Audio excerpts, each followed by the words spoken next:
Hello, Amuta. Amruta. बोला मंजुषा ma'am. Ma'am माझा voice clear आहे ना? हो हो एकदम. Okay. Good morning sir. Good morning, madam. Good morning, everyone.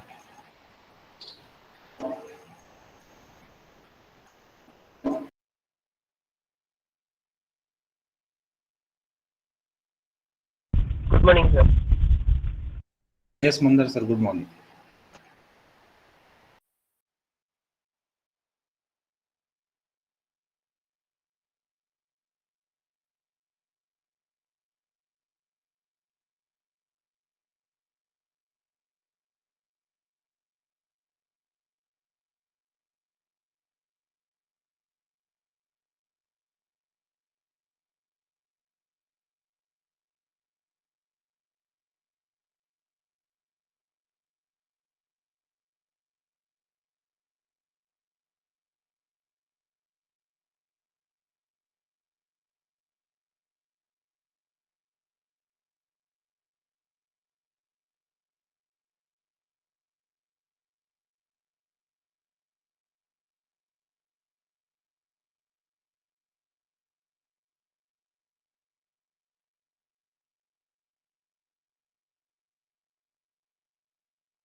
Amutha ma'am?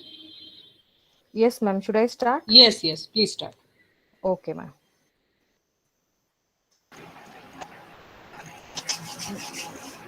Good morning to one and all. I, Amudavalli, Assistant Professor on behalf of Department of Information Technology, Computer Engineering, Electronics and Telecommunication and IQSC of Excelsior Education Societies, KC College of Engineering and Management Studies and Research, consider it a great honor to welcome our eminent guests, speakers, delegates, participants, and all my dear staff members to the FDP program on Insights of NBA. We would like to thank our Honorable Chairperson, Managing Director Dr. Sai Kiran Khanna, and Chief Operating Officer Dr. Pooja Rai Pradhan, Director Pushpa Narang ma'am, Director of R&D Dr. N.S. Poonawalla, Principal Dr. Vilas Nitnavare, IQSC Coordinator and Vice Principal Dr. Arundhati Chakrabarti for giving us this privilege to organize this faculty development program. Before we proceed with the FDP, I would like to take this opportunity to thank all the participants from all over India for their overwhelming response to take part in this event and making it a huge success with nearly 600 plus participants. Thank you all. Now, we enlighten the session with Saraswati Vandana. Professor Mandusha Selke ma'am, please do the honor.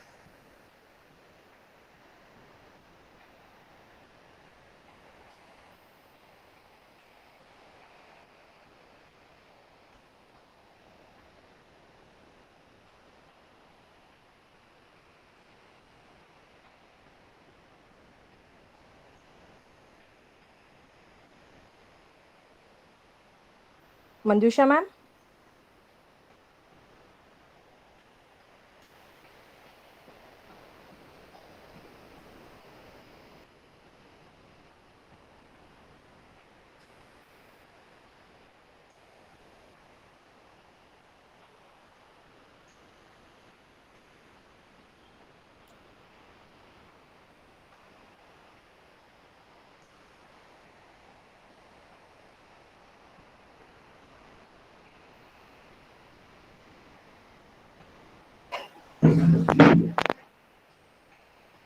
Amutha ma'am, wait a minute, she will be joining.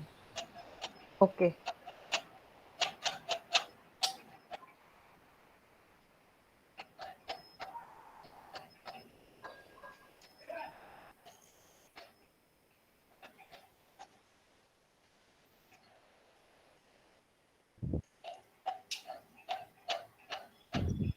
Hello.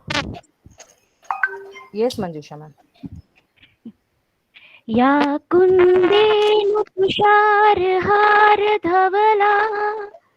या शुभ्रवस्त्रारुता या वीणावरदण्डमण्डितकरा या श्वेतपद्मासना या ब्रह्माच्युतशङ्कर प्रभृतिवी देवहि सदा वन्दिता सा मां पासु सरस्वती भगवती निशेषजाड्यापहा निशेषजाड्यापहा.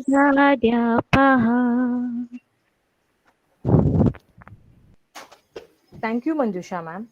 Now, I request our principal, Dr. Vilas Nitnavare sir, to address the audience. Thanks, Professor Amutavalli. Am I audible? Yes, sir, you're audible. Thank you.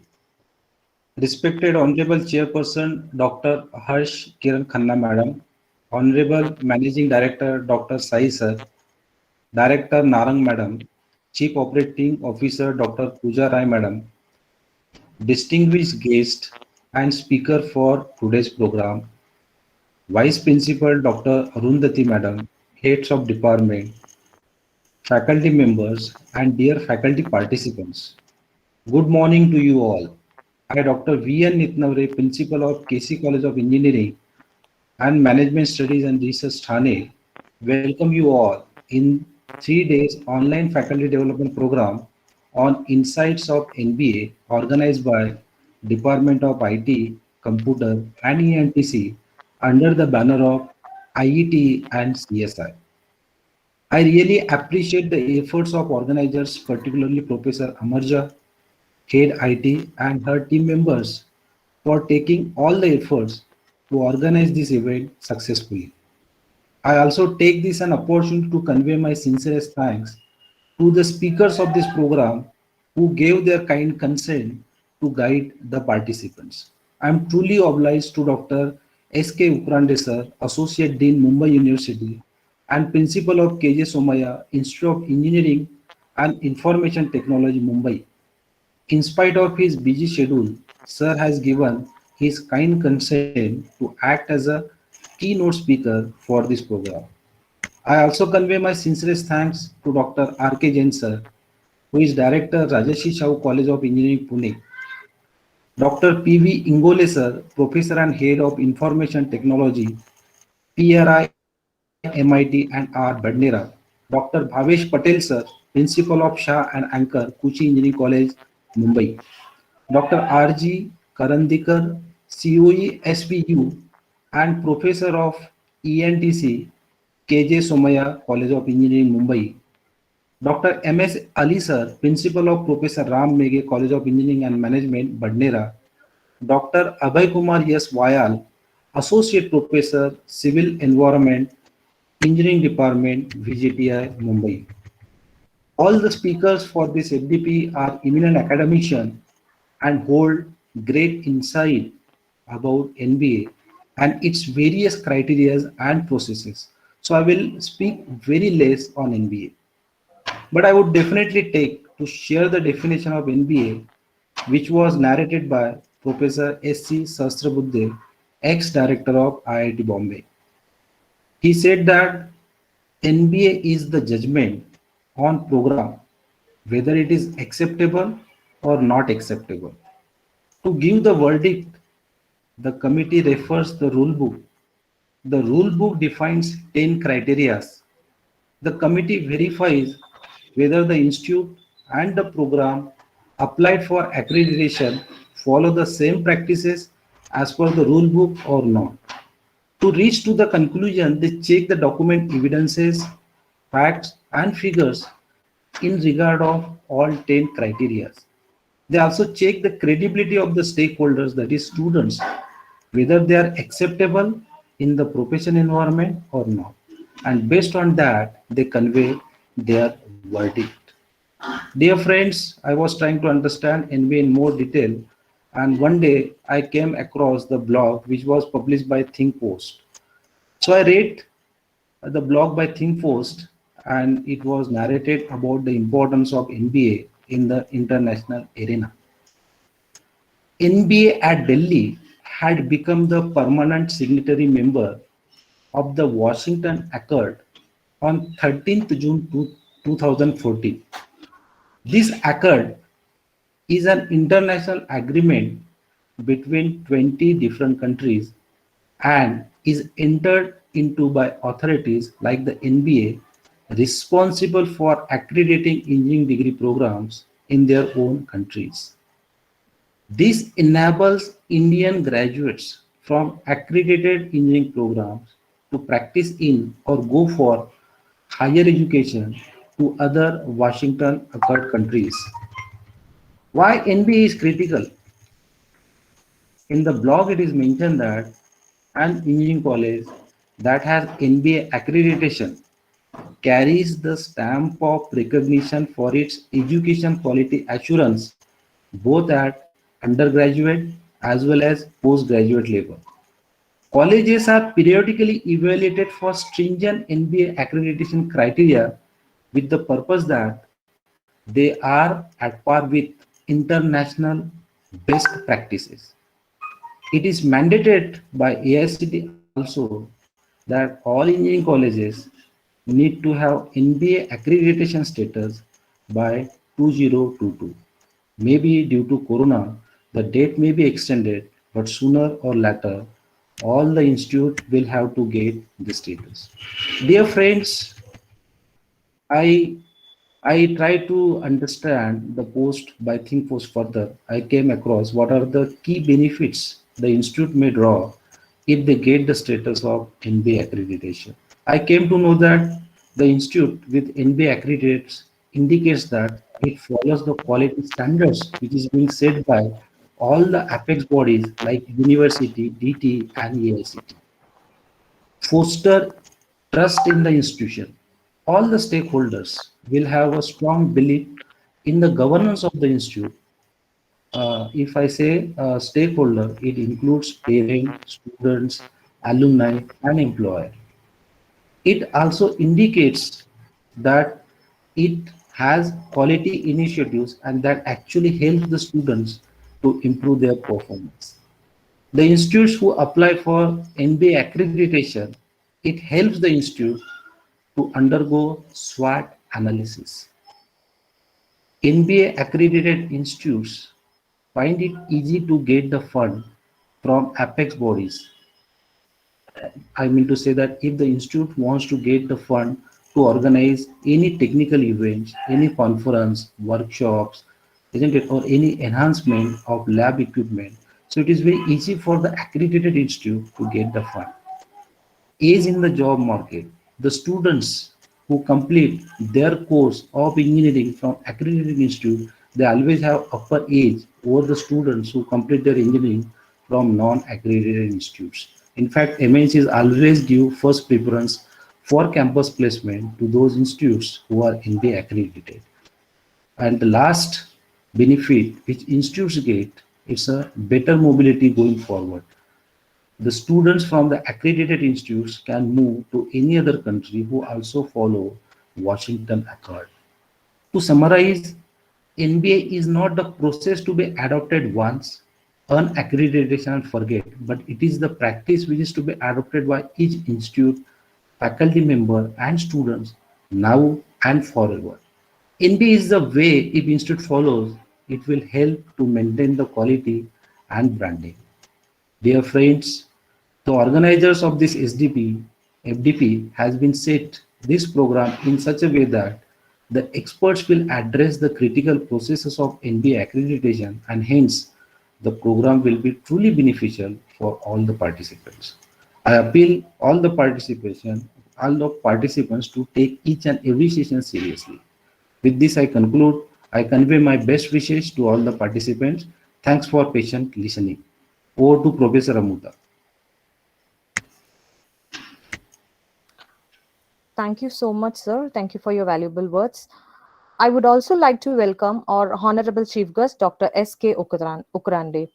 Sir is principal at KG Soumya Institute of Engineering and Information Technology, SIAN, Mumbai, and Associate Dean, Faculty of Science and Technology of University of Mumbai. He is former Dean, Faculty of Science and Technology, Dean, Faculty of Technology, member of Senate, Management Council, Academic Council, Board of Examiners, Board of Deans, Chairman, Board of Studies in Civil Engineering of University of Mumbai. Sir is graduated from College of Engineering, Pune, and done MTech and PhD from Indian Institute of Technology, Bombay. He has 34 years of teaching experience and was principal at Engineering College for 16 years at University of Mumbai and 1 year at Pune University. Dr. S.K. Okurande has published 50 papers in national and international journals and conferences. Sir has also attended various seminars and conferences and traveled abroad to present papers. He has 4 books to his credits like Engineering Mechanics, Fluid Mechanics and Hydraulics, Irrigation Engineering and Hydraulic Structures, Numeric Modeling of Coastal Aquifers. Sir has guided 24 candidates at ME level and 5 candidates completed PhD and 8 are pursuing PhD under his guidance. Sir PhD thesis is published in the form of book monogram entitled Numerical Modeling of Coastal Aquifers by VDM Verlog D. Muller and Co. KG Germany. He is recipient of Bharatiya Vidya Bhavan National Award for Best Engineering College Principal in the year 2019 from Indian Society for Technical Education for the outstanding contribution to the academic community and students. Sir was awarded as Best Engineering College Principal Award from Indian Society for Technical Education, Maharashtra and Goa section for the academic year 2016 and 2016 to 17. He was also awarded as the Best Principal Award from CSI at Tech Next 18 India Conference and awards on 10 to 11 in the year 10 to 11. He was also awarded as the Best Principal Award from CSI at Tech Next 19 India Conference and awards on 28 September 2019. Sir is also a member of various professional bodies such as MISTE, MIE, MIAH, and MISH, and Fellow of ICCEI India. He was a member of various bodies at university level, Board of Studies in Civil Engineering, Faculty of Technology, Board of University and Teacher Recognition, Research and Recognition Committee, Standing Committee, Student Grievance Redressal Committee. Sir is also a member of National Executive Council of ISTE, New Delhi. We welcome you, sir. I request you to give the keynote address. Yeah, good morning to all. Am I audible? Yes, sir, you're audible. Good morning to all the participants for this 3 days faculty development program on insights of NBA, that is National Board of Accreditation Criteria in short. Then principal of the institute, Dr. Nitin invited me for this FDP. As I thought we'll be able to spend at least half an hour, and I have given the time accordingly. But now, thereafter, meetings of University of Mumbai, 2 meetings are scheduled one after the other. Then I have my own college meeting at about Board of Studies in BSH department, and things are there. Not telling this that I am so busy or this or that, but because of this online platforms, we are able to connect the world within no time, and we can do multitasking. A lot of time in traveling, and this is saved, and we are able to contribute sometimes more because of this online platform. So once again, I welcome all the participants for this FDP, principal of the institute, faculty members, and participants to this FDP across Maharashtra, across India. I have seen the speakers for this 3 days FDP. All are eminent speakers in their own field, and you'll get a lot of insight, as the title says, about this accreditation process by National Board of Accreditation. And to me, it's a process, and which is to be, percolated right from the top to the bottom. I mean to say, the management should be very supportive, whichever the institute wanted to go for accreditation by NBA or by NAC. Both are accreditation. NAC is the accreditation for the institute, and wherein there are 7 criteria, and in accreditation by NBA there are 10 criteria. NAC is more or less about the administrative aspects. Of course, all quality aspects are considered in NAC also, but NBA talks about more outcome-based education. And I remember in 1993-94, I attended very first meeting of this accreditation process when this NBA was established. But after 5-6 years down the line, 2001 onwards, it has started, taking proper shape. But that time, the accreditation process was not outcome-based education. It was not output-oriented. It was majorly input-based oriented. What are the facilities at the institute? What are the strengths at the institute? All sorts of. And the output parameters which were measured that time, it was only rather result and placement. Or based on this, what we can say is maybe the admissions. So these were the only criteria which were to be measurable. But after this Washington Accord, when India signed this Washington Accord, and it has become outcome-based education, and that is very important. The criteria of outcome-based education is very important. So, to tell about various criteria and the processes, the speakers will speak. I'll touch a few points on this and summarize myself within 10-15 minutes.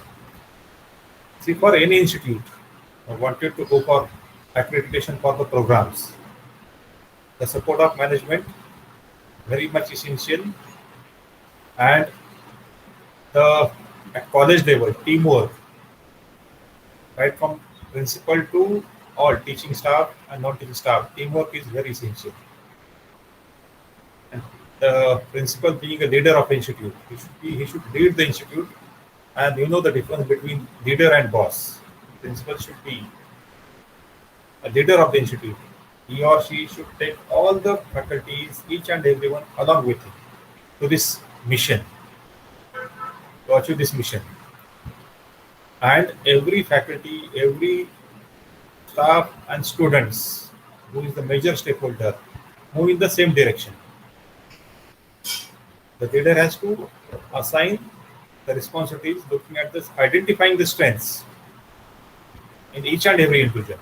Each and every individual is good at some or other work. Maybe head of department, maybe dean, maybe IPC coordinator, maybe in charge of professional bodies, and so many things are there. So we need to identify the strengths, and maybe criteria coordinators for NB also. So who is good at which activity needs to be identified, given the responsibility, and then there has to be a lot of discussions, deliberations, and inputs from such FDPs or workshops or some seminars. So a lot of training is required for all the faculty to know the process as such. And the culture of this, the motivational culture, has to be there in the institute, and everyone should move in the same direction. Then it becomes job of a principal becomes easy, and whatever you have planned for, that your institute has to be accredited. And while accreditation, what are the benefits? Already Dr. Mitnore has made my job little easy. He has covered these things, what are the benefits and all those. So I will not touch to that again. So the major benefit, along with this, institute gets the recognition. The students those who are going to pass out will have the higher studies or job in foreign countries, which are those who have signed this Washington Accord, and altogether different status in the education system at university and state level, national level. And institute can have its development in horizontal and vertical lines. So first of all, you have to prove the development in its identifying its strength and getting accredited. So that is at least 3 programs of the institute has to get accredited. Then we can have increased intake, you can have additional branches, you can have PG course, and all those benefits. That is known to all, nothing new in that. And once you have PG course, you can think of research center even. So that goes, it's a horizontal and vertical development.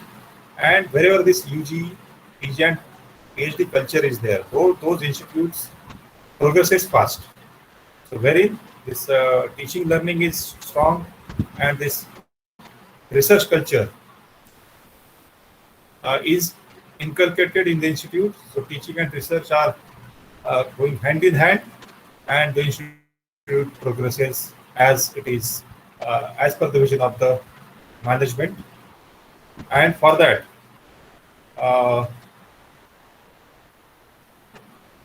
everyone has to go with a proper process. I will touch upon, say, 2-3 criteria. The very first criteria talks about that vision and program execution objectives. So it's not only it's some principal or some 2-3 faculty members sit together, decide some vision of the institute, and align to that some mission statements of the institute. No, it has to be taken as a very rigorous process. Every stakeholder has to be involved in this process also. What should be our vision statement, what we want, Then in aligned to that, mission statements are to be aligned. And everyone knows about the COs and POs. And PSOs also need to be defined. So this is very important. And then whatever the POs are there, which are defined by NBA or graduate attributes, 12 graduate attributes. So how to meet those graduate attributes has to be understood. First of all, POs should be understood. Then requirement specific PSO should be able to define and should be able to map. So this is a not a simple process as such, because everything is depending on it. How you are going to achieve the vision of the institute. Now, if you talk about this second criteria about the program curriculum or teaching learning processes, as far as program curriculum is concerned, in the affiliated structure, syllabus is curriculum, everything is given by the University of Mumbai. So there is not much to say or contribute. Wherever autonomous institutes are there, standalone institutes are there, those institutes prepare their scheme, prepare the syllabus, and everything is with them. Now here it is coming from the University of Mumbai, so nothing much for institute to say, but still, institute can have a lot of working on this. That is, whatever the syllabus they are teaching at the institute level, then faculty should be able to, when they are teaching, they should be able to identify the gaps. In the next cycle, how this can be improved. This can be communicated to the respective chairman or dean, associate dean, or University of Mumbai in short, respective university in short. So that way is maybe one of the simple criteria. Another, whenever the revision of syllabus is there, if some members are there on the board of studies, they can contribute. If not, on the syllabus committee, they should contribute. So this way you can be a part of revision of a syllabus, revision of a curriculum of that respective university. So there you can contribute, and it will be a plus point in this criteria also to some extent. Then teaching learning process, which is very important. How strong teaching learning process at your institute? What are the new methodologies you adopt, pedagogy that you follow, and this is very important. Though the curriculum is good, suppose, and teaching learning process delivery is not effective, then the system fails. And the next criteria is about the examination and evaluation. That is also equally important, which we generally neglect. And in this accreditation criteria, importance for each and every aspect is given. If you go through this 7 criteria at the program level and 3 criteria at the institute level, you will understand. And when you go through the each criteria, and there's sub points in each and everything. If you study in details, all the tables, chart, data, if you start working, you feel how rigorous and how important this system is. Now, next is about this in this teaching learning process. What are the quality of the question paper? See, as I said, here at university system, maybe 80-20 patterns, some university maybe 70-30 or whatever. 20% is the internal assessment, 80% is the end semester examination. And with end semester examination, setting up a question paper is not in the individual institute's hand. So that is done by the University of Mumbai, wherein all college faculties are contributing. So you don't have control on it, right? So whoever faculty is getting this thing, examinership, he should do the job in line with the criteria about this setting up a question paper, quality of a question paper, using Bloom's taxonomy, and all those criteria. However, the internal assessment is very important. You should focus on that. That is test, whether it's test 1, test 2, assignments, mini project, major project, practicals. All this should be focused very well, and based on this, you should be able to convince, first of all, yourself, then to the committee. So that is important. Autonomous institute, syllabus is framed by them, question papers are set by them. So their everything, all assessment criteria, they can present to the committee, but for affiliated structure, this is the limitations. And in that, quality of a student project, your interaction with the industry, so not many things institute can do. And for this, as I said, you need to identify the faculty who is good at what activity, how he can work effectively, and contribute to the development of a particular department and development of institute. Suppose if I consider one more criteria, that is course outcomes and program outcomes, and which is important, COPO mapping. See, when we have prepared the syllabus in 2012-13 of University of Mumbai, that time first time we have defined this course outcomes, course objectives and course outcomes. So that previous to that, this was not the trend of defining COs. And when it was defined and in the syllabus only, and freedom was given in the institute level also to add few more. So that was the freedom given, and from that year onwards, this real accreditation process in the university system has started inculcating and percolated down in the institutes through the faculty up to the students even.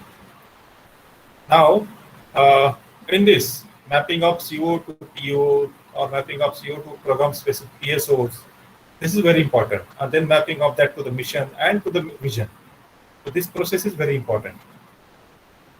And this has to be understood very, very thoroughly. It is, I will say it is not easy, but at the same time, I will say it's not that difficult also. So you should learn that. And at the same time, I will say that one should not get lost in that. You should see that the teaching learning process, which is the backbone of the institute. So that should be remembered. And if you are thorough in your own subject, this COPO mapping and all this thing will be very easy. So it's simply a process. So my say on this is, don't get lost in each and every critical analysis. Next stage, it may come unit learning or objectives also. On each and every subject, there are modules are there, units are there. Then the next phase, unit learning objectives will come. That each and every module, each and every chapter, what are the contents, what are the outcomes, course out that particular unit's outcomes, and how to the unit outcomes will contribute to the course outcomes and then to the PEOs and all those. So this process is a very rigorous process, and this is what is outcome-based education. So along with this teaching learning process, another very important parameter, as I said, curriculum, its delivery and examination assessment.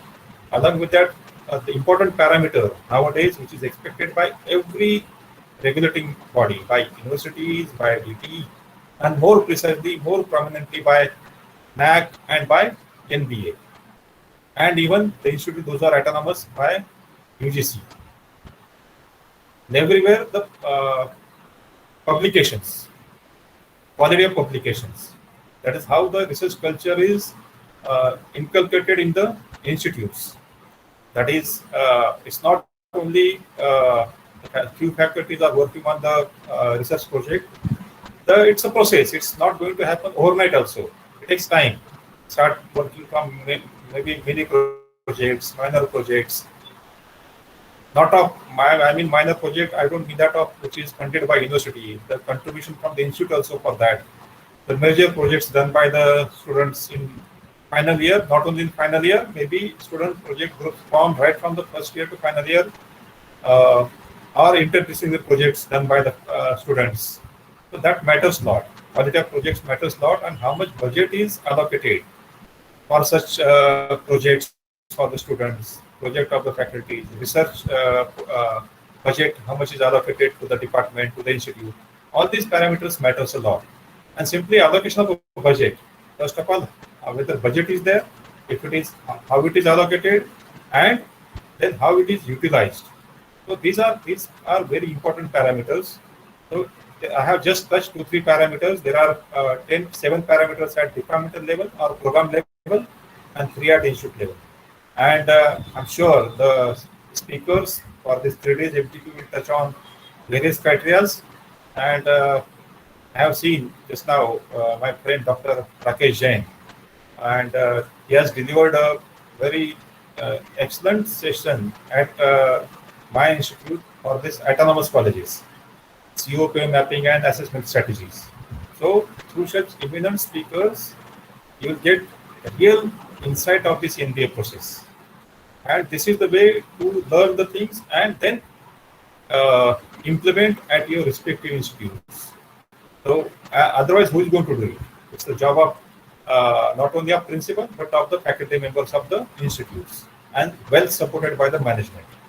So if this is the way, if it is decided and considered as a team moving in the same direction, whether it's a MBA or accreditation by MBA or NAC or whichever is not difficult for institute, and this is going to be surely help the institute to grow vertically and horizontally, and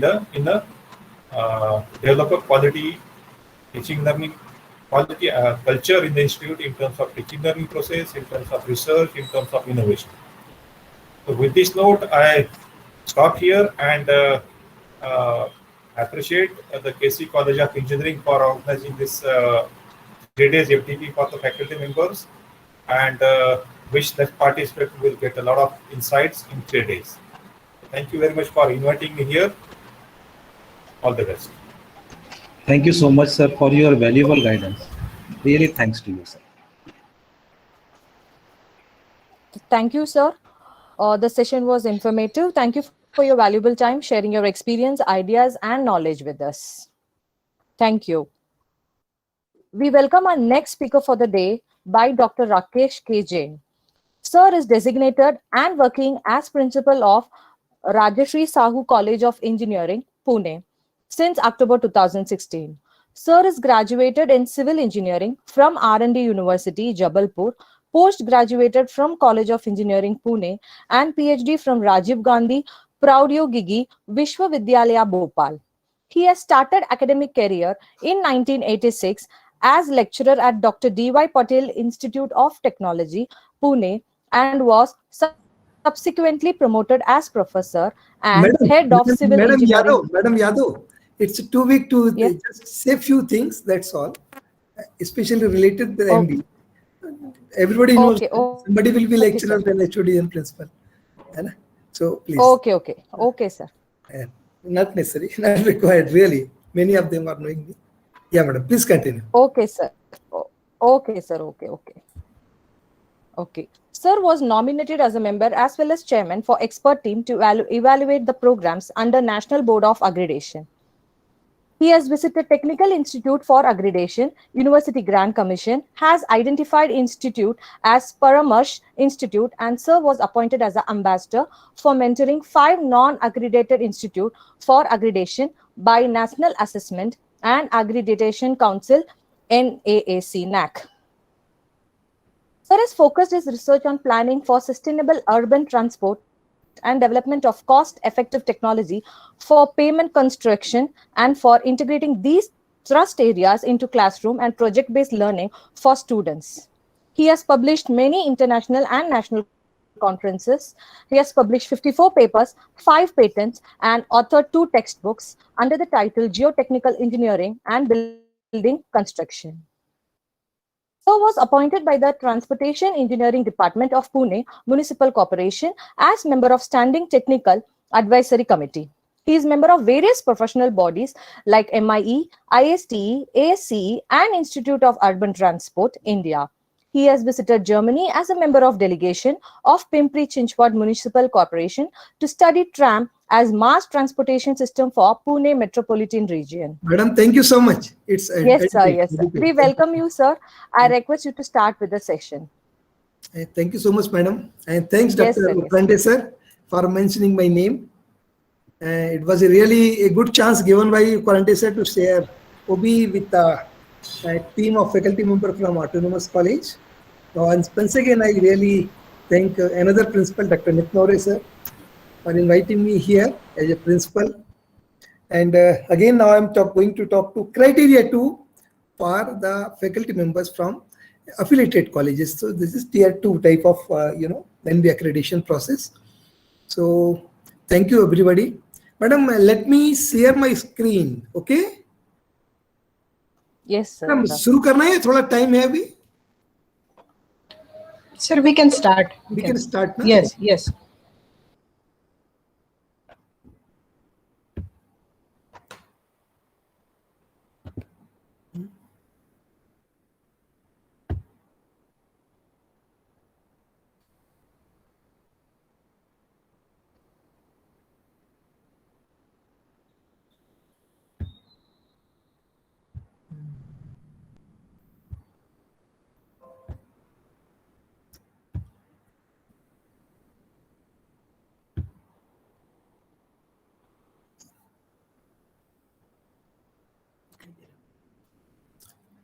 Madam, my screen is visible to you. Yes, sir, visible. And my voice is also audible. Yes, sir, audible. No problem. So let me start. Okay. Good morning to everybody. I'm Dr. R.K. Jain, Director, Rajarshi Shahu College of Engineering, Pune. I welcome all of you for my talk on program curriculum and teaching learning process. I take this opportunity to welcome Dr. Operandi sir, who is chief guest for this program, Dr. Vilas Nitnore sir, Madam Yadav, and all the entire team who are always in touch with me for this program. Friends, this is my discussion today. I'll discuss a little bit about outcome-based education because when we say MBA, first we should know what is OBE. Then I'll not discuss much for criteria 1, but we cannot start criteria 2 unless we discuss for criteria 1. Then I'll discuss about the program curriculum, which is very, very important part of criteria 2. Then teaching learning process, which is having highest marks and maximum coverage for a particular point in entire NBA process. Then quality of student project, industry institute interaction, all these points are there for the part criterion 2 only. But before I start my speech on this thing, let us discuss how things have started. So friends, we know engineering education is a very old history, and always try to teach the student, and students are learning at their pace. But till 80s, we can say, sometimes this synchronization of the pace or speed of the student at which they are learning or the teacher they are teaching may not be matching.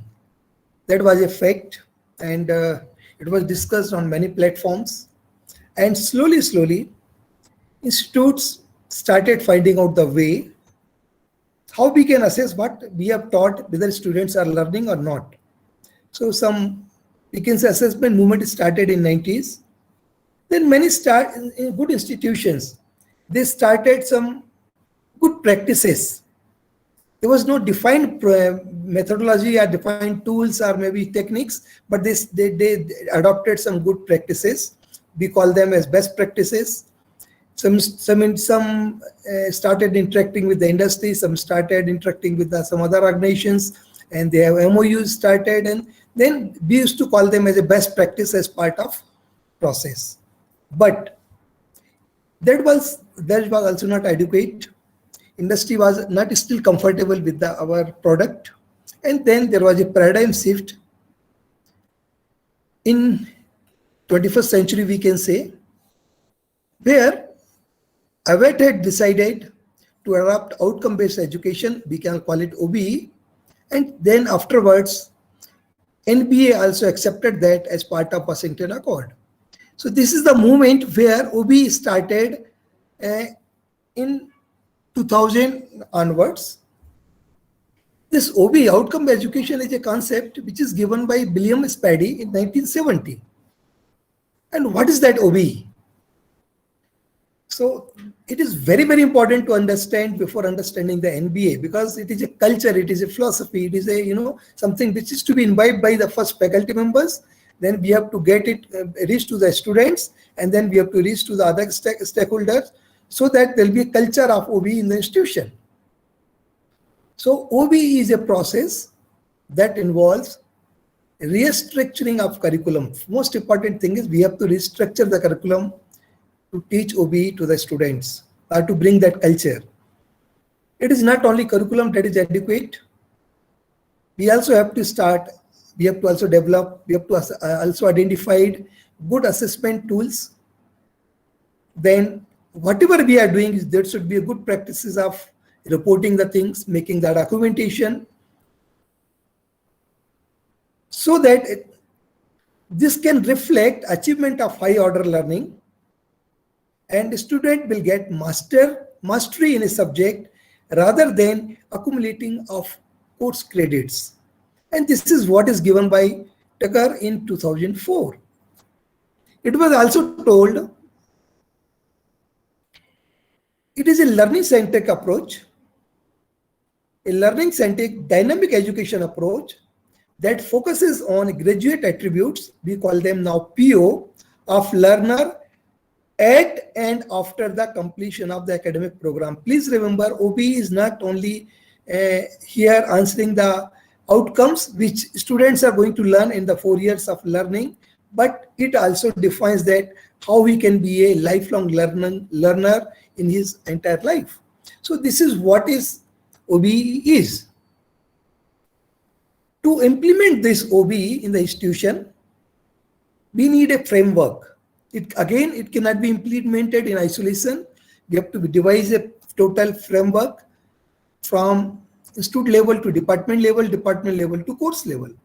So this framework says that at institution level, there should be vision, mission.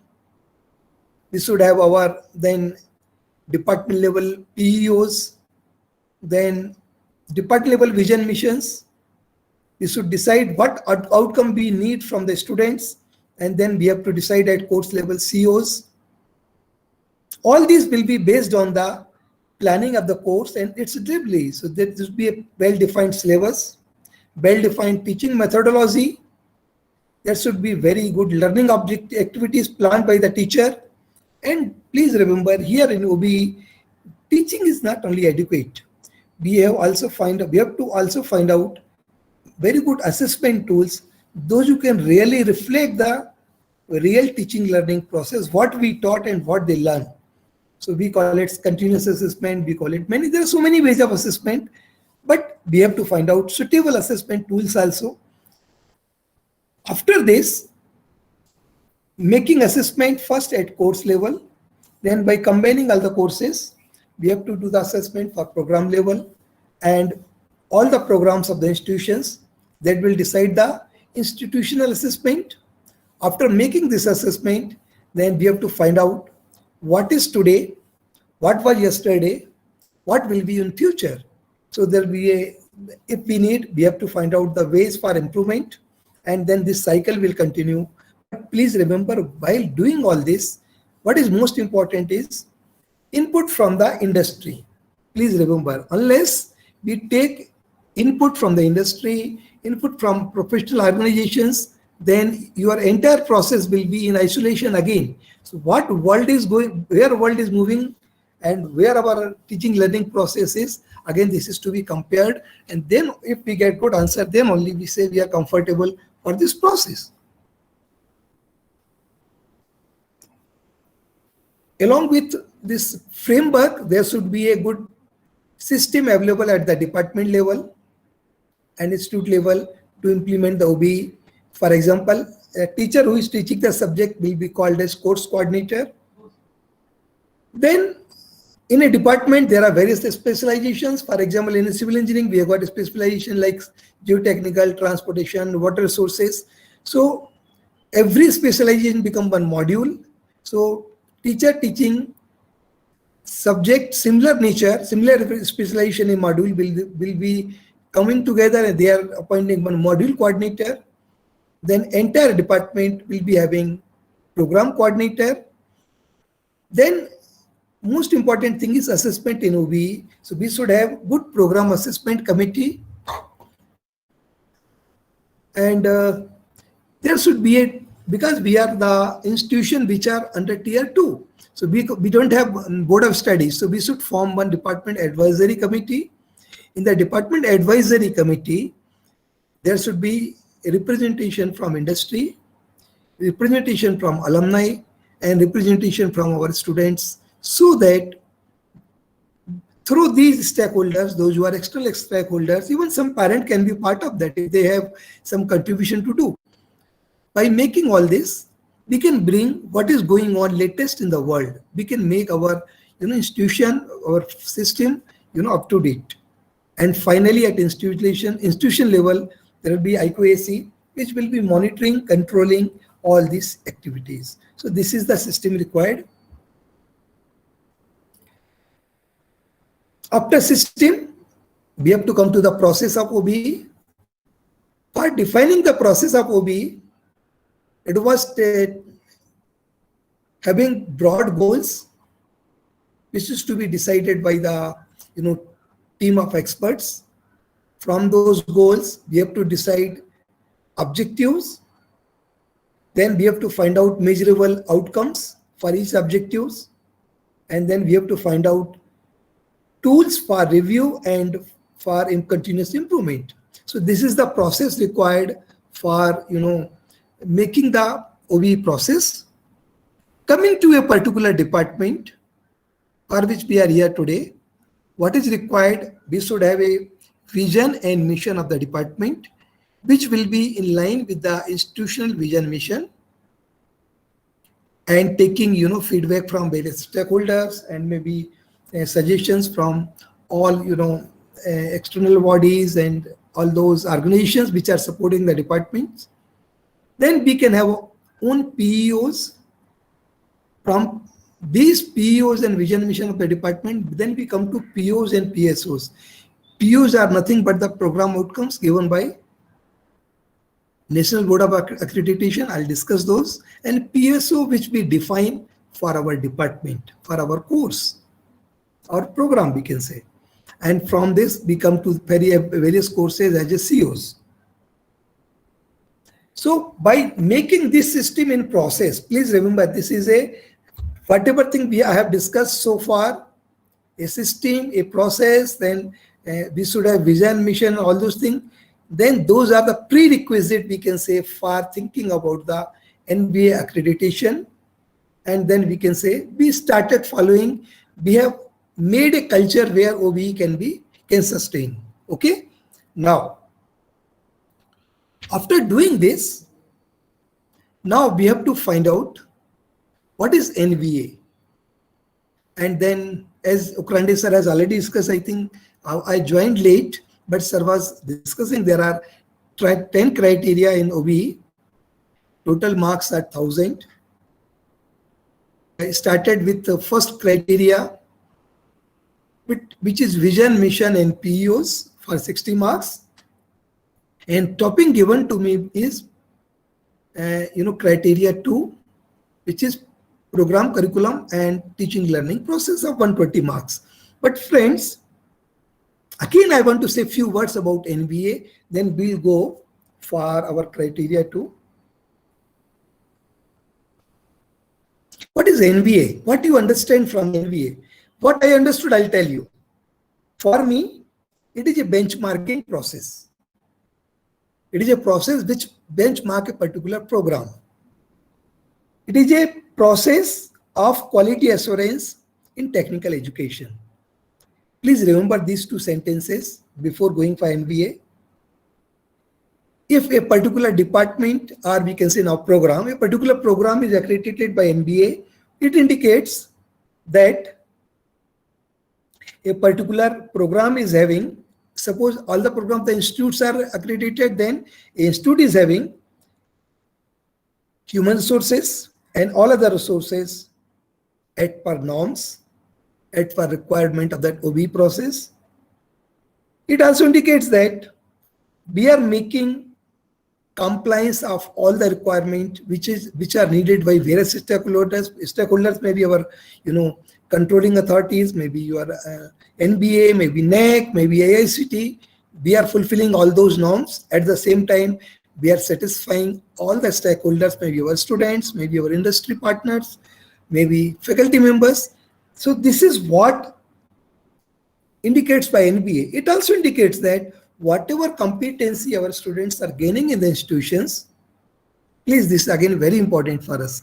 They are globally recognized, and our student will be a globally competent. Please remember, NBA is a part of Washington Accord, and now we are full members. Initially it was on ad hoc. Now we are full member of Washington Accord, and if institution is accredited by NBA, then that degree of the institution is accepted by many countries in the world, and almost all developed countries, we can say. So it is having its own history, it's having own culture, it's having own importance.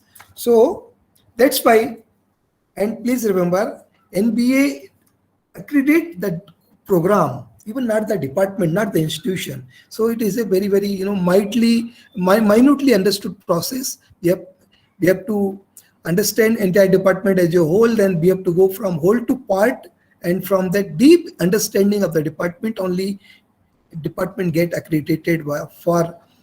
Again, there are three categories: not accredited, accredited for 3 years, and accredited for 6 years. So there are scope again, initially what we have to do, and then ultimately we can desire to have 6 years. So with this beginning, introductory thing, now I'll coming to my topic, that is program, curriculum and teaching learning process, which is up on 20 marks.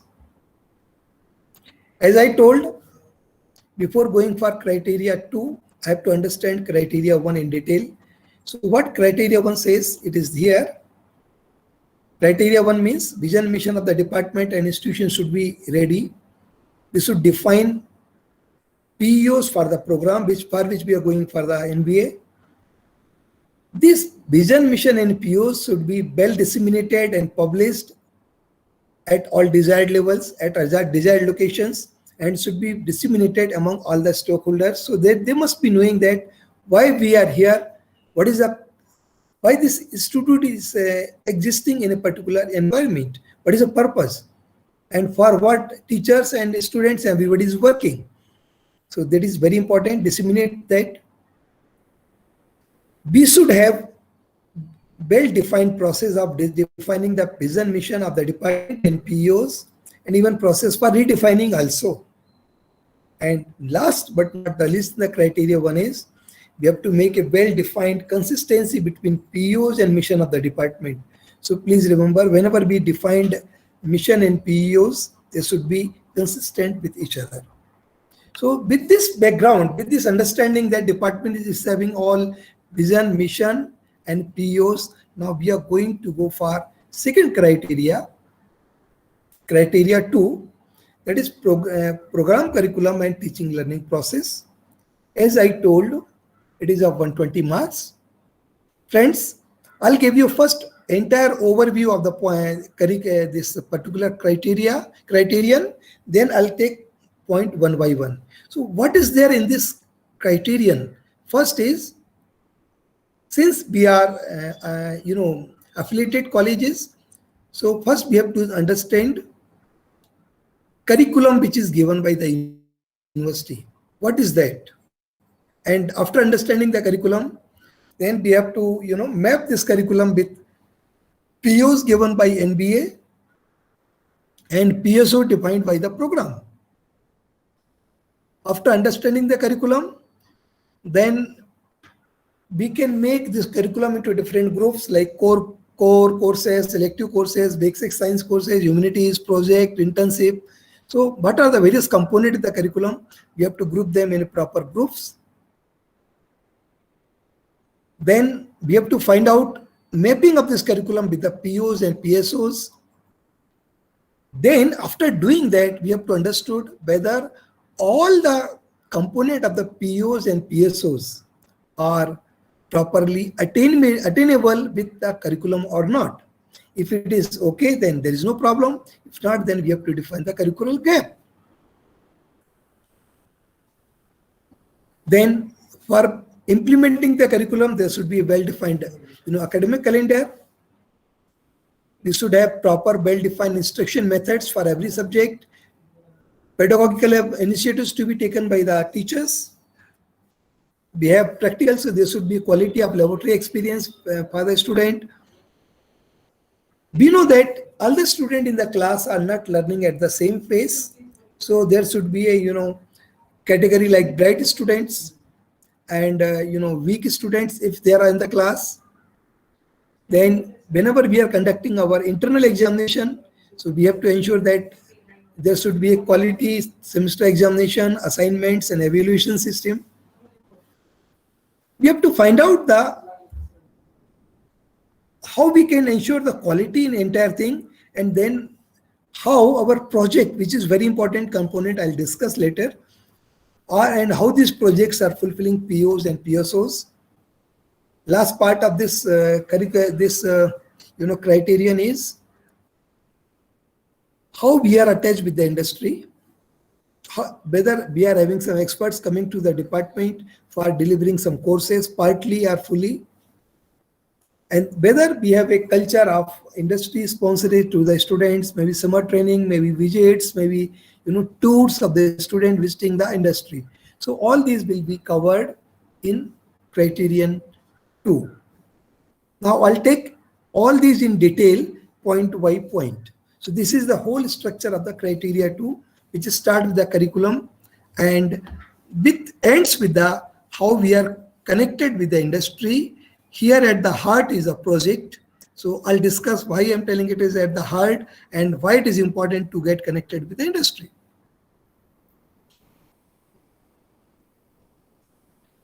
Now, as I told, criteria 2 is having most important thing is program curriculum. So curriculum, this point is having 20 marks. So for that, we know we have syllabus. We have to make the compliance of this syllabus with the, our POs and PSOs. And we have to study whether there is any loopholes or gap left which are not fulfilled by the curriculum. How these gaps to be identified, I'll discuss later. And if there is no gap, then okay. If there are gaps, then we have to take proper care of that.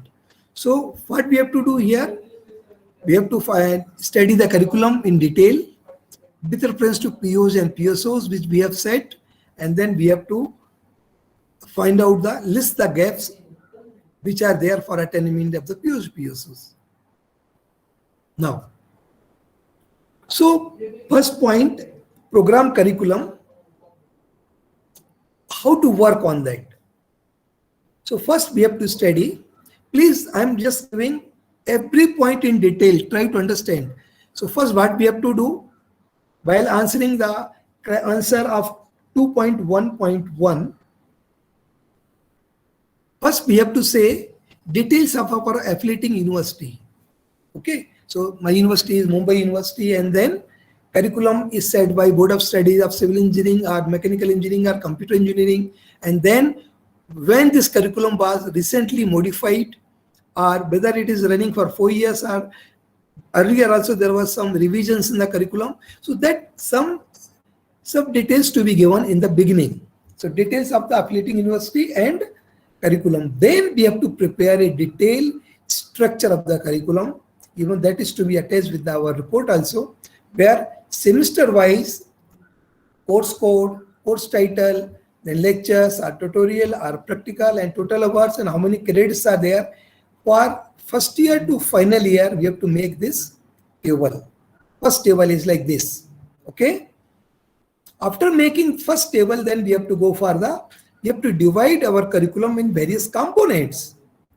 Component will be first, what is the coverage of basic science subject in the curriculum? What is the coverage of engineering sciences? What is the coverage of humanities and social sciences? How many program courses are available? How many program electives are there? Is there any open elective? Is there any provision for projects, internship and seminars? All this to be given, and then what is the percentage of that? Total contact hours, and then total credits which are there in the curriculum. So table number 1 is giving only structure which is available, and 2 is again analyzing it further in terms of 5, 6 component which are having core and then electives and then science courses and then project, internship and seminar. After making these 2 tables, then third table we can prepare for our understanding, because what I'm telling, we have to find out the mapping of curriculum with the POs and PSOs. So here there is a table. Similarly, we can prepare the table for PSO also. There are again first year to final year, all the subject will be here. Then code of the subject will come, and then whether they are mapped with POs or not. If they are mapped, then we can put tick like this. If not mapping at all, then we can leave that and then we say not mapped. And similarly, so again from here, first year to final year, we have to make this third table. So first, to answer criteria 2.1.1, we have to prepare a detailed analysis of the curriculum. It analysis start with the structure, then components, and then it's mapping with the POs, and then similarly we can go for PSOs also. After doing this now, we have to understand few words before going for next. First important thing is I'm telling POs. You have to map it per POs. Then I'm telling you, I'll just again repeat, sorry. There are some important words coming in this discussion. Number 1, first word is PO, then PSO. Then there is a gap, curricular gap, correct? So these 3 words should be understood by us properly, then we can go for the next. So what is POs? At some places, in some some document, it is also called learning outcomes, graduate learning outcomes. At some places, and in our NBA process, we call them POs. Earlier, they were there as a part of graduate attributes, but now proper word is program outcomes. Okay.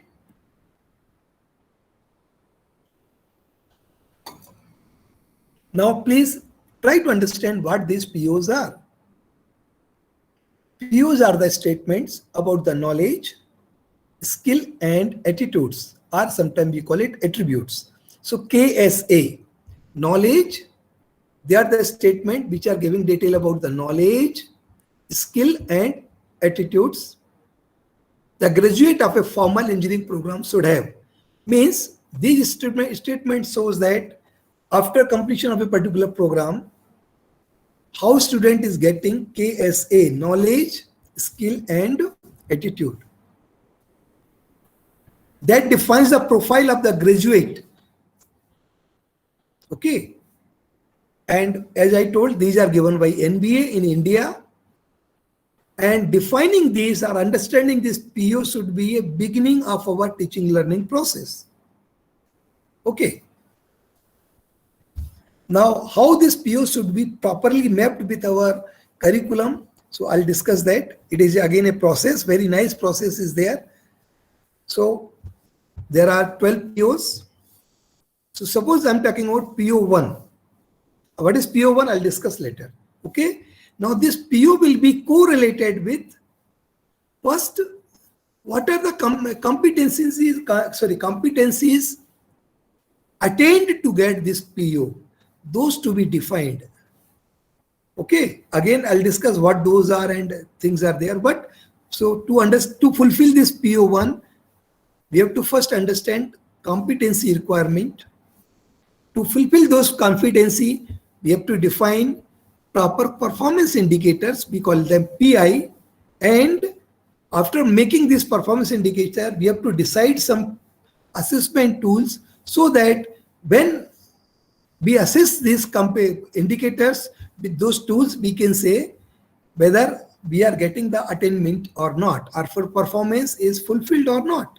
So this is the process. Please remember, POs, fulfill the PO, there are competencies. For every competencies, there are performance indicators which is to be assessed, and by assessment only we can say attainment process takes place properly. Please remember, in criteria 2 and 3, these things are discussed. I am taking only 2, but assessment part will come in the criteria 3. Now, what those POs are? Please try to understand. This is very important table here for us. There are 12 POs. I have given some headlines. First is engineering knowledge, problem analysis, design, develop solutions, investigations, modern tools, engineer and society, environment and sustainability, ethics, individual and teamwork, communication, project management, and lifelong learning. This is last but not the least. This should be a very, very important point. Lifelong, but learner should be lifelong learner. Now we can club all the 12 POs into 3 categories. First is knowledge, second one is skill, and third one is attitude. To get the knowledge component of the curriculum, first PO should get fulfilled, that is engineering knowledge. To get second part of this for skill, now there are 7 POs. First is problem. So first we can say problem solving skill. Skill can be defined in 2 ways. One is problem solving, and then other skills are there. We can say lifelong skills, or maybe some other type, but there are skills. So first, for problem solving skills, we should have good problem analysis techniques. We should have attitude to design and develop the solutions, and we should know how to investigate and how to get the outcome. So through these 3 POs, we can develop problem solving skills. Then for other skills, we should have knowledge of modern tools. We should be having good knowledge of teamwork, and we should be a good member of team. We should work as an individual, as a team, seriously, we take care of each other. Then we should have good communication skills. Communication doesn't mean only English. It means, suppose you want to become a global competent engineer, then really you are having knowledge of some other, languages than English, or whether you can say your point with confidence. So communication is having very broad word that will be discussed later. You should have project management skills also. So these are the other skills, MTOM. Okay, and last is attitude type of skills. Attitude. So attitude means what is our attitude about society. So engineer and society. What is our attitude for the environment? So environment and sustainability. How ethics and values are integrated with our, among us. How we inculcated those things. So ethics and values. And last is lifelong learning. So these are the 4 things which are coming under the attitude, or we can say attributes. So if we develop this knowledge, skill, and attributes among a student, among a learner, then only we can say that the product which is coming, student which is coming from the institution is really having global competencies. Okay, now I'll discuss little more in detail what we have told in the previous slide. For example, we have got POs, then we have got global competencies, and for every competency there is a performance indicator. I have given an example of first PO, that is engineering knowledge. Okay, so to have this engineering knowledge, I have listed competency requirement. What competency that particular learner should have. So I have listed 4 competencies. Again, PO1, to this PO, there are 4 competency I have developed. And for every competency, I told you we have to develop performance indicator. So again, for first competency, these are the indicators to be developed among the student. For example, what was the competency number 1.1? demonstrate competency in mathematical modeling. And for developing this competency, how to study, how to assess that? So students should have mathematical and scientific, he should have knowledge of mathematical scientific terms and interpretation of data, statistical analysis, calculation, linear algebra, he should know, and he should have idea about the mathematical models. If these will be developed, then we can say first competency is developed. Similarly, we have to find out indicators for second, third, and fourth. So this way we have to prepare a good matrix to understand our curriculum. I am not giving for all, I have given only example for one. So for getting knowledge, competencies are coming. For competency, again, performance indicators are mapped, and then we can say how they are fulfilled. Okay.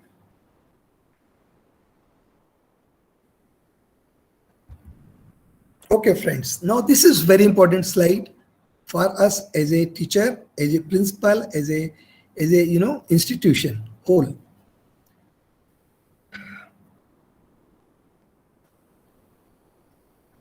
Please remember what a employer is looking at us when they are coming to interview our product or when they take our product. They look at whether our student is having problem solving skills, he is having knowledge of organization and planning, he should have knowledge of teamwork and communication, correct? Now, these are the expectations, and we have developed our product as per these POs. And how these expectations are fulfilled by these POs, I am mapping here. Please try to understand, this is again a very important table.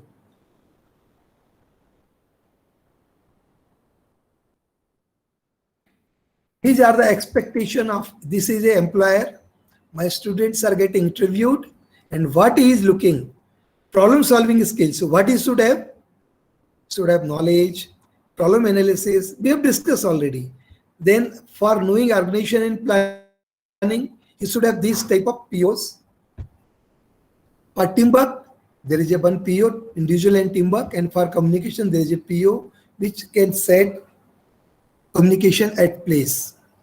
So these are the 12 POs, how they can fulfill the expectations of employer. I think with this, we have understood what is POs, how they are helping the student to grow. If there is any question, then you can ask right now, or you can have at the end. Madam, कैसे करेंगे? Question? Sir, at the end. At the end. Yes. But things are moving properly. Any suggestion? Yes, sir. Any suggestion? No, sir sir. कोई suggestion तो नहीं है, ठीक चल रहा है? Yes, sir. Absolutely fine. मेरा एंड टाइमिंग क्या है, कब तक लेना है मेरे को? Sir, as you wish. नहीं ऐसा नहीं ना मैडम, ऐसा नहीं ना. कितना है मेरे को अपने? Should I continue till 12:30? Yes, sir. Up to you. No Yes, problem. sir. Okay. But ठीक हो रहा है ना, समझ में आ रहा है लोगों को? हाँ सर, बहुत बढ़िया. Yes, sir. Yes. हो रहा है ना? Yes, sir. So friends, what we have discussed, what is POs, how they are given, how they can fulfill the expectation of employer. Again, sorry. Yes, sir. Please go on, sir. Yes, sir. Okay. Thank you, sir. Thank you. How this PO can fulfill the expectations of employer. And please remember, now, if you want to go for MBA, we have to ensure that these POs are developed, are inculcated, or imbibed by the student during 4 years of their learning. Okay. Now, POs are not adequate sometimes because they are given nationally and maybe globally, we can say. So, to make our department a good integration of local need, or maybe to make our department more specialized or more specific, you can develop some PSO also, program specific outcomes. POs are given by NBA, PSO to be set or developed or prepared by the department. Okay. So what those POs and how to be developed, it is given here. These outcomes are specific to a program in addition to NBA defined POs. For example civil department का civil का PUS रहेगा, mechanical का अलग रहेगा, chemical का अलग रहेगा, computer का साइंस का अलग रहेगा. एंड दिस पीयूएस पर सिविल आल्सो, पर मुंबई के कोई कॉलेज है तो अलग रह सकता है, पुणे में कॉलेज है तो अलग रह सकता है, because you can make your department specialised और known by this specific outcome. So what they say, PSO reflect ability of a graduate related to the program. They can be 2 to 4 in number. PSO need to be defined for every program, and strength of program or special emphasis be given in this. So it is a strength, you know, your department will be known by that strength which you are going to imbibe through this PSO. Okay. Some more point for PSO. It should not be very broad like POs. You know, we have already defined PEO for the department. So we have to take care that they are narrow than POs, but it should not be as narrow as CO. So it will be between CO and PEOs. Almost they should be at the level of POs only. Okay. And please remember, when we said the COs, we have to take care that we can map those PSOs with some more courses, many courses. ऐसा नहीं कि course को map कर रहे हैं आप. Okay. And I told already, it should be based on uniqueness of the program. What is the uniqueness of your program? For what you are known in the, in the society, maybe among the academic environment. कि this college नहीं, वहाँ पे mechanical department का ये वाला चीज बहुत अच्छा है. Civil में there are good professors for design. So those uniqueness should be reflected in PSOs. So far we have discussed PO and what is PSO. I told there are 3 terms should be known to us before starting. Criteria 2, first term was PO, second was PSO, and third term is gap. There is a lot of discussion on the gap. We say gap analysis and this thing. And please remember, there are good marks for this gap analysis. And please remember, again, if really we can fulfill the gap, because please remember, we are affiliated college. And we understand that curriculum cannot fulfill the, see, Pune University is having 130 affiliated college around. So, board of studies of your university cannot fulfill the expectation of all the teachers, and all POs and PSO cannot be fulfilled by those, because I told your PSO can be a department specific uniqueness of that. So for that, we have to map those curriculum with our PO and PSO, then we have to find out the gap. So we'll discuss something about the gap. So what is that gap? I'll take 2-3 slides for the gap, and this is a really favorite topic for me, because from this gap analysis only, teacher will be known in the society in future. Please remember, whatever thing you are teaching today, for that, lot of things are available. Lot of videos are there, but really you are going little further for the subject. You are adding little, value to your subject by adding some, new thing. Curriculum beyond syllabus, we can say bridge course. So many words are there for that, but all those are there for fulfilling the gap. So what is gap and how to identify? Now, identify gap is a process to identify the discrepancy or gap between the current curriculum and common core curriculum. So if there is any something which is required and which is not there. So first purpose will be to if it is like that, then we find out the gap. Sometimes we make or we find out the gap by looking at the improvement in the curriculum. Curriculum suppose developed in 16 and you are teaching in 19. So 3 years are there, and in 3 years some, difference and something to be improved. So it is there in the gap. Then we can link curricula with industry and societal needs. Again, gap can be identified by understanding industry need or society need also. From this, we do the gap analysis. These gaps are ensured that by fulfilling those gaps, your program outcome will be attained. Curriculum will be having good knowledge profile, and it will develop problem solving among the students. So if we can take this thing, then we can say our gap is full, analysis is correct.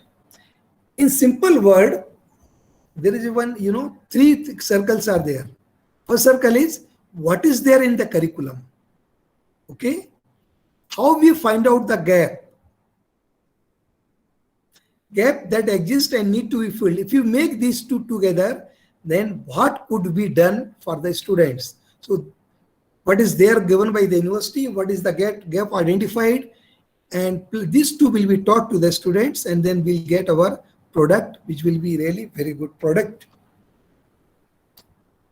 Okay. Now, very important point is, again, I'll continue with I'll discuss about the gap in detail, because this is a process should be understood by every teacher while teaching to the students.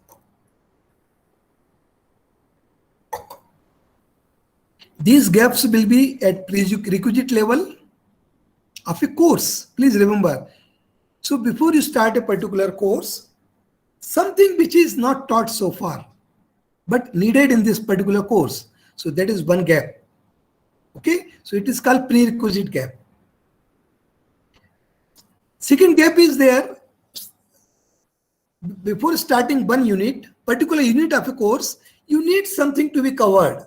So it is gap within the unit. Then gap within the course. Then domain gap means something particular which is required to bridge the gap of other subjects. So domain knowledge we can say, na? So like that, gap is coming from the domain, and there are something which need to be included in the syllabus as per the need of the society, as per the future challenges, and then we can have some gap identified by us. Technology is changing, we have to change the curriculum. So that cannot be included immediately. We take as a gap and we teach to the students. So again, requisite level of the gap within the unit, gap within the course, domain gap, and then societal need for further challenges or further innovations are there, and those to be taken care in the syllabus. So if we take care of these 5 things, then we can take care of entire gap.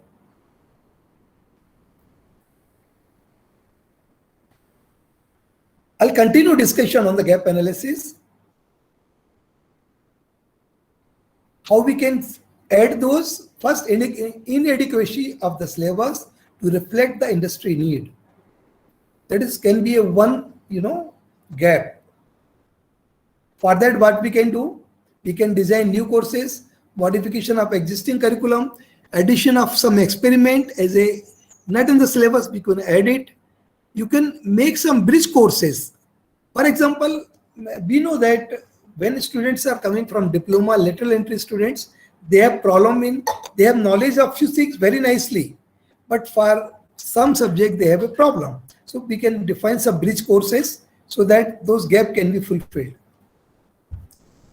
Another very, very important gap generally we identified and we are taking care of nowadays a lot is the communication, values and moral science type of gap, where we have to give some courses which may not be in the syllabus. We have to develop some programs for technical communication skills, ethics, values, so that the student can have good knowledge of these things. Then we can conduct workshops, seminars, and tech fest. We can motivate the student to participate in various, competitions. Through that, again, they develop good communication skills, presentation skills, and there will be a better product. Some gaps are there where they're not having good exposure to the industry in the syllabus. So then we have to include that by industry visits, so that the student will be understanding what is the current trend in the industry, what innovation is taking place, what type of project. When they take the project or when they conduct the intensive, generally this gap can also be fulfilled if project is sponsored by the industry or maybe a project on some recent topics. And sometimes there is a lack of exposure to the latest technological development. In that case, we can add some courses. We can add some value-added courses Please remember, again, I'm keeping in the mind that your college is the affiliated college.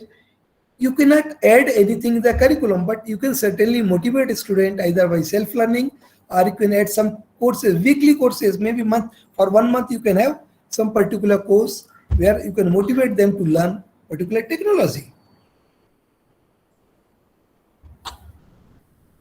And most important type of learning which generally every faculty, every department, every institute should take is ask the student to know about the society, about the community, and from that they should get some idea and they should work for solving these problems of the society by small projects, by taking small experiments, maybe by projects, maybe mini project, and this is called engaged learning, and this is to be done. And this is not a gap, but this is a making the student to learn to know the society, to know their role as engineer in society. So here this type of learning takes place and helps. So in short, we can say for overall development of the student, we have to take care of these things because many things are not covered in the syllabus. So maybe in-house workshops for a student on beyond curriculum topics, evaluated courses in association with professional agencies. We can ask them to have soft skills on personality development, online access of attendance and academic progress to the parents, student counselor at institute level, so that sometimes students' personal difficulties they can understand and they can make them better learner, and visits to the industries, so they can get exposed to the recent things. And these are all other courses to be done to fulfill the gap. So I'll conclude with this: content beyond syllabus to be taught as a gap, and what can be done, it is again exposed here. It can be done in the skill development courses by calling the guest lectures, by calling the industry, by taking a student to the industry, by conducting various small competitions, so we can fulfill those gaps, and those gaps will help the student to learn new things, new techniques, and those will be so that the student will be updated and it will be a product which will be having all the dimensions. But other type of gap generally remains. Student may be good in core knowledge, but he may not be having good understanding about the other disciplines. So interdisciplinary activities to be also motivated, to be conducted at the institute in various ways. Some project where interdisciplinary type of things are required, some competitions, group discussions, how mechatronics will be useful to the mechanical engineering, electronics engineering, electrical engineering, civil engineering. Such type of topics should be floated, and students should try to understand how we can work in interdisciplinary cultures. Then various seminars, conferences, workshops, trainings in interdisciplinary topics can be conducted. How we can integrate our teaching, our expert lectures, so that a student will be exposed for interdisciplinary teaching. Please remember, even though we are affiliated college, but we have to find out these things so that our student will be a better product. Otherwise, this is a biggest gap, that students are good in subject domain but may not be good in when they work in other domains, or maybe when it was asked to them to work in a team with other domains. Again, this is a total what we have discussed so far, how to bridge the gap and what to be done. So I'll not repeat here, but by conducting what we can do, for example, in training, evaluated courses, by conducting webinars, by very important thing which every college should have, every department should have, is student professional body chapters, and try to make student at least member of one chapter. That we gives lot of knowledge to them, and that helps in fulfilling lot of gap. And NBA also giving lot of importance and weightage to such chapters. Guest lectures, prerequisite lectures, all these things to be done so that the gaps which we have identified can get fulfilled. Now,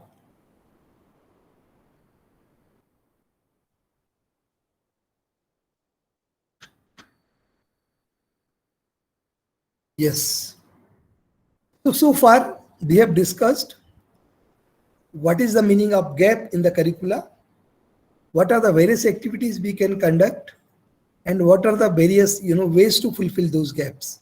Now, but what NVA is expecting, you do this analysis of the gap very systematic. So I have given here as an example. This is a syllabus of the university or affiliating body.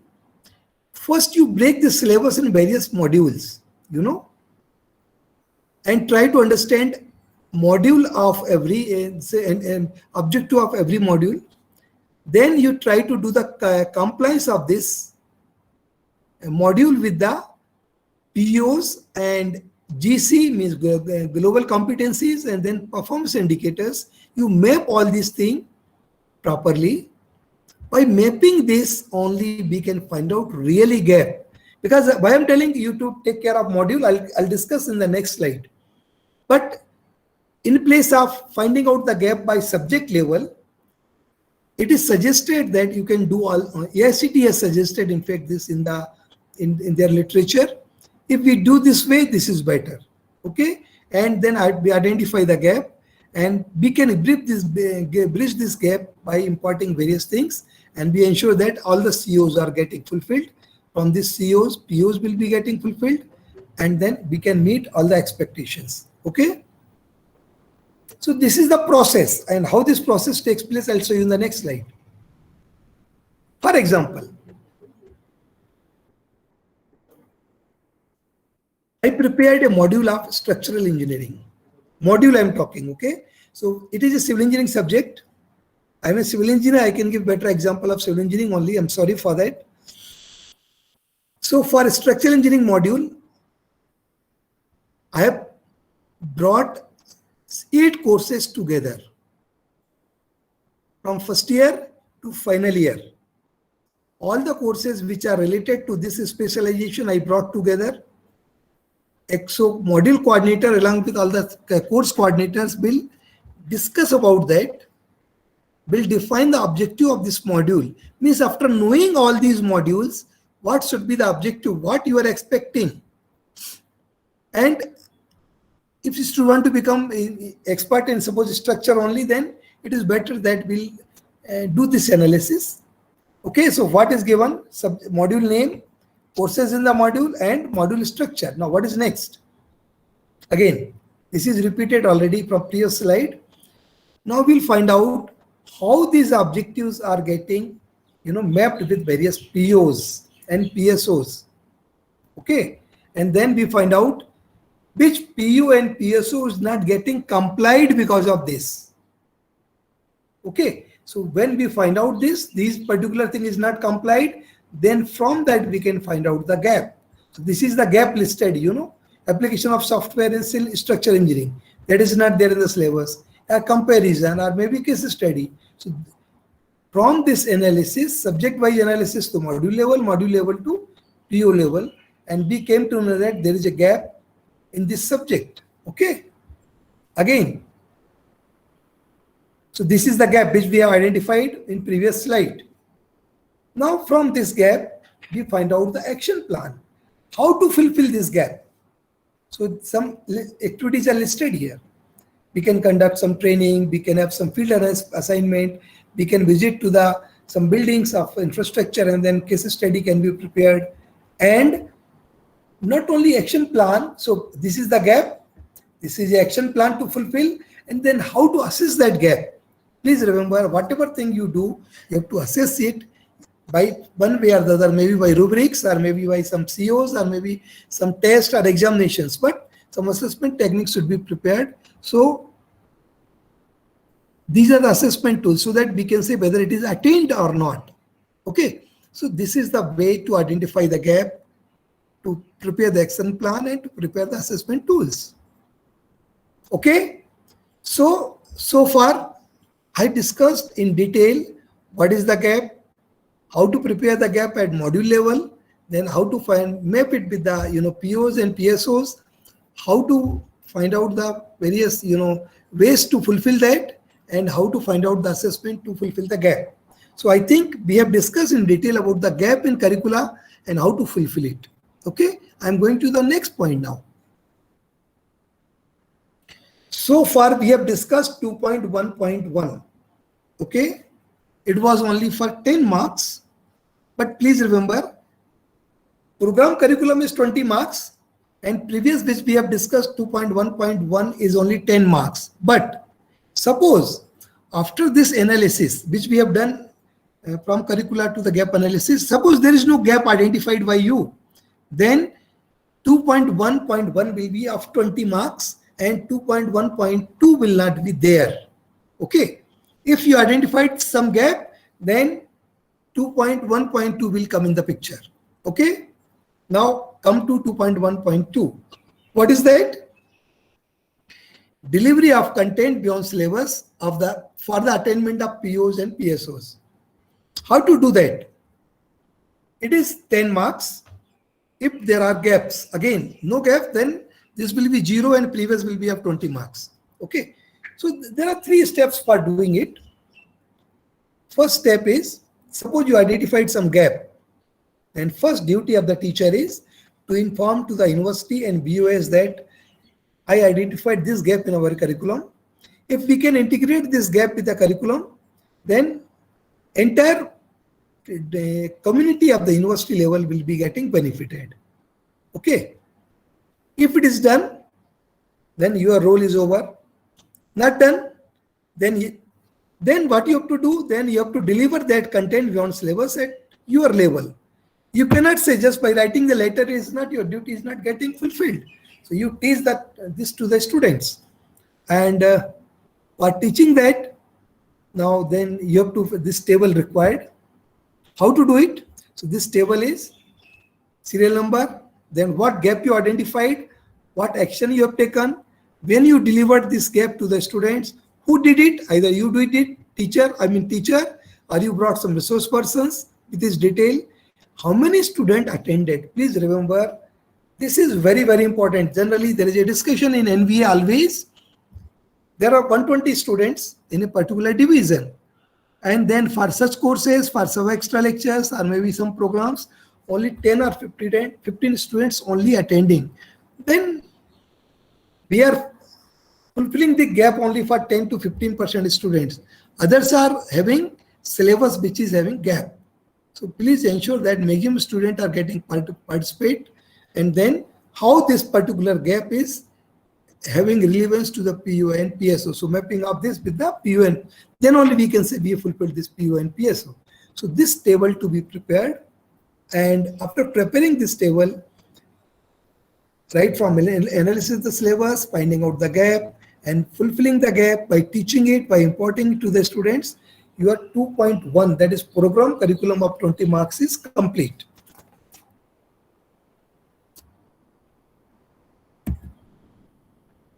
Now, please remember, second part is very important, that is teaching learning process. And it is having 100 marks, but 100 is not only for 1 point. It is divided into many things, but total marks are 100. So teaching learning process, I have given one cycle here, where at the center there is a curriculum. After getting the curriculum,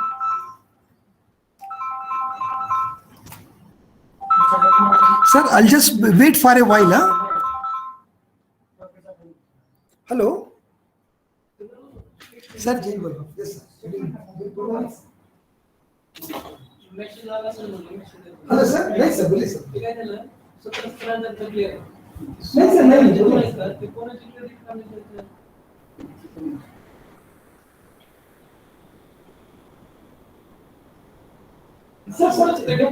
first class, sir.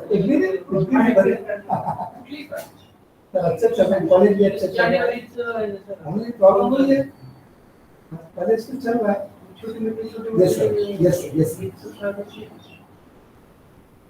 Sir, मैं राजर्षि Shahu college में हूँ। हाँ आपको मालूम, आपको मालूम है sir, आपको मालूम है, हाँ केवी मैडम वाला, हाँ उधर ही 6 साल हो गए, अच्छा 6 साल, यस यस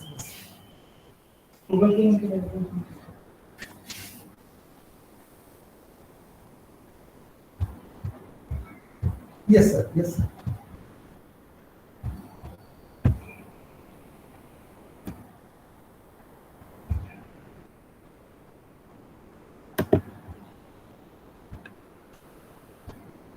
साहू की सर, समझा नहीं सर, क्या बोल रहे हैं sir?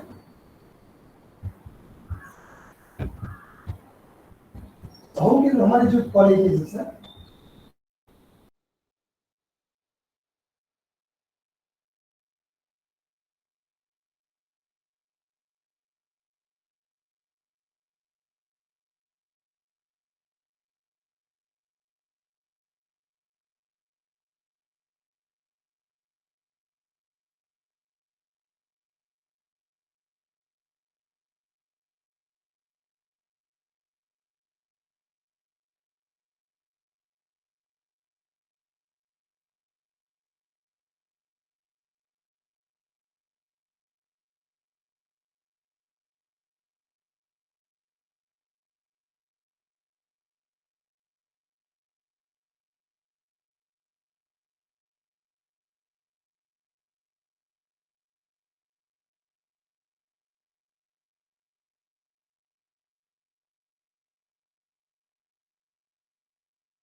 Hello? Hello, madam? Yes, sir. And there was some very urgent call, so I took it. Sorry. Problem, sir. No. And I think my slide is visible to you. Yes, sir. Yes. Okay, should I continue? Okay, I'll continue for 20 minutes more, 15, 20 minutes more. Okay. Yes, sure. So now this is a cycle of overall teaching learning process. Okay. So what I was telling, there is a curriculum which is given by university, then we added some curricular gaps and we make it total curriculum which is fulfilling all the POs and PSOs. Then we plan the teaching learning process. We deliver that to the student by using various tools. And then we evaluate that by using various, internal and external, external type of examination assessment tools. And from that, we get the feedback. And from the feedback, maybe from various stakeholders. And then again, we replan for next year. So this is a cycle. Please remember, this is a cycle for entire teaching learning process. They are very meticulous planning, systematic delivery, very transparent and maybe very logical assessment, and true feedback from all the stakeholders can make our teaching learning process very good process where all the things will be covered which are required as per NBA. Okay.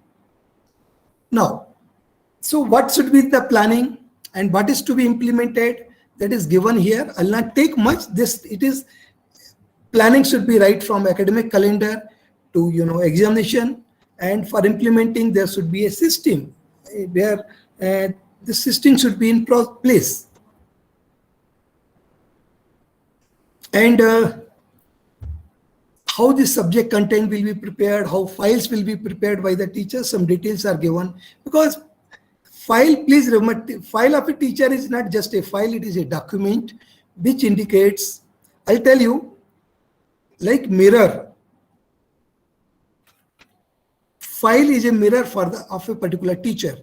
The systematic way you prepare your file, that reflects your true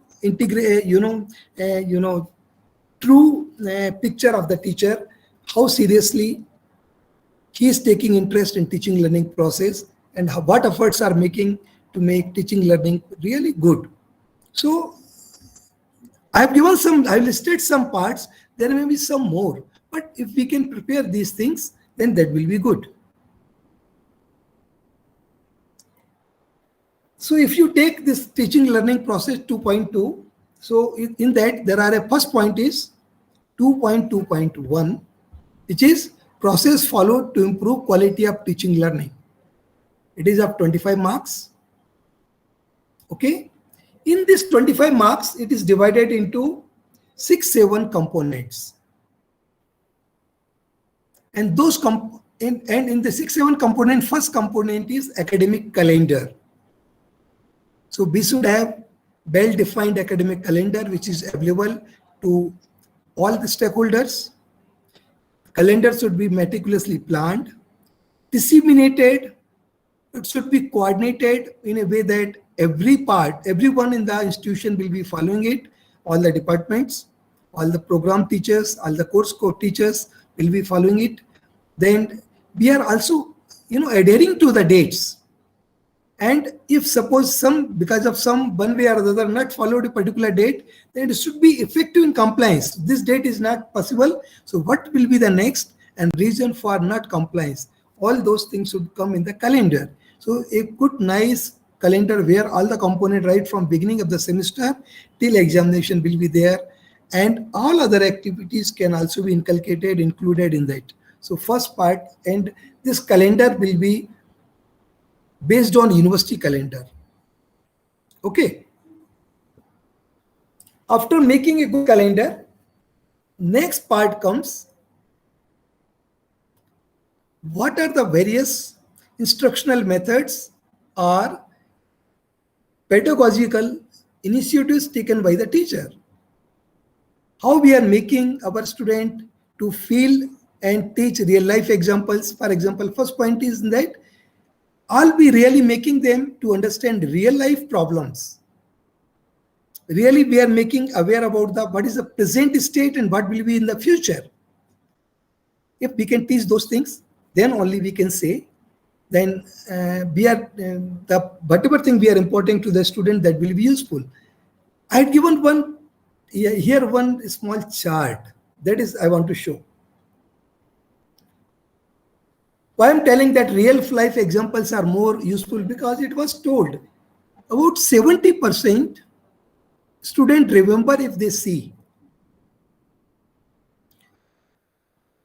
Only 40% remember when they do it by hands.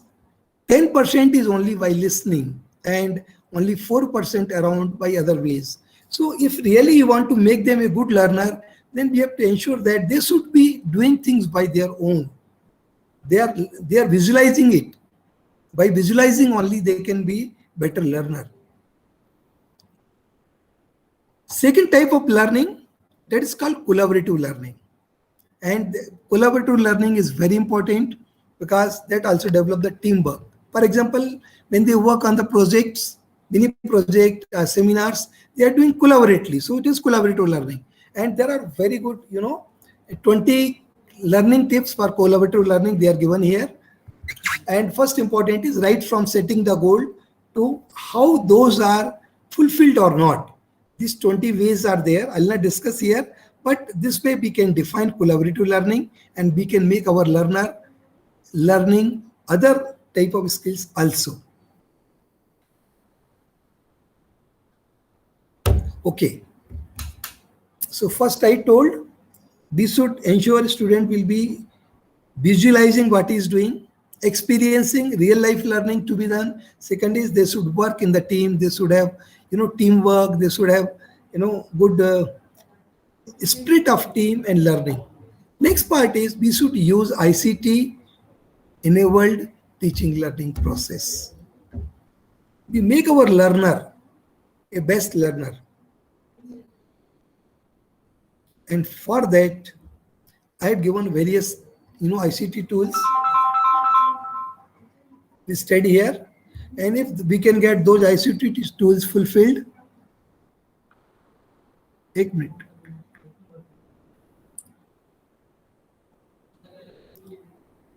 So this tree is ICT tree, which I did at my college.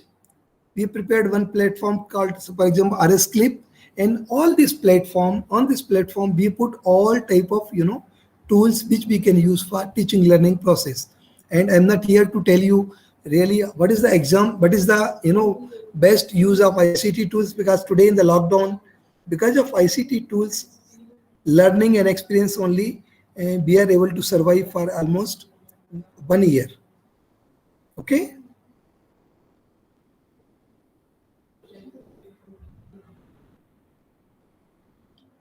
Then another part, very, very important part, is how we can support weak and bright learners. For that also, there are 4 marks in NBA, and what they are expecting. First thing is how you identify the weak and fast learner. Then after identification, what action you have taken. After taking the action, what is the impact of the action, and whether it is a one-time exercise or it is a continuous exercise you have taken. But please remember, उसके बाजू में मैंने एक और slide दी है. Please remember, every student is a different learner, and everyone, I'll not go in detail. It is very important slide, but here I'm not taking that topic, so I'll not discuss much on that. But when we say it is a different learner, then he may be having different style of learning. And if some bright students are there, then we have to encourage them to learn something, better by understanding what style he prefers. And if suppose somebody is a weak learner, then we have to find out some styles through which we can make him learn. If we generally, हमारी class में, what we have observed, we try to teach to the average class. Some is top, some is bottom, but we'll make the mean of that and we start teaching. And then in that case, what happens, even bright learner becomes an average learner. And slow learner may remain slow. He may not understand anything. But we have to ensure that somebody who is bright learner, good learner, he should be motivated by doing new things. And somebody who is slow, he should be brought to the level of others. This is very important for the teacher. And this is what NVA look into as a process.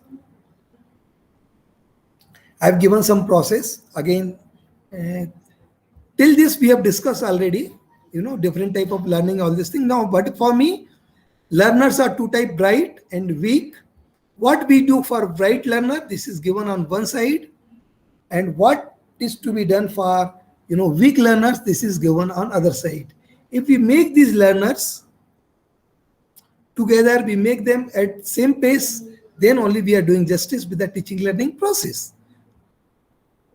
And what we should do for first learners, some activities are listed here. If we can take care of these activities, then only we can say we are fulfilling the role as a teacher. And what we should do for slow learners, again, they are listed here. If you feel I can give my, because I cannot read everything, I cannot give everything from this slide. I'll give my notes to the madam. Madam can display, can pass on to other teachers. But some tips are given. How we should take care of slow learner, and what is the objective of slow learner. Different type of learners are also given. What are the characteristics of learners? How to identify them? Because slow learners may be having one or the other type of attitude, Through that attitude, through that problem only we can identify, yes, he is not, he is slow in learning, he is slow in getting particular, he may not be slow for all the subject, but he may be slow, or he may be, may not be catching at the pace of teacher in particular subjects. So there we have to take care of it. But please read first sentence. He can understand, but maybe slow in understanding, and after some time he will be at the same pace. Please remember, slow learner के लिए उसको ये नहीं बोलना है कि आप 40 marks लेके पास हो जाओ और फास्ट लर्नर 70 मार्क्स लेगा. No, he should also get 70 marks, but his learning pace is slow. Once he learn, he will be at par with any learner. Please remember, this is the culture. This is the philosophy of slow learning. Okay.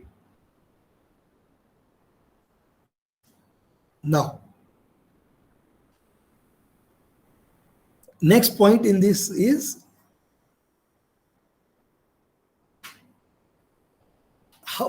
what is to be done in the classroom, what is to be done in the laboratory. And please remember, question of this, for classroom observation there are 3 marks, and for laboratory observation there are again 3 marks. So, but these are to be observed by the expert when they visit the institution. Of course, you write in the report, but real observation will be done during the interaction with the students. While visiting that, they see ambience of the classroom, efforts to keep the student engaged, whether you are using ICT regularly. And please remember, in this, very, very important is interaction they made with the student. And they take the feedback, whatever thing you have given in the report, experts will try to get those things from the students. And please remember, they never get as a part of complaint, they get in a different way. For example, an expert will ask, suppose you want to make your department or your college one of the best college in the Hyderabad or in Mumbai, in Pune, then give one suggestion. Your college is really good, so they will appreciate and then try to get a small suggestion. And a student is not making complaint, but he is giving a suggestion to make college better. And sometimes that suggestion comes from the student. And so please remember, whatever thing we write, we have to ensure that it will be percolated till students that this practice is there in the college. So if there is a discussion, you have to say yes for that.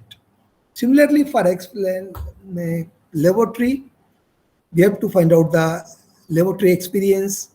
We have to again ambience of the laboratory, batch size, on one experiment, how many students are performing. Continuous assessment will be observed. They can correlate attendance with the assessment. Sometimes attendance is less, student is getting more marks. Otherwise, some student having more attendance but getting less marks. These observed many times, and then the questions starts. How analysis is done by the student, how these results are recorded. There is a spelling mistake recording of the results, it is there. Then feedback from the student to be taken again on this practical, whether ICT tools are used in the laboratories also, and all these things will be discussed as a part of interaction. So these 6 marks from classroom and practical, you write the report, but they will be after the observation and visit and interaction with the students.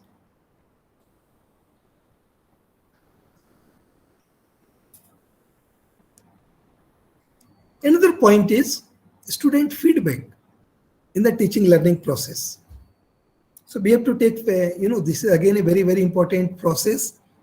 So what is the format for the feedback, whether it is really well designed, fulfilling all the need of the learner? What is the frequency? How many times you take in a semester? How many times you take in a year? Okay, you have taken the feedback, but whether it is analyzed properly, you analyze it, but you have taken action. And all again, the feedback process file may be available, but again, same thing will be asked to the student. It may be asked, suppose you have given any suggestion, one student say, yes, I had given one suggestion in my feedback format. Then question comes whether it got fulfilled. If you say yes, then your entire this process is fruitful. Suppose few students say that even though we give the suggestion, but generally those things are not coming in action, then please remember these 6 marks will not be attained by the, you say you got very good file, but on ground your students are telling that process is not proper in action taking. It is good in taking the feedback, collecting, analysis, everything is very nice, but action taken is not there, maybe slow, maybe sometimes, so this will give you negative side. And this is something I have given a process of, a feedback process, and need not to explain you, you already doing all this, who should do this feedback. Sometimes we also take the feedback from parents, we take feedback from alumni, employer, we take feedback on the facilities. All those things should be taken properly and should be analyzed, and properly action should be taken.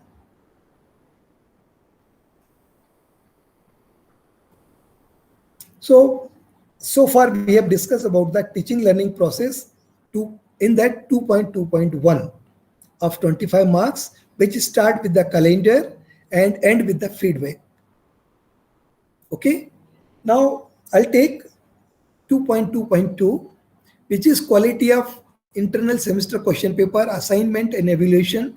So you may be conducting the test, examination, but most important thing is this. Please, you see this, what is expected by the NBA. You define the question paper should be mapped with the COs to be attained, which you're going to discuss in criteria 3.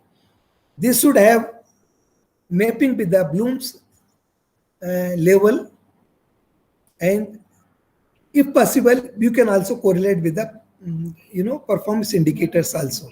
For example, this is a question paper which I have shown on the slide. Then through this paper, how different levels of Blooms are getting fulfilled, level 2, level 3, level 4 fulfilled. So we can say 46% is for level 3, 18% is for level 4, and 36 for level 2. Okay, so this is a Bloom's level. Then how they are fulfilling the COs. So we can say through this question paper, CO3 is having maximum contribution. So this way we can analyze, and then we can have quality question paper. And then not only question paper, but please remember, it is also expected that you should have quality assignments. Your assignment should be designed properly. Assignment should promote the self-learning among the student. It should be not just student not just copying from one source only, but they are referring multiple resources for answering the assignment. And you are also taking these assignments from the student You are also taking feedback on the assignment, and most important is you are also mapping these assignment, the COs. If you do all this process, then part D, which is of this entire process, is 20 marks that can be fulfilled. Okay. Then 2.2.3 is quality of student projects. It is of 25 marks. When we say project, we should know that project should have good content. Through project, students should learn good presentation. It should be reflection of the true problem. It should have some in-depth understanding or maybe innovation. It should develop some 21st century skills. And please, most important word is, which is voice and choice by the student. As far as possible, we should make freedom to the student to design, develop. A project should be by the student, of the student, and for the student. So they should learn it a lot if they do it this way. They should drive some questions and answer themselves. They should know why they have designed this particular type of project. If a project can develop and define these questions, I think it will be a good quality project. Generally, it was told that project is a bridge between theoretical aspect and real world. It develops problem solving skill among the student. It developed thinking and visualizing among the students. If they work really well in the project, then it develops good communication. It develops better understanding of teamwork. It improves motivation among the student. They understand value of cost and time. They understand better allocation of resources.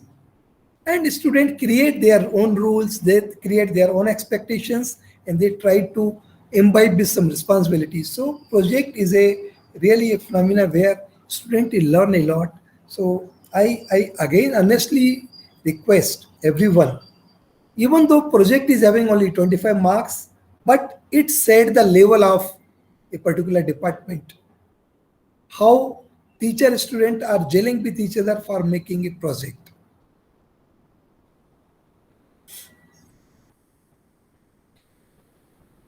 Important thing in the project will be how this project identification and guide allocation process is there, how transparent that process is, and then what type of project they are doing. They are doing application based or project based, product based, or research or review type, whether they are taking some consideration of the society like environment, safety, ethics, cost, whether they are mapped POs and PSOs.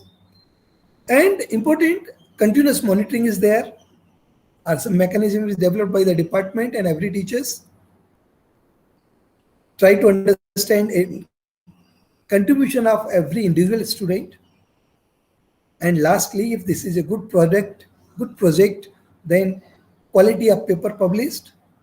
Many projects, if they are done really well by the students, even they develop the patents. So project has a lot of values in engineering curriculum and in NBA also. Next point is there, which is related with the industry. Now, next 2 points will be related with industry. And first point is related with industry interaction. It is of 15 marks. And again, industry internship and summer training, which is 15. So 30 marks are here for industry relations. And those can be scored well by institution if they have well-planned approach. So first question in that is whether you are having some industry supported lab. If it is there, what type of laboratory is there? What is the objective of setting up that lab? What is the utilization of labs? How effective you are utilizing this lab? That is first part. Second part, and this is having 5 marks. Then second question comes whether you are taking help of industry professionals for partially or fully delivering the course. If yes, again there is a good credit for that. Then comes Okay, you are having laboratory, you are having a industry person coming, but have you done impact analysis of all these things? Yes, done. Then what is the action taken after impact analysis? If this can be done, then only this will get fulfilled and you get good marks for this criteria. Industry and institute can work on various aspects. For example, they can work on joint collaborative project. They can develop industry supported lab from the industry. Expert lectures can come. And last point is industry can support the institution by giving internship and placement. So these are the four aspects, and I'm now going to touch last aspect of that, that is internship and placement. Now, for doing all this, most important thing is there should be a well designed, well placed industry institute partnership cell. If this cell is there only, then only we can get many outcomes from the industry. So this cell should have these 11 components which I had given here. And out of that, most important component is again internship and industry and summer internship and training. So first point in this is there whether industry training is conducted, industrial tours are taken for the students. Okay, training is there, or maybe summer training we call it, but whether report is prepared by the student. So post training assessment is also having a lot of weightage in this. After making post training assessment, what is the impact analysis?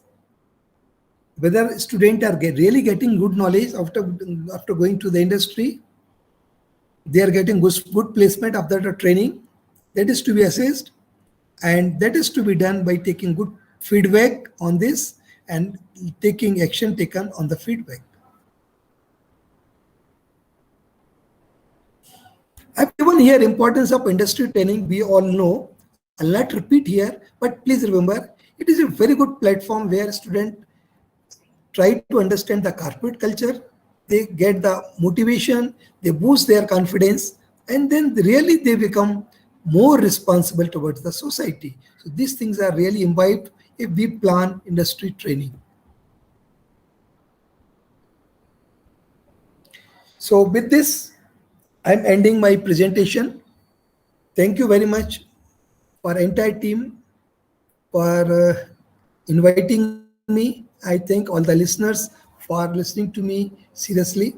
Thank you very much.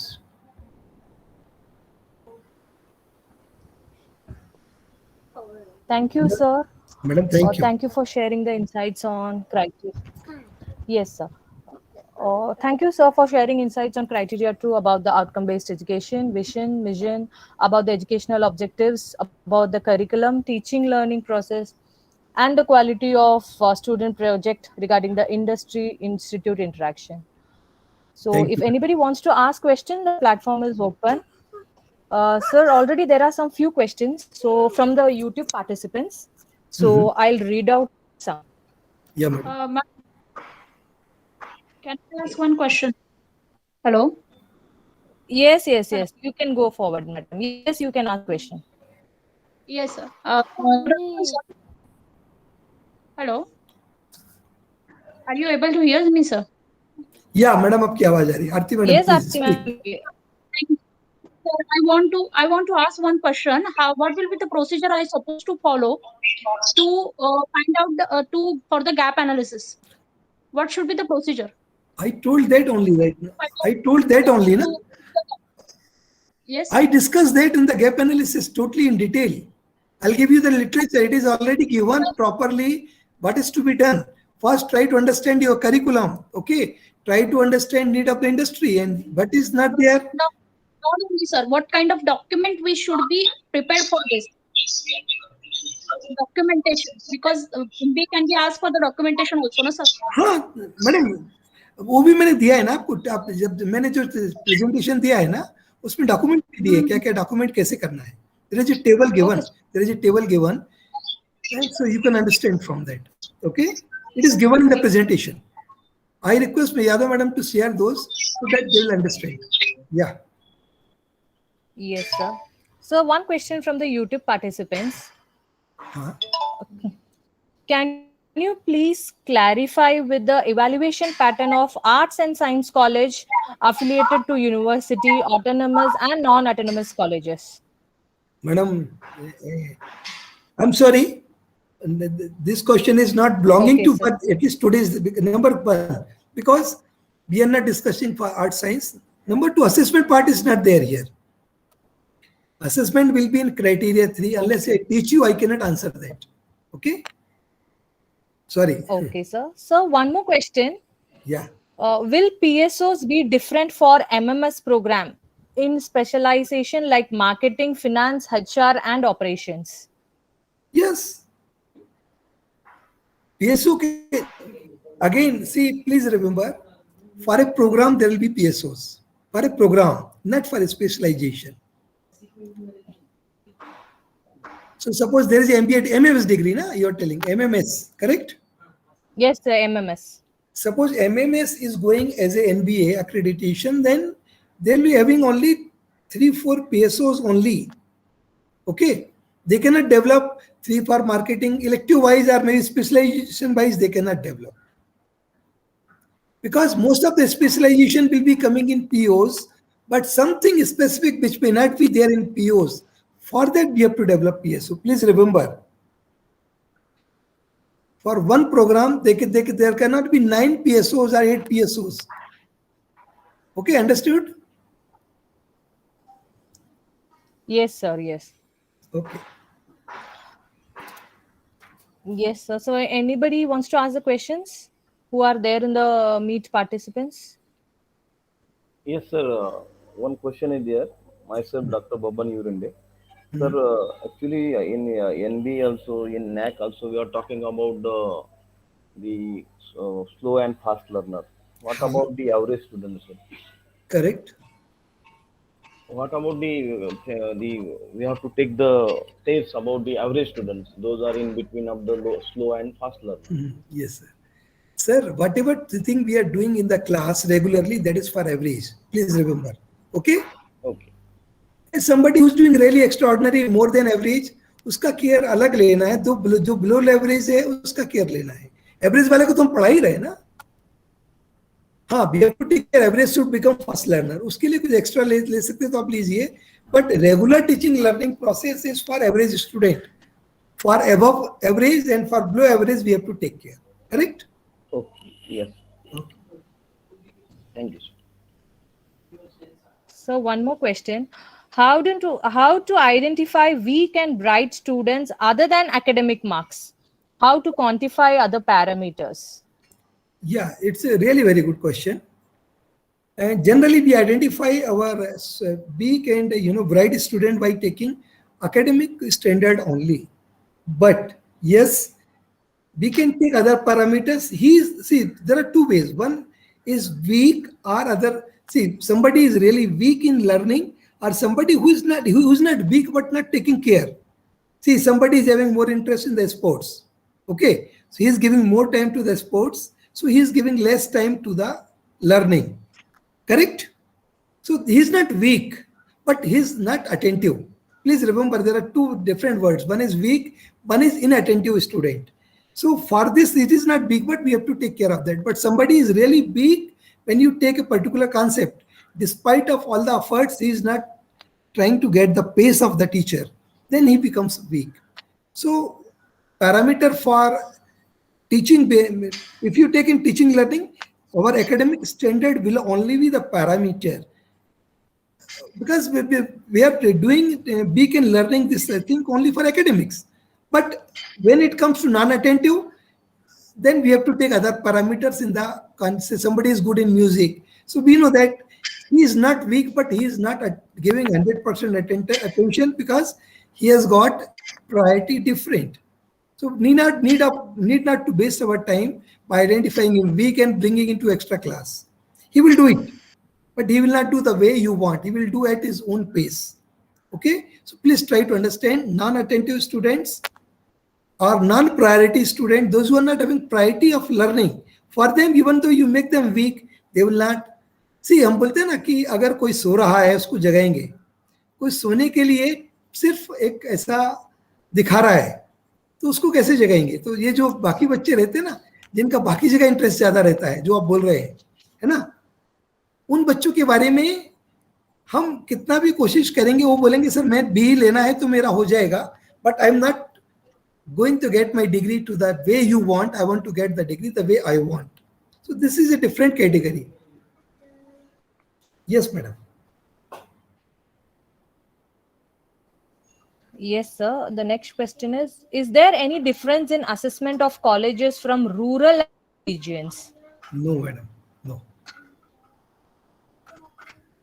Okay, sir. The next question is in autonomous college, what is the should be narrow or no gap? Gap always be there. Gap between the curriculum you are talking, Okay. na? Gap is always there, madam, because Yes, sir. because the technology is, advancement of technology pace is more and high, we can say, than our, curriculum development pace. So it is always there is a gap. So that gap to be analyzed. Yeah, madam. Okay, sir. Sir, how to effectively engage students in an online class? Really, I should not answer this question here because it will become but there are various techniques available. I request anybody who has this, please try to understand teaching techniques. Yep. See, for example, मैंने 2 घंटे almost lecture लिया है. मैंने क्यों लिया है? Because I'm engaging the person, those who have come to this program by their choice. They are matured person. But when we are teaching in the class, we know the students are not having continuous attention or may not be that much matured or maybe motivated. So asking the question in between, making little interesting in the class, making your good notes, good slides, so that they will be attentive. Whatever thing is available in the book, you are not repeating that in that in your lecture, but you are giving something new. You are using new technique every time. Student will get engaged. So these things I told you, real life example to be given to the students. If you do this, then only we can engage online. Otherwise, honestly, it is difficult. I can understand this question, and for that, teachers should be trained for pedagogical type of training. 5 minutes. Yes, madam. Yes, sir. Thank you. There are no more questions from YouTube participant. Okay, so thank you, sir. Thank you. The session was really very informative. I participants will be shared in the chat box. Sir, thank you so much, Jain sir. It was really valuable Sir, thank and you, sir. very informative session, sir. Yes. I really appreciate your all efforts to make us aware in depth, particularly criteria 2. Sir, Thank you. really thanks. Thanks to you. Thank you so much, sir. Thank you. Thank you. So should I exit now, sir? Bilas, sir? Sir, मैं exit कर लूँ? Yes, sir. Thank you, sir. Yes. Okay. Thank you so Yes, much, sir. Jain. Okay, Yes. sir. मिलेंगे sir बाद में. Bye. Yes, sure. I will give you a call. Thank you so much, sir. Okay, participants, now it's time for lunch break. We will be back by 2 p.m. with our next speaker. I request all the participants to join prior to 5 minutes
Arundhati ma'am, can we start? Yes, ma'am. If all of us join, we can start. Yes. Sir. Principal sir has also joined, so I think we can start. Yes, yes. Amutha ma'am? Yes, ma'am. Yes, you can start. Yeah. Good afternoon to Good one and afternoon, all. sir. Singo sir, good afternoon. Good afternoon, sir. Sir, you are welcome. Okay, sir. Good afternoon to one and all. I'm sure the morning session was informative and everybody must have got the understanding. Now, the next session is by Dr. P.O. Ingole. Sir is professor in electronics and telecommunication engineering. He's a head in the Department of Information Technology in PRMIT and R. Badnera. He was a former principal at G.H. Rasioni College of Engineering and Management, Amravati, and working as NAC assessor from Jan 2015. Sir has 32 years of experience in teaching. Under his guidance, 6 research scholars have completed doctorate and 27 students have completed postgraduate. Currently, 2 students are pursuing their PhD under his guidance. Sir has received many awards and recognitions in various categories, such as Marquis Who's Who in the World in January 2007, Marquis Who in Science and Engineering February 2007, International Biographical Center, Cambridge, Leading Engineers of the World in the year 2007, International Biological Center, Cambridge, 21st Century Award for the Achievement in the year 2007, International Biographical Center, Cambridge, Leading Educator of the World in the year 2007, and many more. His co-curricular activities are he was a NAC assessor, he has conducted workshop on NAC assessment, he has conducted workshop on outcome-based education, he was an ex-chairman institution of electronics and telecommunication engineers Amaravati Center. He was a member of Board of Studies in Electronics Engineer at SGBAU Amaravati in the year 2011 to 2016. Sir was a member of faculty in engineering and tech from EXTC Engineering. He has active participation in curriculum development of UG and PG courses. He has implemented many faculty development programs, was a guest speaker for various institutions at many universities. He was a coordinator for various FDP, STTP, and seminars. He has conducted many academic audits. He was a chairman of Institution of Electronics and Telecommunication Engineers Amravati Center. Sir has given talks on AIR Nagpur and AR Amaravati on scientific topics. Sir has done 85 publications in international and national reputed journals and conferences publication. He has published 3 patents and 1 copyright published. Some of his memberships of professional societies are he is a life member of ISTE New Delhi, he is a fellow of IETE New Delhi, fellow of IE Kolkata, member of IEEE USA, and life member of IAENG. He is working as a chairman of IETE Amaravati Center for the 2 consecutive terms in the year 2016 to 18 and 2018 to 20. Some of his professional experience are he is elected as a member of Maharashtra and Goa section of ISTE. He is an executive member of IETE Local Center Nagpur. He has worked as a vice chairman of IETE Amaravati Center, worked as a chairman for IETE Center Amaravati for 2 consecutive terms. He has organized the 61st annual IET convention held from 29 and 30 September 2018 at Amaravati. We welcome you, sir, and I request you to start with the session. Thank you, madam. I am delighted to Thank you, hear sir. my introduction. Very nice introduction. Thank you, sir. I would like to get the access so that I can start sharing my presentation.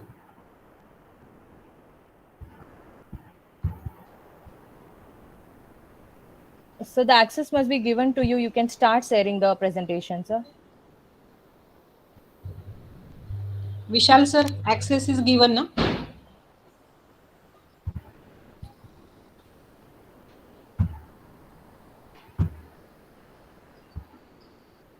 Hello, Vishal sir.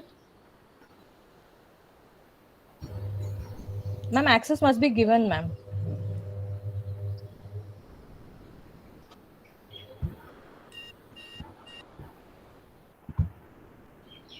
So please share your PPT. We'll see, otherwise I'll talk to him. Yes, sir. The screen is visible. Okay, thank you, madam. So, at the outset, I would like to thank Principal Sir Shri Virasji Nitnavare sir for inviting me and allowing me to speak on this particular FDP. The FDP is on a very pertinent topic because the quality of education and the education sector itself is going through a very tight cakewalk, and due to pandemic the situation has worsened, and in such situation the quality of education, quality of technical education is the most important aspect, and NBA gives us the true insight into the quality of education.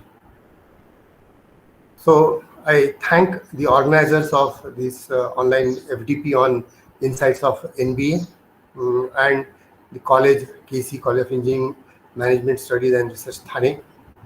I once again thank Principal Sir for inviting me to speak in this FDP. So let's begin. I hope in the morning session you may have the discussion on criteria number 1 and 2, I suppose, because I am asked to speak on criteria number 3, that is course outcomes and program outcomes. Is that correct, madam? Yes, sir, correct.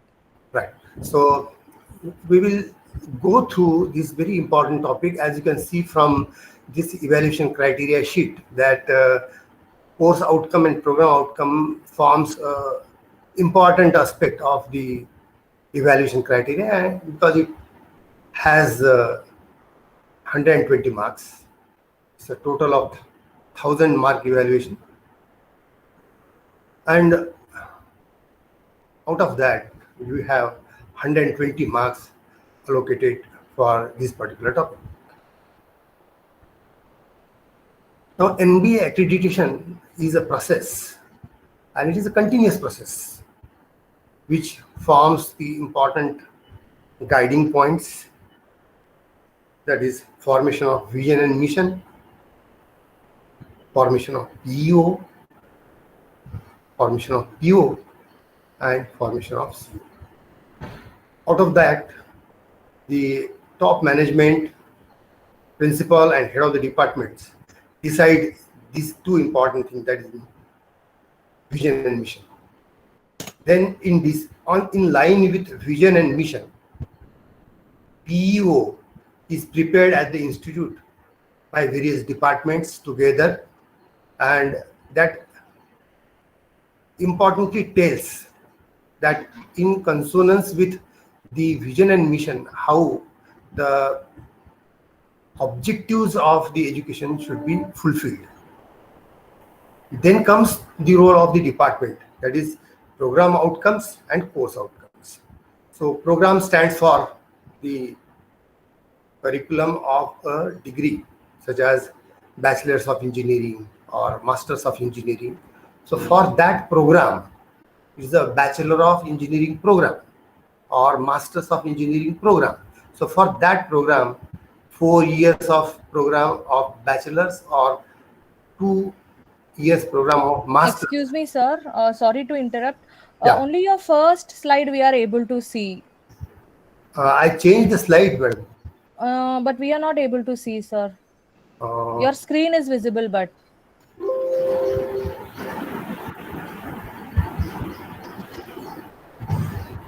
yes, sir. Now it is visible. Can you give slideshow for the entire screen? Just I was in slideshow, but you said that it is not visible, so I just came out of the slideshow. Okay. So is it visible, my first slide now? Now your second slide. Yes, sir. Evaluation criteria is visible now. But that is mismatched, because I am right now showing my first slide and you are able to see second slide.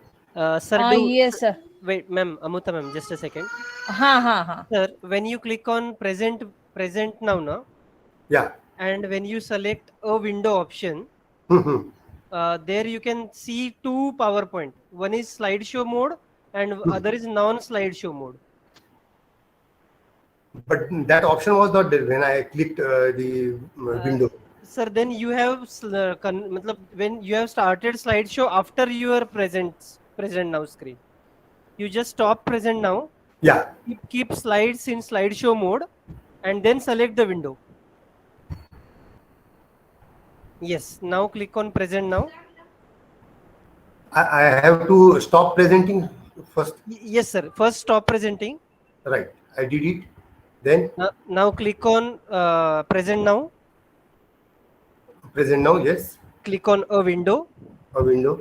Now you can see a slideshow and PowerPoint presentation, both window, right? In that share an application window box. No, only one window, that is the Google Meet is visible. Second window is not visible. Sir, you have selected entire screen. Let me check. Select a window. Select a window. That I did.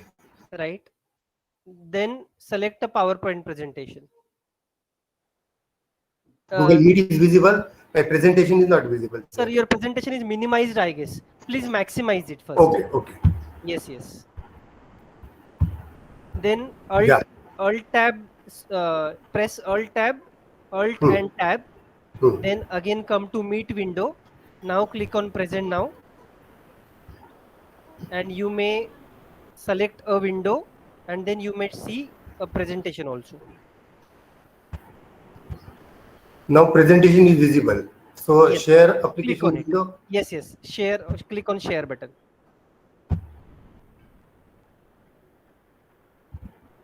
Yes. Now we are able now to I go into presentation. Yes, but it is not in a slideshow mode, sir. It is in non-slideshow mode.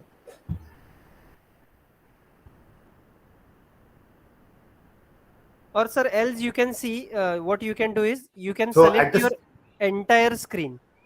You can share your entire screen, so your presentation mode will be seen. That will also can be done. That can also be done.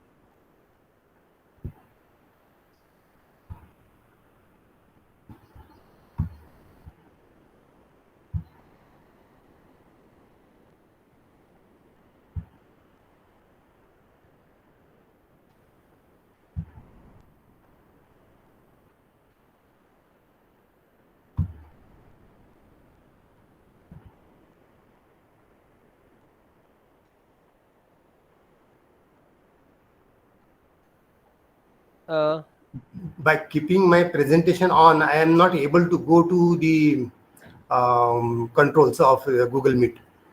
Yes, sir. That is a disadvantage. Yeah. Sir, I'll guide you step by step. Yes. Tell me. First, you keep your presentation in slideshow mode. Okay. Put it in slideshow mode. Right. Then after that, Alt and tab. Alt and tab. Alt and tab, and come to Meet window. Google Meet window.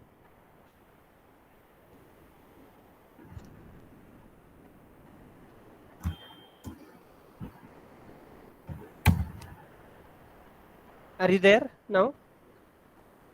But then the slideshow mode is turned back into. Okay, slideshow mode. Okay, sir. Then sir, can you share your PPT? Then we can share it from here if you want. Yes. Tell me how to. Ma'am. Hello, Amuta ma'am. Vishal sir.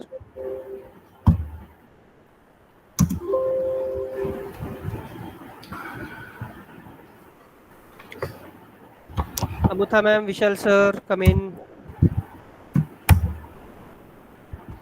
Hello, Vishal sir. Amutha ma'am.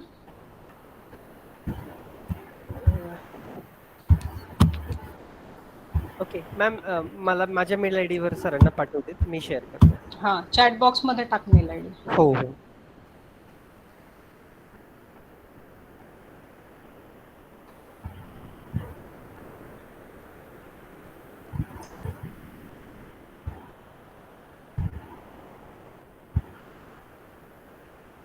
Can you share your email ID? Yes, sir. I just now shared in the chat box.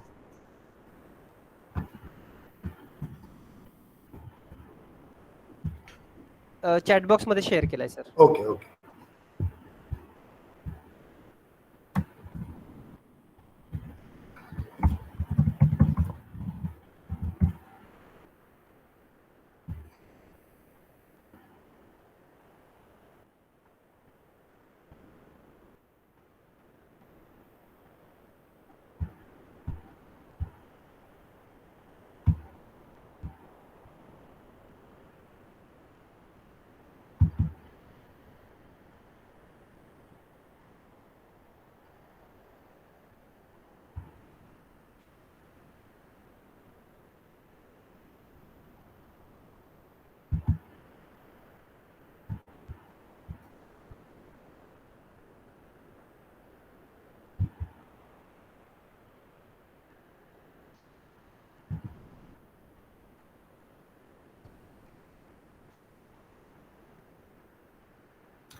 I send it.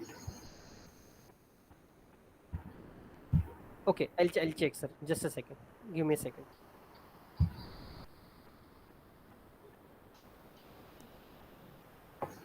Yes, sir. I have received. I'll present.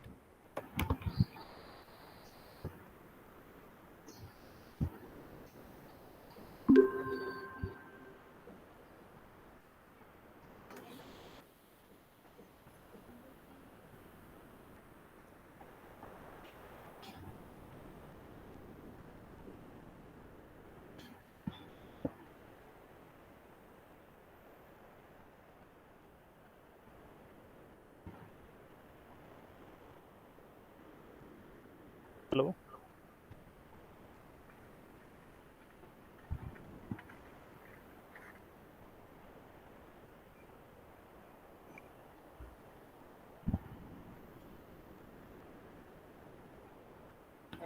Sir, is my screen visible to you now? Prashant, Yes. sir? Yes, I'm able to Yes. see now. Yes, sir. Yes, yes. So now you will have to assist me. Yes, sir. I'll be there to assist you. No problem at all. Yes. So go to the next slide.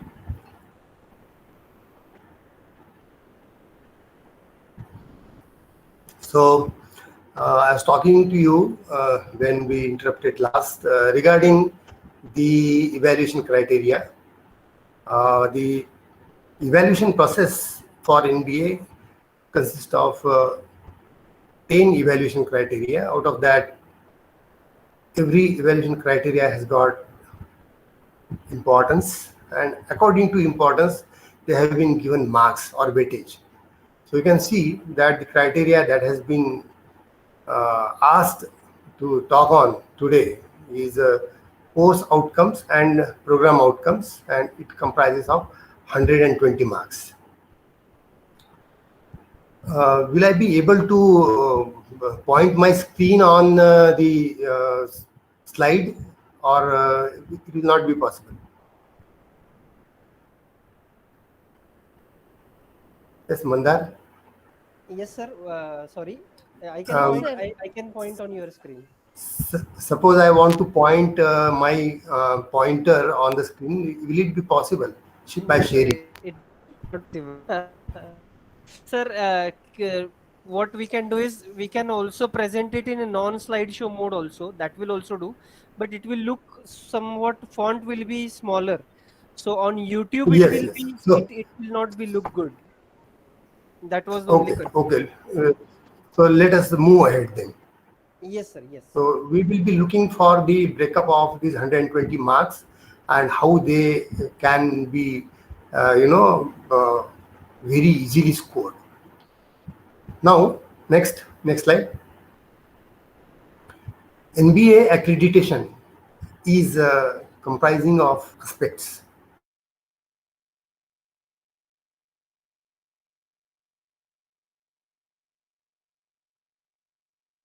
That apex requirements that institute should keep in their mind, they are designed by using the top management, principal, and directors so that they can set a goal for long term, such as 20-25 years.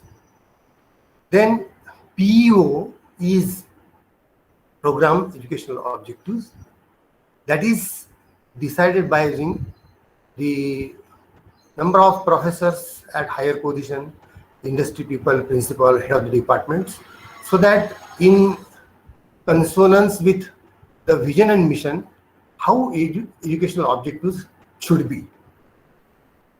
Then the responsibility comes on the shoulders of the departments, and department, that is head of the department along with the faculty member, decides the program objectives, program outcomes and course outcomes.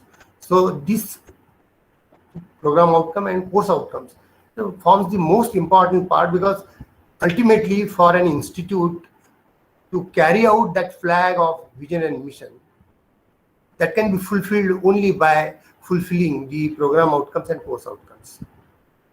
So then program outcomes and course outcome is the responsibility of the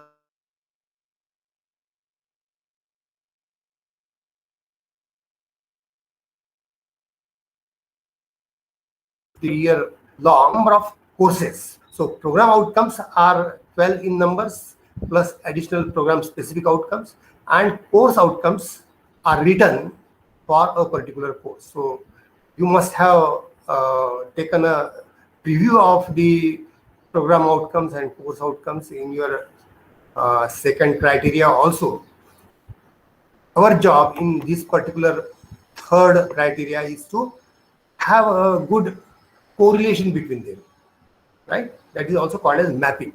So how to do that? That is the subject today. Next slide.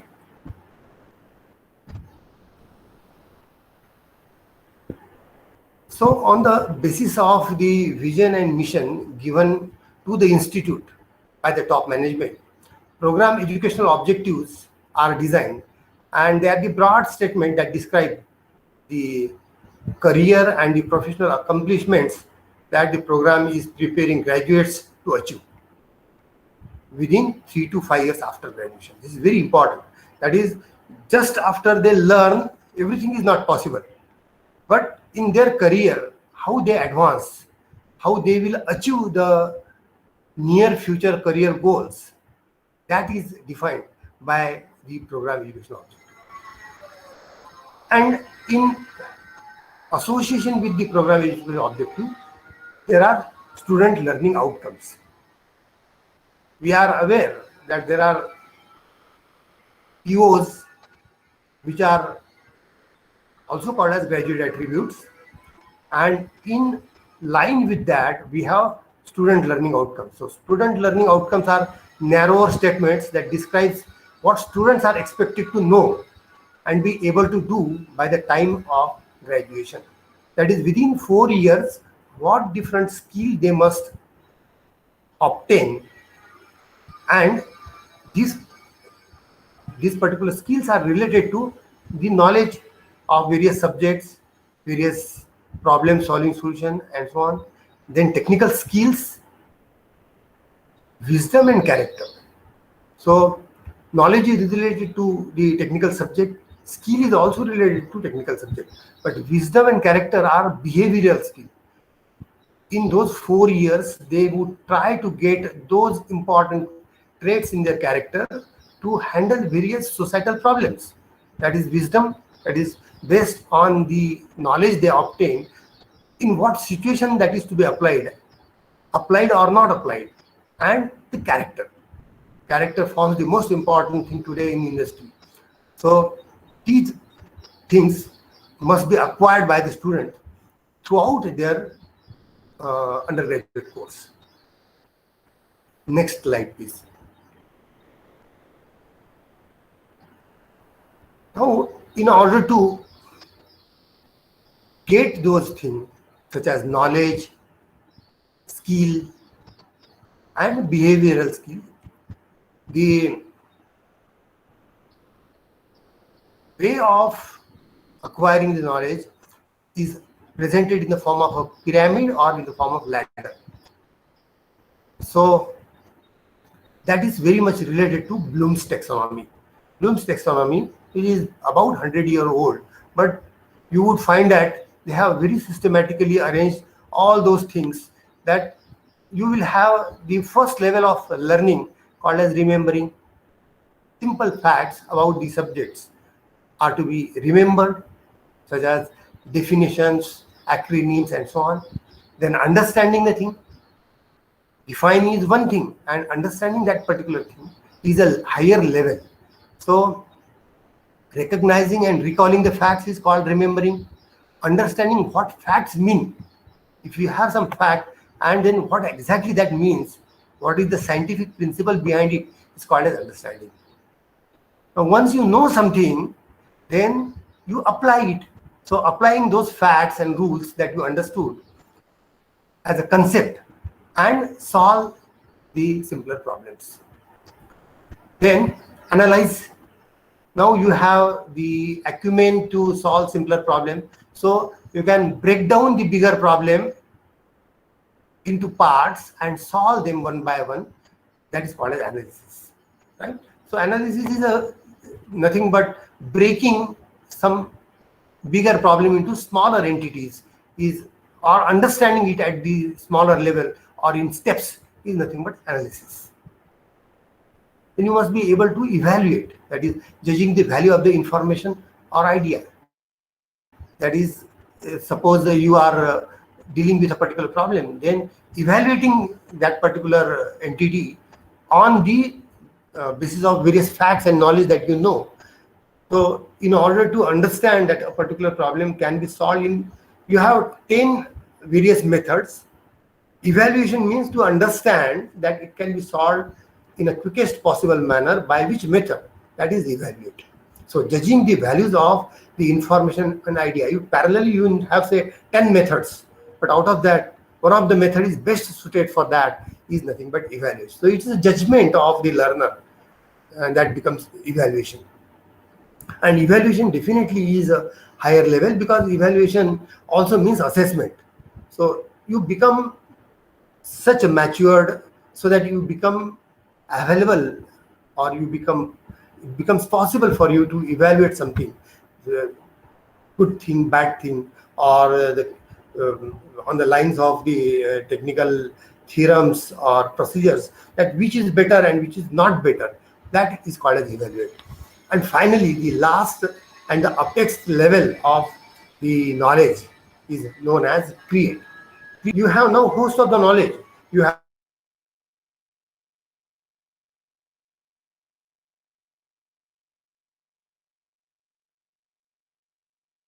the and now by using all these things, you are able to possess some creativity in you. Maybe by training, maybe by just knowledge, you will be able to put your knowledge into new knowledge, creating new knowledge. That is what is called as create. So combining parts to make a new whole. For example, in engineering, we study 40 odd subjects, and you are able to join certain subject and a knowledge in it to create a new fact. That is what we generally refer to as research. We also refer to it as creativity. And in today's paradigm, the paradigm of the 21st century, lot of importance is associated with creativity. So the levels of knowledge, they are very important, and they are depicted in CO and P. Next slide, please. I was talking to you about Bloom's taxonomy, and Bloom's taxonomy not only gives us the levels of attainment of the knowledge, but it also talks about the action words that becomes then the guidelines for teachers and students to acquire the knowledge. So first of all, we have remembering the facts. So recall the facts, basic concepts, and that can be done with the help of these. So when you write down the CO for a subject, these action words become important, that a particular scientific fact you are expecting from student at which level. So defining something or duplicate something. Duplicate means copy something. then list, memorize, repeat, state. These are a few indicative action words to define the remember level. Then understanding the facts. Explain ideas or concepts. You have understood some concept. Now you would like to elaborate it, and that is what is understand. So classify, that is you differentiate it. Then describe, so you explain it. Discuss, explain, identify, locate, recognize, report, select, translate. These are the action words that you associate with understand.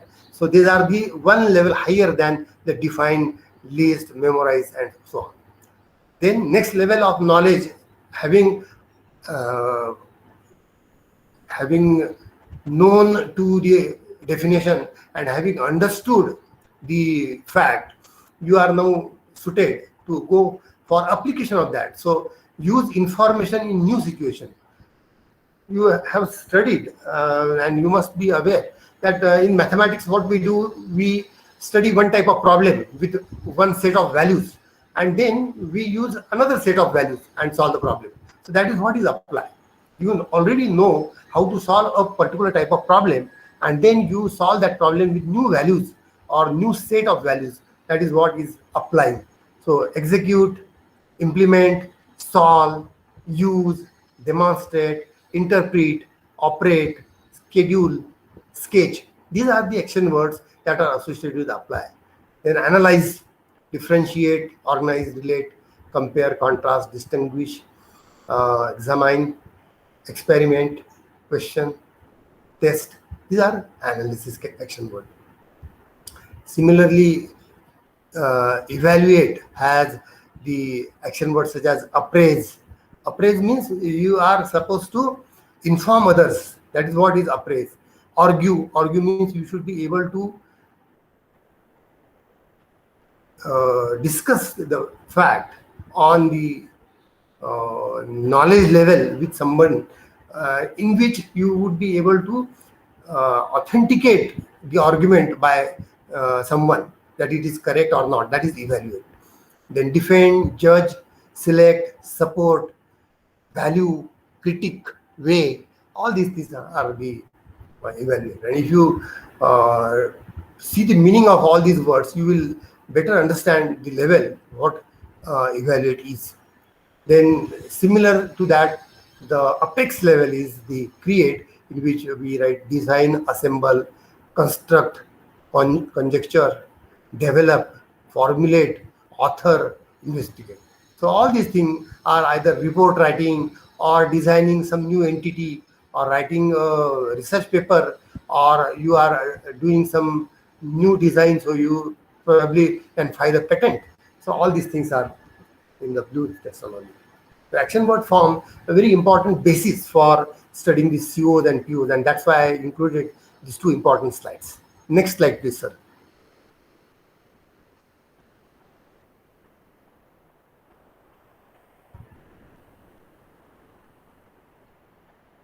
Now, as a department, there were earlier till 2014, the format of NBA of 2014 and earlier, they used to give a graduate attributes, and graduate attributes were free to be articulated. So institutes can change the statement of the graduate attribute to call it as program outcomes. But now NBA and ABET, they have in their 2015 format made it sure that institutes do not deviate from the importance of the graduate attributes. So they made it fixed. Program outcomes are not required to be articulated by the institution. There are two things. One is program outcomes. They are 12 in numbers and they are fixed for all the institutes. It may be Indian Institute of Technology, or it may be NIT, or it may be the autonomous institutes, or it may be affiliated institutes. For all of them, graduate attributes or program outcomes are now same, and they are the true picture that what is the expectation of the administrators who implement the national education policy? What is in their mind? What graduates should become after 4 years of study?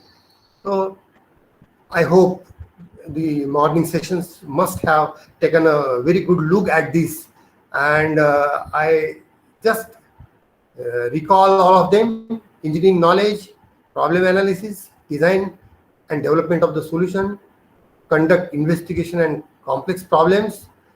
I mean, the program outcomes suggested by National Board of Accreditation are as follows, and engineering graduates will be able to possess engineering knowledge, will be able to do the problem analysis, will be able to design and develop the solution for the problems, will be able to conduct investigations of the complex problems. Then they must be able to use the modern tool. Then engineers are human beings, so they should think about society whenever they design any new problem. Environment and sustainability. Our existence on Mother Earth depends upon environment, and till we protect our environment, the solutions are not sustainable. So sustainable solution means the solutions that keep Mother Earth intact without putting any extra burden environmentally or otherwise. That is what called as the environment and sustainability. Then ethics, the behavioral aspect is addressed by these ethics. That is 8 graduate attribute, that we must be able to adhere to the minimum principles of humanity, and we must possess professional ethics while we discharge our responsibilities. Next slide, please.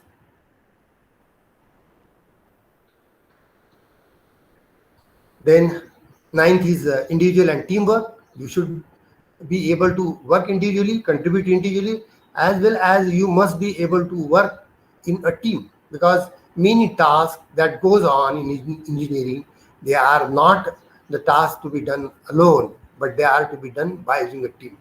So you must be a team player. Then communication forms and another important aspect of the graduate attribute. Project management and finance, you must have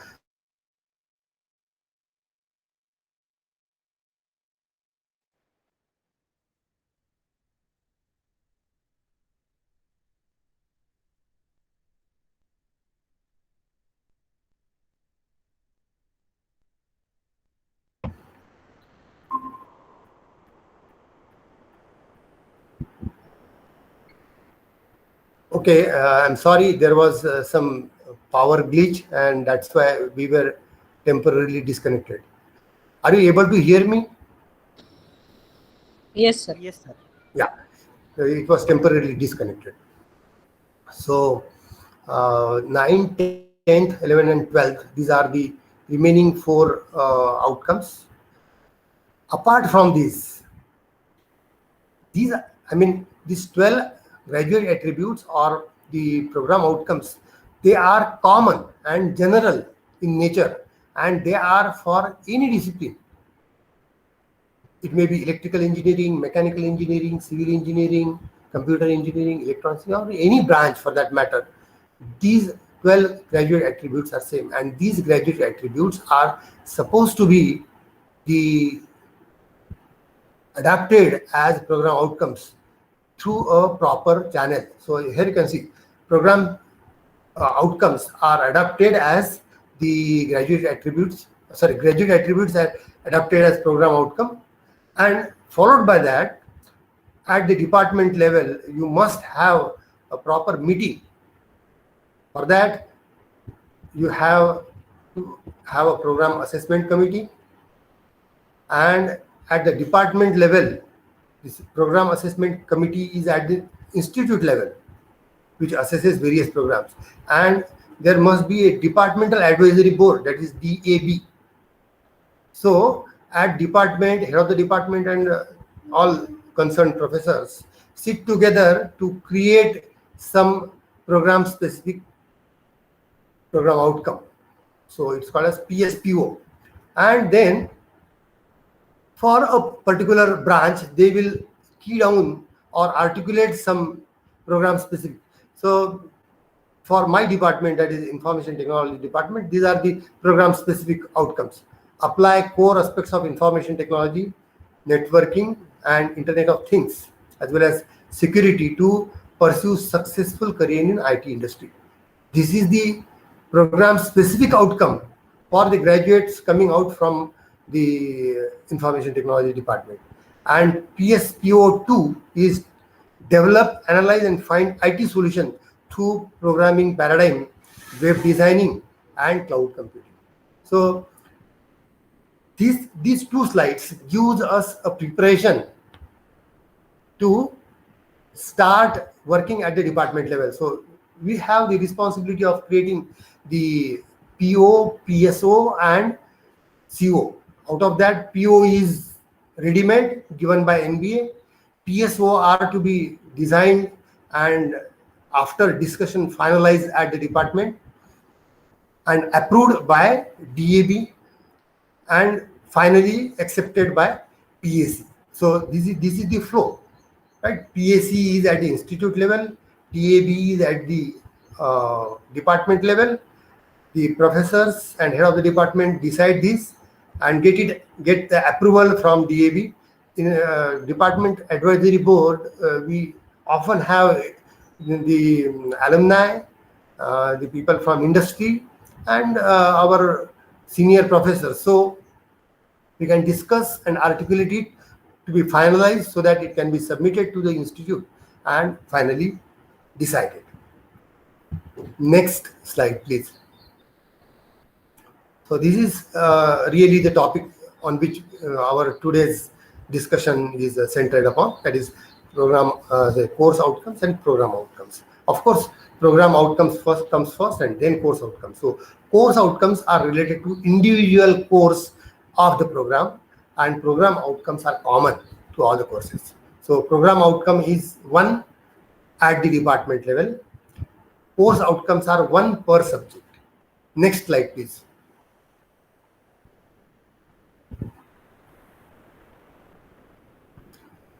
In the evaluation criteria, the first sub-point in the third criteria is establish the correlation between the courses and the program outcomes and program specific outcomes. So PO and PSO are there and they are to be mapped with the course outcomes. So course outcomes, they are written in this particular fashion. So here I have written SAR, that is self-assessment report, should include course outcomes of one course for each semester of the study. However, should be prepared for all courses and made available as evidence. So you will find that the document called as SAR or the self-assessment report is a sampled version of whatever lot of preparation we do for the NBA. For example, when you write down the self-assessment report, there the number of COs that we write or the tables that we write, they are just the indicative. So in your third semester, you have 5 courses. So you write down the CO of one of them. Then in fourth semester, you have another 5 courses. You write down the course outcome of one of them. In this way, you write down one course per semester for all the semester from semester number 3 to semester number 8. So it's something like this, that you write down name of the course, then you write down the course code, then of course it was implemented in which particular year or for which year, then semester, and then you write down the course outcome. It's something like this. Upon completion of the course, student will be able to do all these things, right? So generally you have units of the syllabus for a course. Then depending upon the scope of a particular unit of the syllabus, what you expect from the student and what as a teacher, you have to take ownership of a particular subject. So as when you take ownership of that particular subject, what you would like them to know and at what level. So understand, explain, apply, create, differentiate, demonstrate, all these action words indicates that by using the Bloom's taxonomy, you expect student to do something. For example, understand is level 2, explain is level 3, apply is also level 3, create is level 6, differentiate level 3, demonstrate level 4. So depending upon what are the expectations from the student, what they will be able to do or what they should be able to do, you have to design, and then you have to write down the complete sentence. For example, in the subject programming methodology, we teach them object-oriented programming. So understand principles of the object-oriented programming. So this is a perhaps the first level, that is you define what is object-oriented programming and all those things. They are at the understand level. Explain is the second level. Apply is at another level. So this is the first course outcomes. So you have to list it in your, what it says, establish correlation between courses and the program outcome. So this is the preparation. First of all, you have to tell what is course outcome. You already have the program outcomes that I have shown in the earlier slide. Then course outcomes and program outcomes, how much match there is, that we have to arrive and that we have to show for all the subjects. This 20 mark is not only for one subject per semester. This 20 mark is for your complete preparation, that when you show that it is done for all the subjects of your UG program, then you are eligible to get those 20 marks. Next slide, please.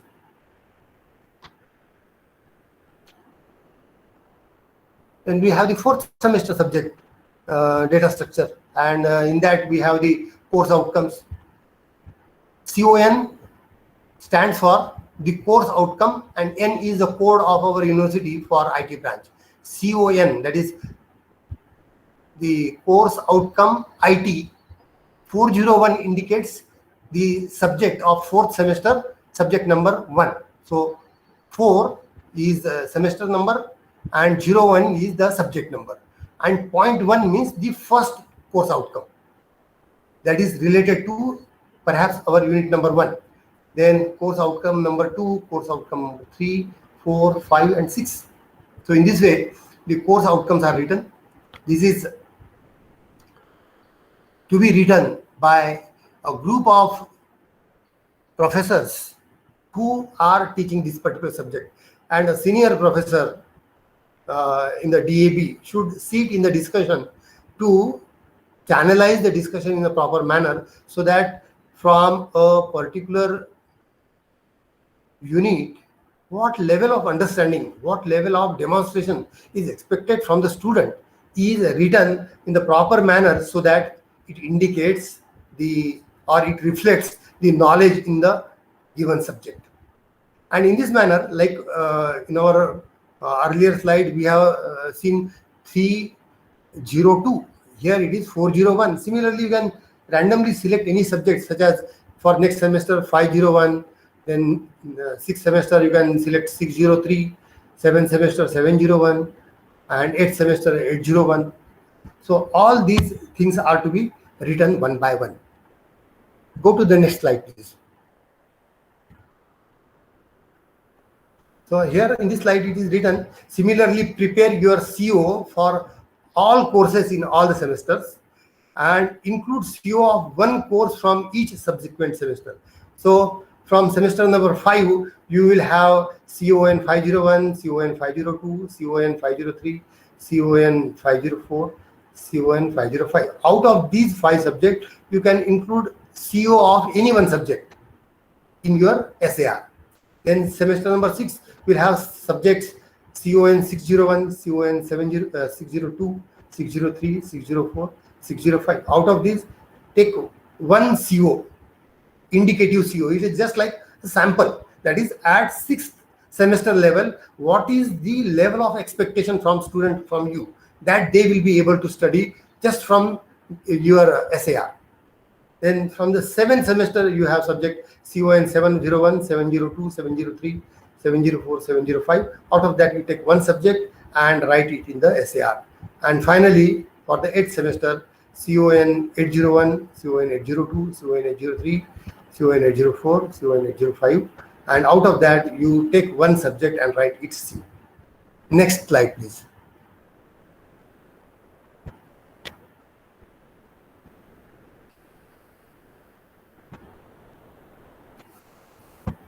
Now, we are studying and we are trying to understand through this third criteria the importance of correlation between the established PO and the CO decided by your department. POs are common throughout India, right? Or for that matter, throughout the world. These PO are also the same for ABET accreditation, NBA accreditation, and everything. So POs are common and COs are decided by you. And after you see how much correlation you see between CO and PO, now the answer of the how much is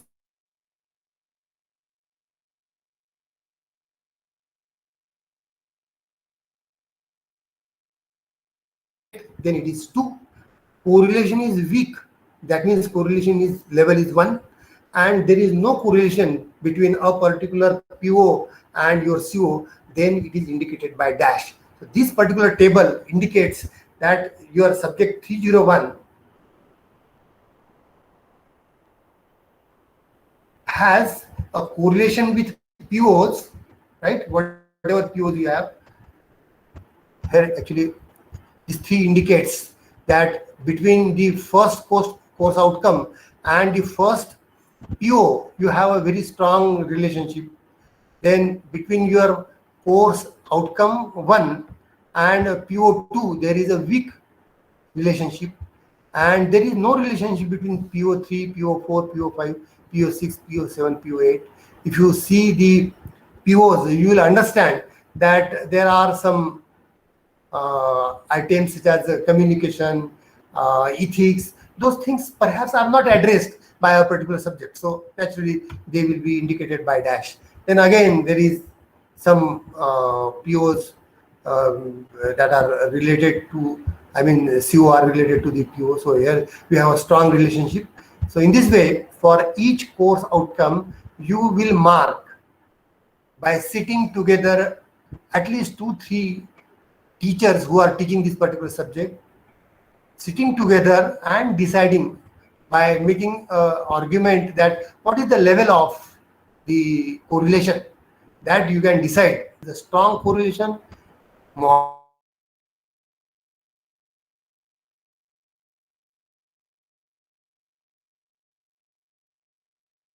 and of CO and PO, right? So these COs are mapped with this PO and the number. For example, here you can see these 3 in the column of PO9, and the 6th row you can see 3 here. This particular 3 indicates that there is a strong correlation between the 6th course outcome and 9th program outcome, right? So in this way it indicates. Now, having written these first 6 rows, last row is the course outcome and program outcome result, and that is the average of the program outcome column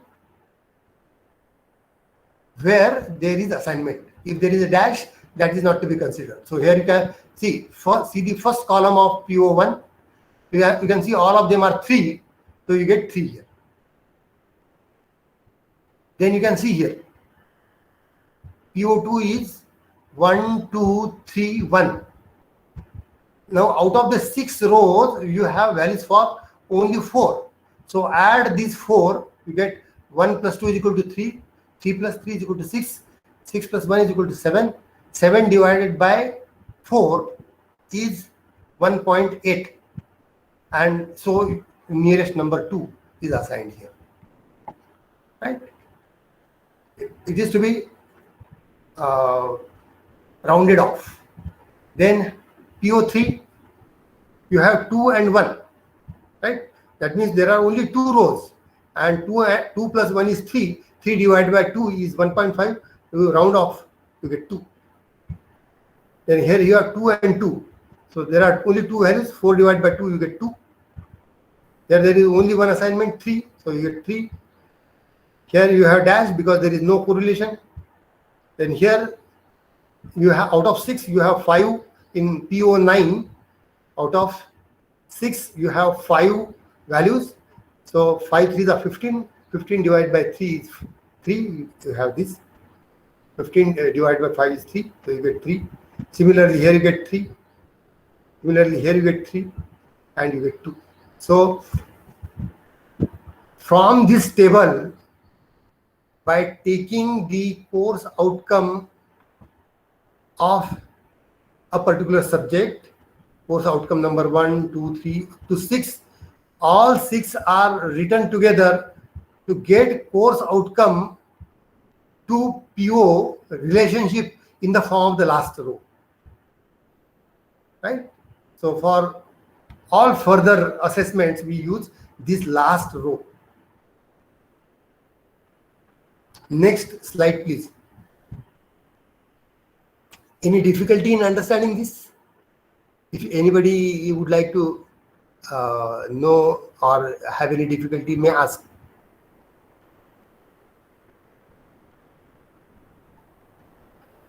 Okay. Similarly, for the next subject, you have 401, 401.1, 401.2, 401.3, 0.4, 0.5, 0.6. These are those 6 course outcomes related to the units of the subject, and then these are the correlations. So 401 CO, first CO of subject 401 has a strong correlation with first program outcome, then weak correlation with second program outcome, and no correlation up to 9. There is some weak correlation with 10, no correlation with 11, and weak correlation with 12. Similarly, you have the course outcome 2, course outcome 3, course outcome 4, course outcome 5, course outcome 6. Each letter indicates, here I have written.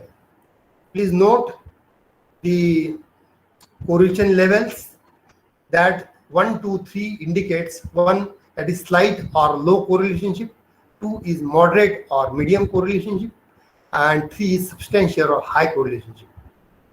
And when there is no correlation, we put dash. So in this way, in SAR, we need one table each for one subject per semester. However, when you prepare it in the department, it should be for all the subjects, because you will find go towards the next all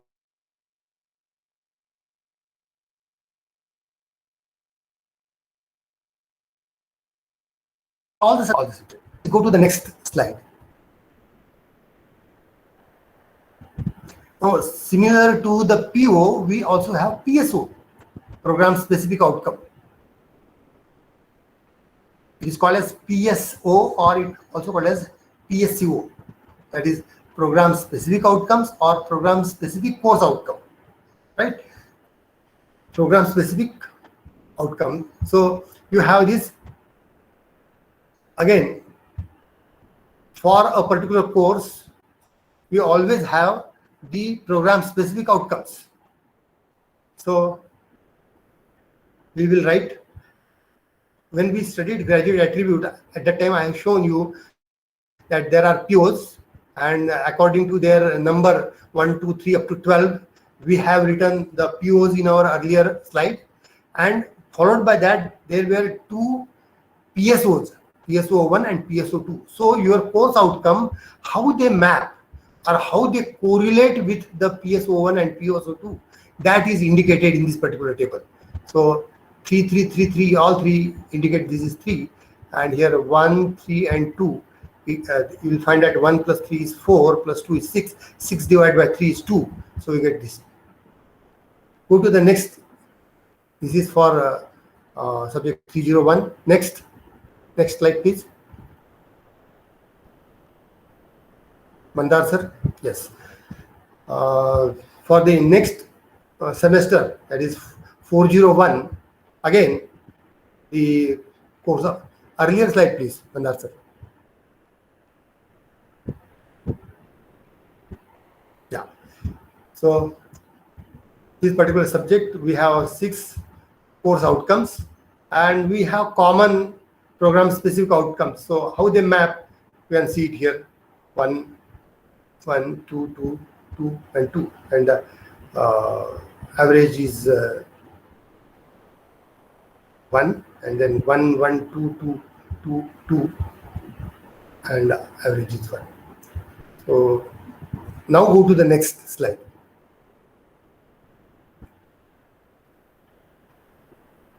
Now, after obtaining the course outcome, obtaining the program outcome mapping with CO for individual subject, we will get this table. But before that, you understand at program level, course to program outcome matrix of all courses, including first year courses, right? So you will get the marks for doing the work to do the correlation of the PO with CO. Once you do it for all the subject, those 20 marks are there, and then you have to write down one consolidated matrix in which the columns are the program outcomes and the rows are the course outcomes mapping, right? Now you can see here it is written including first year courses. So important thing in this case is that as a department, the first year engineering department is responsible to work the course outcomes of each of the subject. See, program outcomes are same for every department, including first year department. So by studying properly what are the program outcomes, the first year department in association with the senior professors or head of the department of various department can sit together and decide the course outcome for all the subjects, including mathematics, physics, chemistry, engineering drawing, engineering mechanics, electrical engineering, and all such subjects, including the computer programming. So for each of the first year engineering subject, you will have a specific mapping, and that is indicated here. So here you are. I told you that CON stands for the CEO of the IT department subject. 1 indicates the first semester and 01 indicates the first subject, and that has this mapping, average mapping obtained after working out on the table. Then for the second subject, these are for the second subject, third subject, fourth subject, fifth subject. These are all the subjects of the first semester. Then second semester, 201, 202, 203, 204, 205, and you get it for mapping for the second semester. Then 301, 302, 303, 304, 305 for the third semester. 401, 402, 403, 404, 405, fourth semester. 501, 502, 503, 504, next semester, and so on. Up to 8th semester, you have to create this entire matrix so that you will get an idea about the mapping of the CO with PO. And as many as 10 marks are associated with this. Next slide, please, Mandar sir. Now you can see here. Program level COPO matrix for subsequent AY, that is 1920 and 2021 are to be prepared and included in the SAR. Earlier matrix was for year 1819, and the next, in this case, 2021 will be CY, and 1920 will be CY minus 1, CY M1, and 1819 will be CY M2, right? So all the 3 years CO, PO, in fact, CO are to be prepared every year. PO are constant, and CO, PO mapping should be done every year, and then that particular thing, why it is to be prepared every time, that is arguable, but you will find that as per NBA, it is expected that you will change your syllabus often, and if you change that, you will definitely have some aspect of the syllabus that is changed, either subject is changed or some unit is changed, and to incorporate that, we have to do this work every year. Now, purpose is, if due to change in syllabus, if mapping is changed, then the change is incorporated. Then again, enter correlation level as 1 to 3, which indicates low, medium, and high correlation, and dash indicate no correlation. And it may be noted that contents of the table of COPO mapping must be consistent with the information available in the consolidated table for all the courses. And similar table is to be prepared for POS, for CY, CY minus 1, and CY minus 2. What we studied earlier and earlier to that we prepared the PO CO mapping and PSO CO mapping, and both of them are required. Next, please. Yeah, so just like we had the CO PO mapping, here this is CO PSO mapping. Now, because PSO are only 2 in number, you will have 2 columns. So again, for the courses 101, course 102, CON 101, CON 102, 103, 4, 5, 6, then 201, 202, and so on. In this way, for all the courses, the PSO mapping average, right? So PSOs are to be worked out, and their average marking is to be reported here. So in this way, you can note it down. So wherever it is found that the PSO and CO have no correlation, then definitely that will be indicated by dash. Next slide, please. Again, PSO are also to be included in the SAR for the current year minus 1, and current year minus 2. Then this is a simple task. CO PO mapping is a relatively easy task, because what it requires 2-3 minds to sit together and evaluate that whatever PO is written, how far it is related to CO. That is what we have to write. But the task further, that is what we would like to find out, which is also called as the attainment, is very, very important. And for that, as many as 40 marks are allocated. So program shall have set course outcome attainment levels for all courses.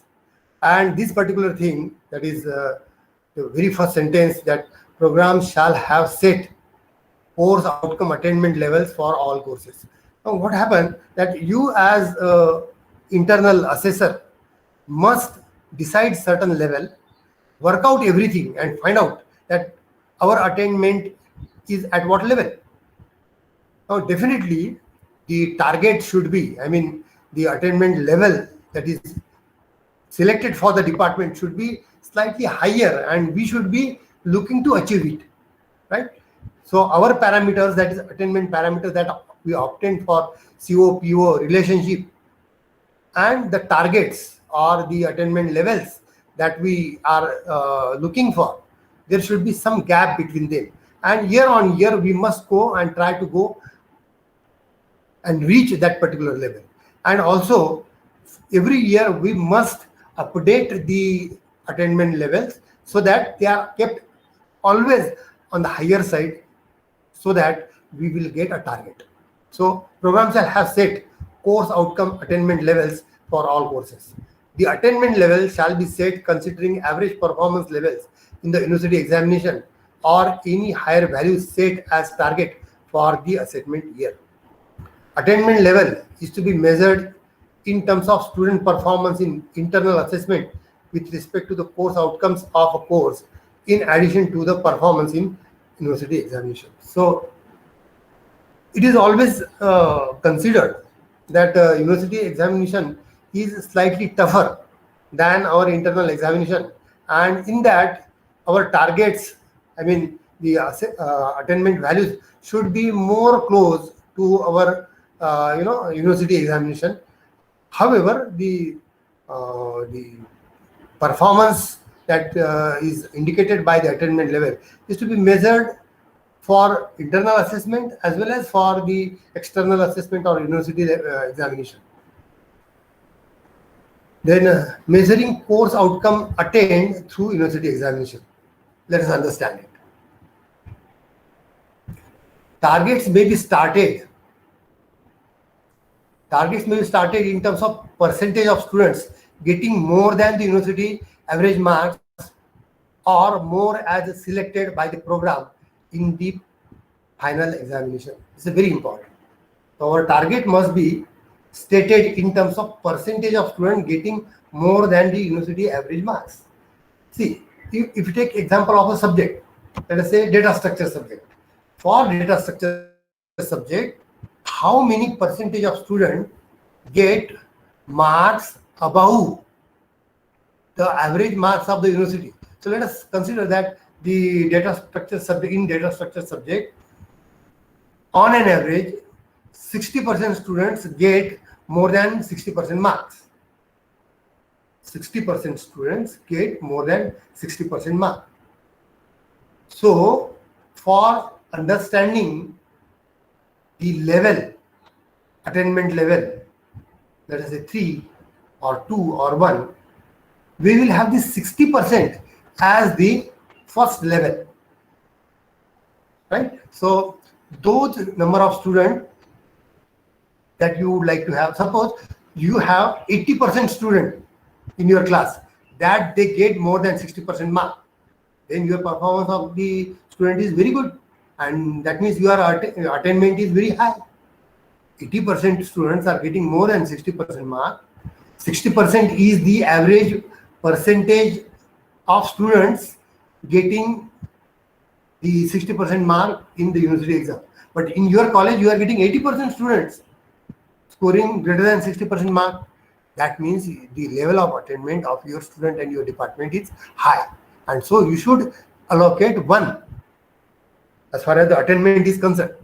We are going to study in the tables that we will see. So target may be stated in terms of percentage of students getting more than the university average marks or more. University average marks or more. More means, suppose university average mark is 66, but you think that your students are very good, so you put 70%. That is what called as more. So it is the target by the program in the final examination. For cases where university does not provide useful indicator like average or median marks, the program may choose an attainment level on its own with justification.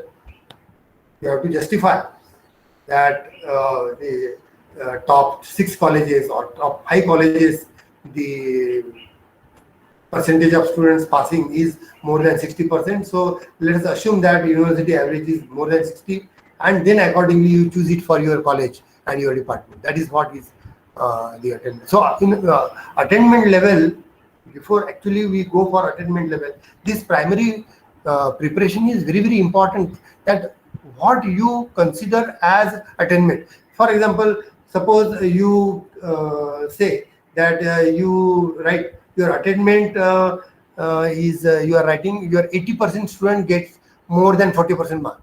That means 80% students are obtaining pass mark. That is not good.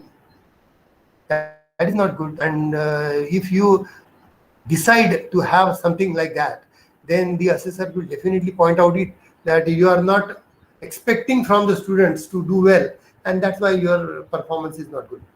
On the contrary, if suppose some college has written that they expect that the 80% student get more than 65% mark, anybody will say it's very good. that your 85% students are getting more than 65. That means your whole class is first class. Near about your whole class is first class. Very good, right? So the attainment can be seen as a important matter as far as when you compare it with the result of the university and your own assessment. Next slide, please.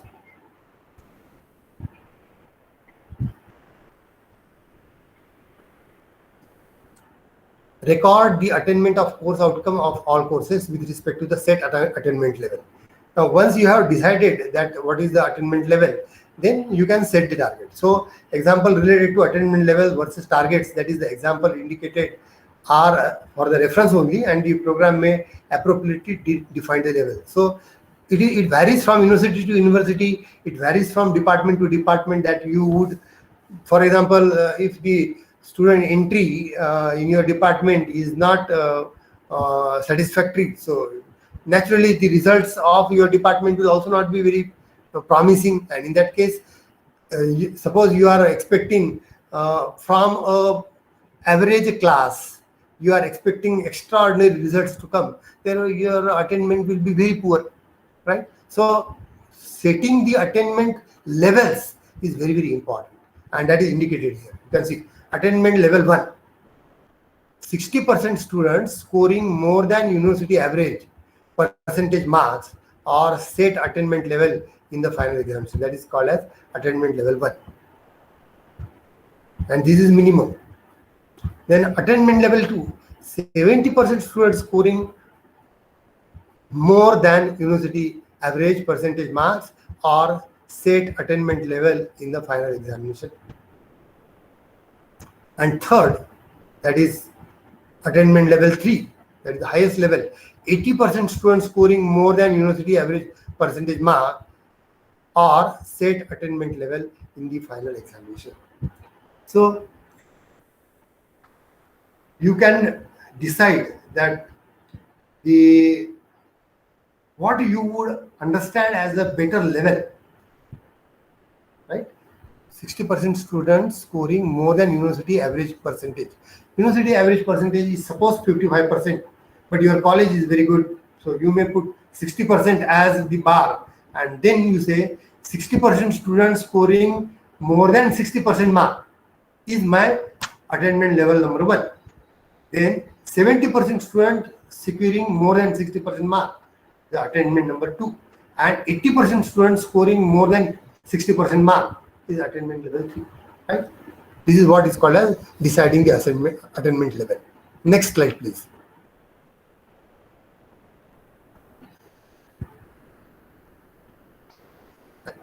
Then attainment level is measured in terms of actual percentage of students getting set percentage of marks.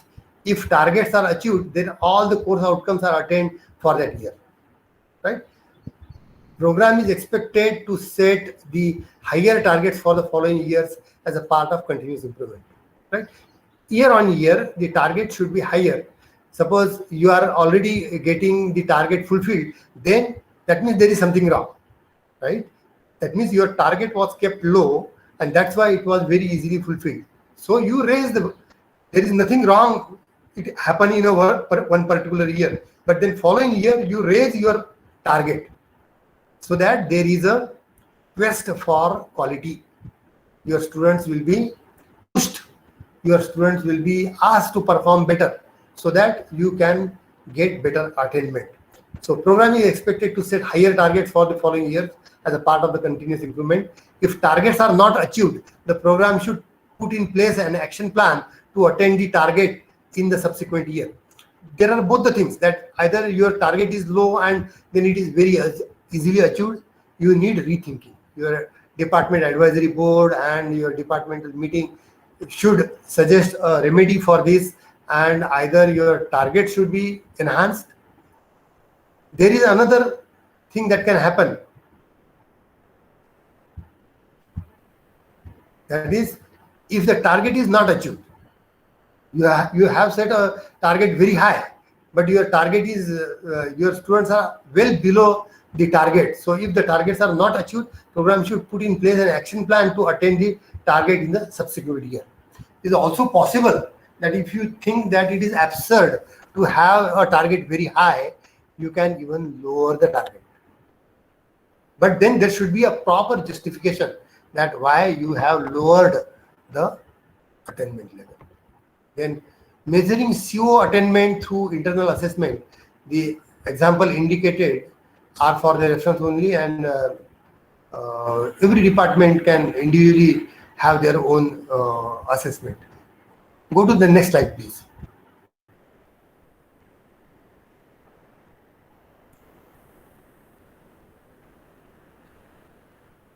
Right. So here it is. Here again, target may be stated in terms of percentage of students getting more than class average marks, or set by the program in each of the associated CO in assessment instrument, such as midterm test, assignments, mini project, reports, presentation, whatever is applicable in a particular university, and they are mapped with the COs. So midterm test 1 addresses CON 302.1 and CON 302.2. Now why I have written this? Because test 1 is often related to first 2 units. After spending about a month or so, we are in the midterm test, and by that time first 2 units are already taught, and we conduct a test on unit number 1 and 2. So inherently our first unit and second unit of the third semester subject, CON 302, it's 302.1 and 302.2. These 2 units of the subject are getting addressed, and out of the maximum 20 marks for this test, 12 marks will be associated with CON 302.1 and 8 marks may be associated with 302.2. You can also choose to have 10 marks for CON 302.1 and 10 marks for 302.2. It all depends upon the internal teacher who decides this. Now you can see, for this, if we would like to find out the attainment, then attainment level 1, 60% students scoring more than 60% marks out of the relevant maximum marks, whatever marks we have. Suppose it is a 20 mark test, then those students who score 12 marks and above, they are in picture here. Now if 60% students score more than 12 marks, see, out of 20, 60% is 12.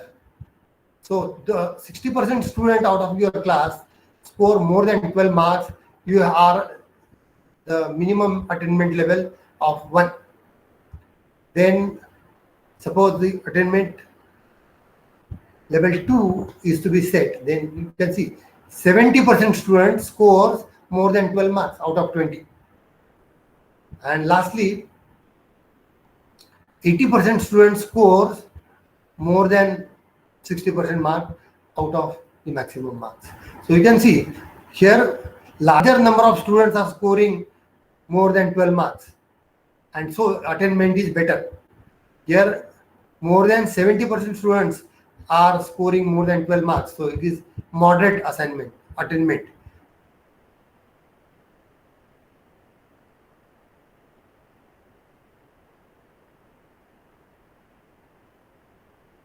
So suppose multiplied by 0.6, that is 60%, is 36 students. Here it is 42 students. And here it is 48 students. So if 48 students score more than the 12 marks, it is attainment level 3. If 42 students score more than 12 marks, it is attainment level 2. And here it is 36 students score more than 12 marks, attainment level 1. And of course, you can understand, if it is less than 60% students, you cannot give the justification for that. I mean, attainment level will be poor, 0. Next slide, please.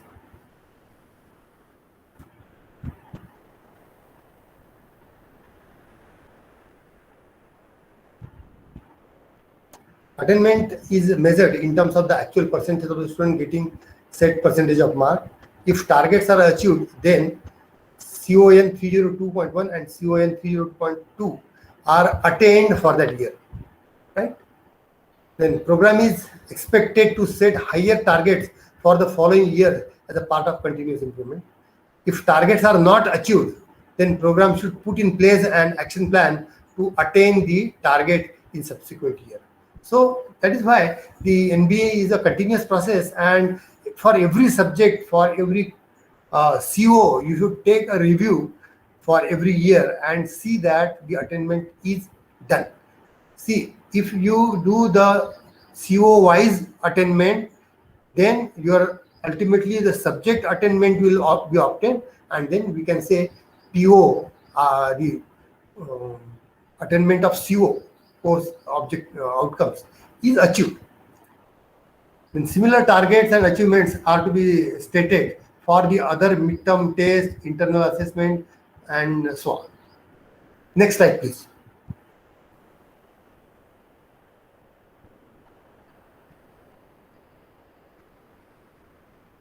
Now, we were talking about the attainment in university examination. We were talking about the attainment in the unit examination or class test. Then, let us see the example of the course outcome attainment. For example, attainment through university examination is substantial. So, the level of attainment can be 3. On the contrary, attainment through the internal assessment is moderate and it is 2. So assuming 80% weightage for the university examination and 20% weightage for the internal assessment, the suggested attainment calculation will be 80% of the university level and 20% of the internal level. So how to calculate the attainment is indicated here. For example, attainment level is a substantial one, attainment that is done, because there what we do, we do the attainment for all 6 course outcome. So that is why it is called as substantial.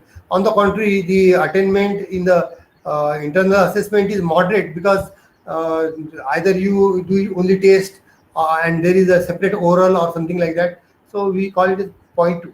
Now there are 3 and 2, and we want to find out it combined. Out of that, the university examination has got the weightage of 80%, and internal assessment has got 20%.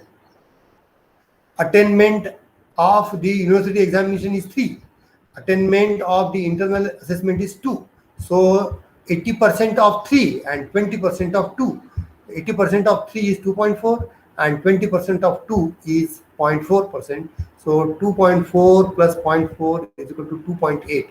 This is the target attainment for the particular subject. So weightage of 80% to the university exam is only an example. Maybe in some of the autonomous institutes or something like that, you may have a 60-40 criteria or 70-30 criteria. So depending upon that, you can revise these values and obtain a new figure as far as the attainment is concerned. So weightage for 80% of university exam is only an example. Programs may decide weightage appropriately for university exam and internal assessment with due justification. Suppose there is a 80-20 ratio for the mark distribution in university examination, then it is better to keep it 80-20 only. But if it is not 80-20, then if it is say 60-40, you can accordingly keep it as 60-40. Next slide, please.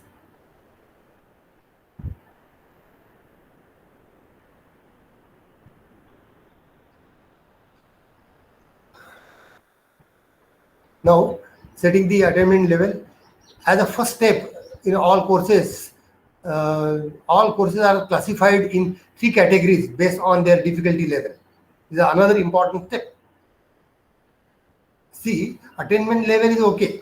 Now, what you can have is, suppose attainment targets or attainment levels are kept uniform for all the subjects. Then you will have a very good attainment in the simple subjects. and there will be very poor attainment in the difficult subject. So what you can do for difficult subject, you bring your attainment level itself down so that you can have a equilibrium. So as a first step, all courses are classified into 3 categories based on difficulty level: high, medium and low. High difficulty level means the subject is more difficult. Medium difficulty level means subject is moderately difficult, and low difficulty level means subject is easy. That means many students score good marks in that subject. That's called as low. So difficulty levels are determined based on the average result of the last 3 years. Difficulty level, you take the last 3 years result and you can take an average of that and you can understand.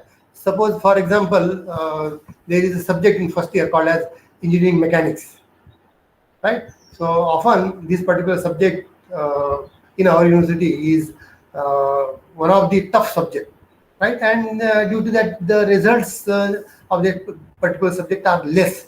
So you can then decide the percentage of student, what minimum percentage of students should pass so that we can assign a level 1, level 2, level 3. So here you can see description of the difficult levels. Difficult level 1, that is low difficulty level. 40 greater than or equal to 40% student secure higher second class or above 55% marks. This is called as low difficulty level. Then moderate difficulty level or medium difficulty level, 20 to 39.99% student secure higher second class or above 55% marks. And difficulty level 3, that is high difficult level or more difficult level subject, less than 20% students secure higher level second class or above 55%. So here the bar or the level of the percentage of mark is 55. 55 percentage mark is common among all the levels. Now if 55% marks are obtained by less than 20% students, that means there are very less students who even can get the higher second class. Only 20% students, right? That means in a class of 60 students, let us say 12%, 20% students, that means 12 students are there who are getting marks above 55%. Then it is difficult.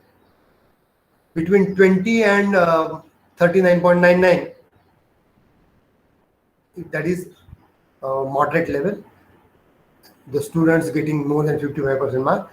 And if the students get more than 55% mark and the percentage of students getting more than 55% mark is above 40%, that means the class has the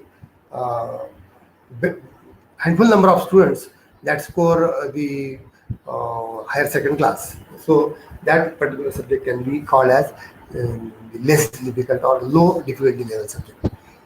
So this particular thing is kept ready. That is, difficulty levels are found and then difficulty level dependent attainment is done. Next slide, please.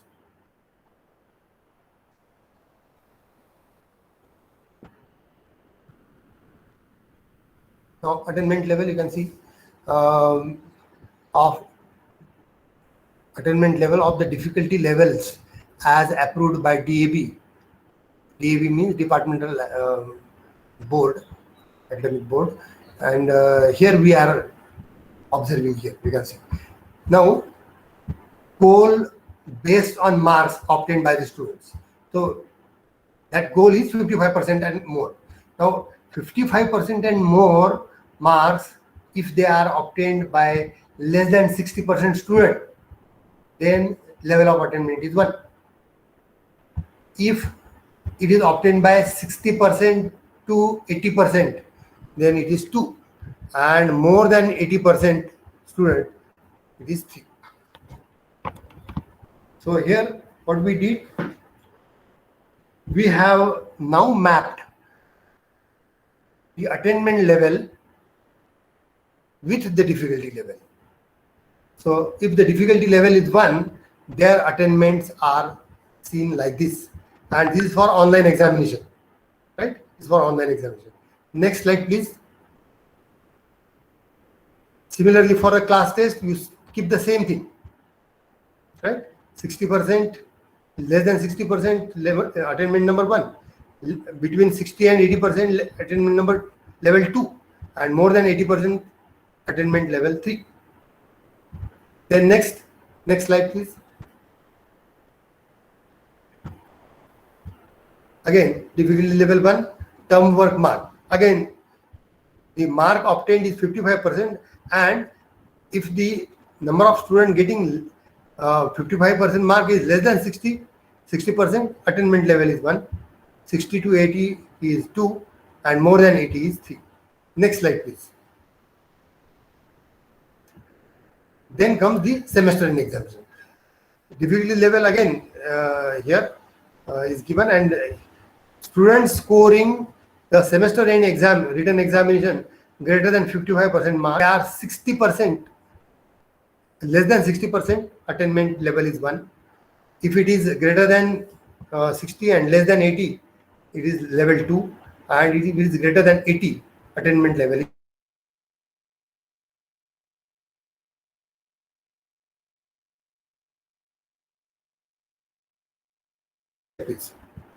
Similarly, you'll find that all of the tables are same, but you have to specifically write in the SAR to give your definition of the attainment in each aspect. So like here it is for the oral examination, the 55% marks are achieved by how many students? If it is greater than, less than 60%, attainment level is 1.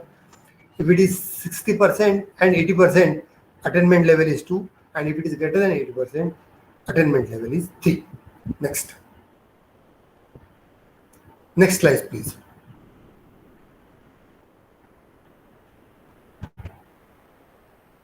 Similar to the attainment level that we found in case of the low difficulty level, now it is medium difficulty level.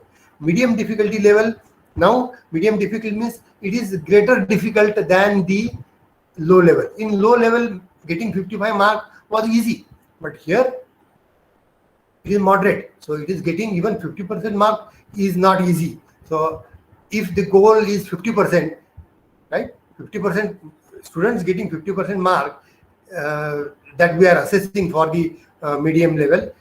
If it is less than 60% student getting more than 50% mark, attainment level is 1. If it is between 60 and 80, attainment level is 2. And if it is greater than 80%, attainment level is 3. Next slide, please. On the similar line, high level difficulty tables. See, for the low level difficulty, I had drawn separate tables. But here, in case of the moderate as well as the high level, I have drawn a single table. But that doesn't mean you have to write only one table in SAR. In SAR, you must write down a separate table for each assessment. That is online examination, class test, term work, semester end examination, oral examination. For all, a separate table should be written. Here we are studying high level difficulty. That is difficulty level 3. And for the online examination or class test or test term work related marks or semester end exam mark or oral marks, the students scoring more than 40%, that is just passing. 40% is passing. So students scoring more than 40%, if they are less than 60%, we have the attainment of 1. Now, students scoring greater than 40% mark, that means they are passing, and the number of students are between 60% and 80%, attainment is 2. And if the number of students getting more than 40% mark is greater than 80%, then it is 3. So it is just like the whole class, how it is performing. The attainment is the attainment of the subject. By studying that subject, how much they become eligible to, that is indicated by the level of difficulty and attainment. So suppose a difficult subject is passed by many students, that means it is very good attainment. So you see, even if you pass, but the percentage of passing is 80%, we can say it is very good attainment. right? So in this way, the level of difficulty and attainment should be calculated, found, and set targets are kept ready, because you have to use them in your table of mapping. So see, when you have already done the mapping, which mapping we have done? COPO mapping we have done. Using that mapping, now we will establish few formulae where that will be correlated with the attainment, and we will find out the course attainment. And ultimately, the aim of studying COPO and its correlation is to report attainment levels. And as many as 40 marks are given for the calculations of the attainment, record the attainment of course outcomes of all courses with respect to set attainment levels. So first job is to determine the attainment level. That's what we have been studying for last 10 to 15 slides. So we set the attainment, and then with respect to that, how much course outcome we were able to attain, that is what we have to report. Next slide, please. Right. Now, for certain courses like soft skills, employability skills, development seminar, then employability skill development seminar and B project, attainment levels are to be discussed and approved in DAB, right? And accordingly, the attainment levels are set as follows: term work examination marks for courses such as soft skill, employability skill, and employability skill development and seminar. So goal based on the marks obtained by the student, 66% should be kept for this. 66% is the level, and then if the number of students out of the appeared students are passing with 66% is less than 60%, then attainment level is 1. If it is between 60 and 80, attainment level is 2. And if it is greater than 80% or equal to 80%, it is 3. Right? The same thing for what we have studied in the earlier slide, but only if it is for the for the COPO mapping, apart from our subjects, you can report the soft skill effort, employability skill development effort, and the seminar, and appropriately indicate the difficulty level and attainment level. Next slide, please. How much more time I have? Excuse me, Professor Mandar. Amarja madam. Sir, you can take, no problem. Okay. So, is it comfortable, madam? Everything is fine, or there are some difficulty in understanding? No, no, sir, absolutely comfortable. So, when we go for the term work examination of the B project, then a systematic strategy should be there. People nowadays advocate the rubrics for this. That means at each level, right from formation of batch to identification of the title, literature survey, development of the model, implementation, identification of the tool, experimentation, result analysis, and conclusion. At all these levels, you can circulate certain questionnaire and let student answer it, and on the basis of that, they can design some rubric to give the systematic marking. And then if it is available, then this particular marks will be there. So term work, generally the term work associated with the project goes on higher side, and so rather than 66% mark, here it is 85% mark. That is 85% student, sorry, 60%, less than 60% student scoring 85% marks is attainment level 1. Then 85% marks, this is the level. If achieved by 60 to 80% student, then it is attainment level 2. And in the final examination, getting 85% mark. How many of the students got 85% mark? So you can see that it is if it is greater than 80%, then we give 3. So you will find that suppose there are 200 marks, so getting 170 mark, right? That is the set goal. 85% means getting 170 marks. So how many students get it? Percent, between 60 to 80% or greater than 80%. That decides that what should be the attainment level for the project, right? Project evaluation. Next slide, please.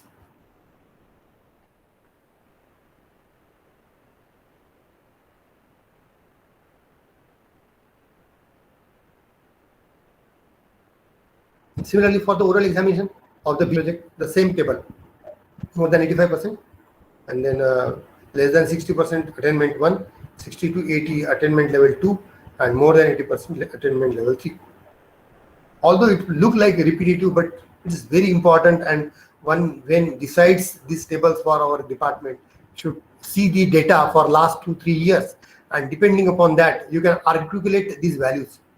It is not necessary that it should be kept 85%. Somewhere where the project marks in some of the universities, they are not obtained generally, maybe more than 150. So you can accordingly keep the level of 75% or 80% depending upon this. Next slide, please.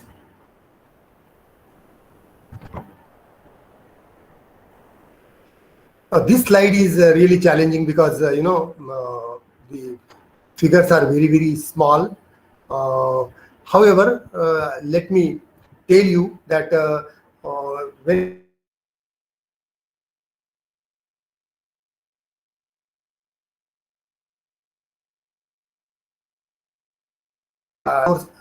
that we have to find, that will be how depending upon the difficulty level, each subject is marked as low difficulty, moderate difficulty, and high difficulty, and there is 80-20 distribution, and accordingly each of the subject here I have the list of subjects starting from first year to final year, and then you can see that subject number 1 and its attainment level by using the same formula that we applied before some time, that the university level attainment is 3, college level attainment is 2, and we have a distribution equal to 80% and 20%. So 80% of the 3, that is 2.4, and 20% of 2, that is 0.4. So 2.8 was the attainment. In this way, the attainment is recorded for each subject, and that is done for each year, each assessment year. So 18-19, 19-20, 20-21. In this way, you can do the attainment. The right hand side figure indicate the attainment calculated by using the formula that I have indicated you before some time. So for each subject, you must have calculated the attainment and level of difficulty and distribution of the internal and the university exam. And by using this parameter, you will be able to find out the attainment. Next slide, please.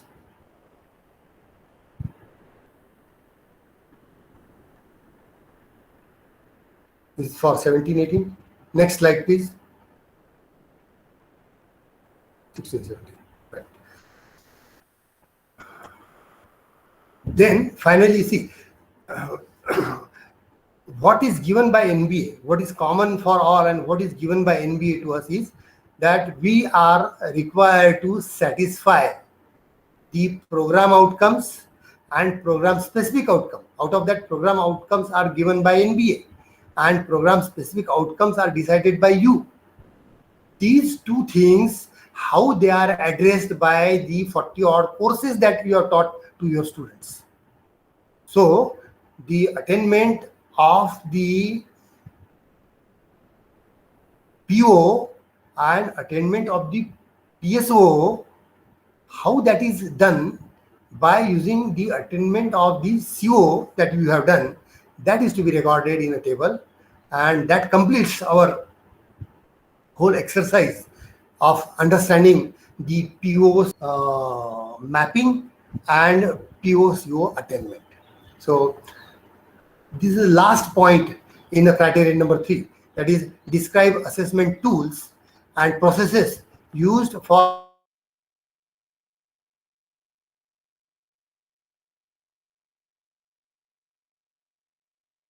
outcome, the attainment of the course CO attainment that we have found. Now, using the attainment definitions and the attainment that we obtain in individual course, we are now aware that every individual PO is addressed by certain CO. And for each CO, you already know the attainment. So using those values, we can now find out the attainment of the program outcomes. So let us say first program outcome, and that is the knowledge. Knowledge is the student should be able to possess knowledge. This is the first PO. Now it is addressed by a large number of subjects, and combinedly they are taken together to find out the attainment of PO through various subjects. That is what is the goal of working on our point number 3.3. So describe assessment tools and processes used for measuring the attainment of each of the program outcome and program specific outcomes. What we are required to do, we are expected to describe the assessment tools and processes used to gather the data upon which the evaluation of each of the program outcome and the program specific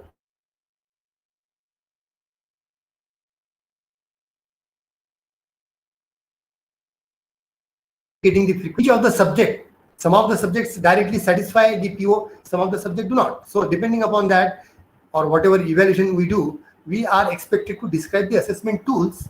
Assessment tools, of course, is the internal examination, the course end examination, viva that you conduct, and so on. So those are tools, and then for each tool there are some weightages. Then describe the assessment processes that demonstrate the degree of which program outcome of the program specific outcome are attained, and the document of the attainment levels. So we have to establish a relationship between various courses and then how far they address the program outcomes. Next slide, please.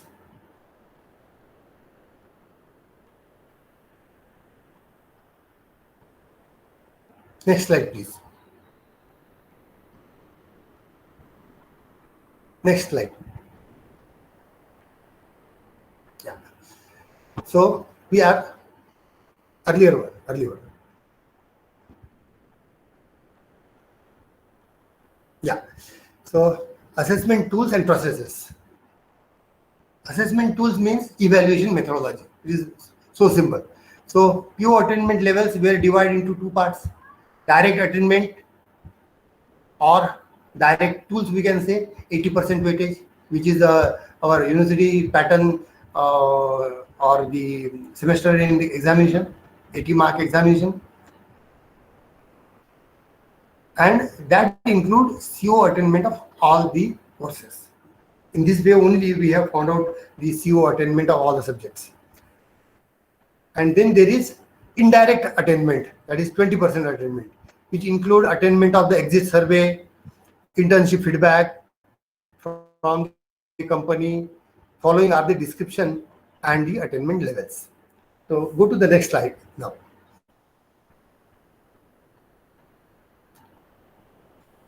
Let us try to understand the assessment. See, direct method you already know, and I already described you that say 55% marks are obtained by less than 60% student. Attainment level is 1.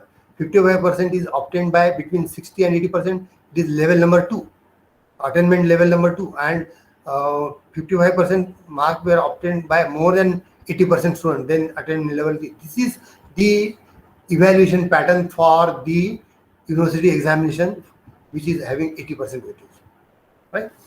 Then apart from that, We have the assessment tools such as exit survey. This is for the graduates,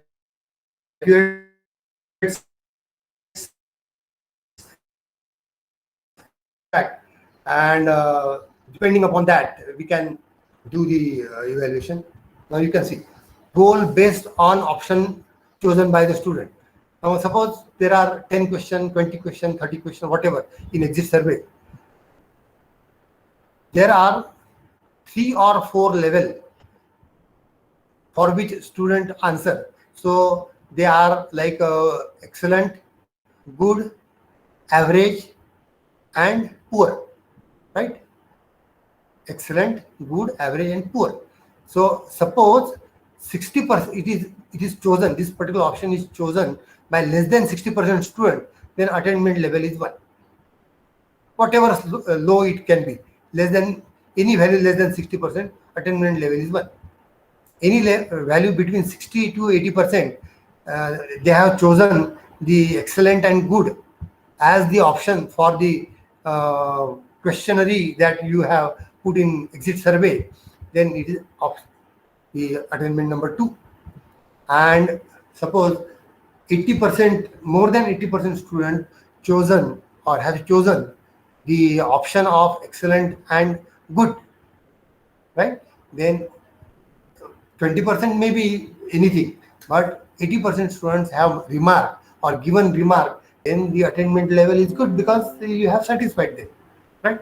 Next slide, please.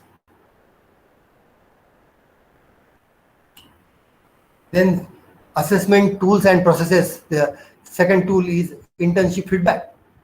Your student go to internship and then the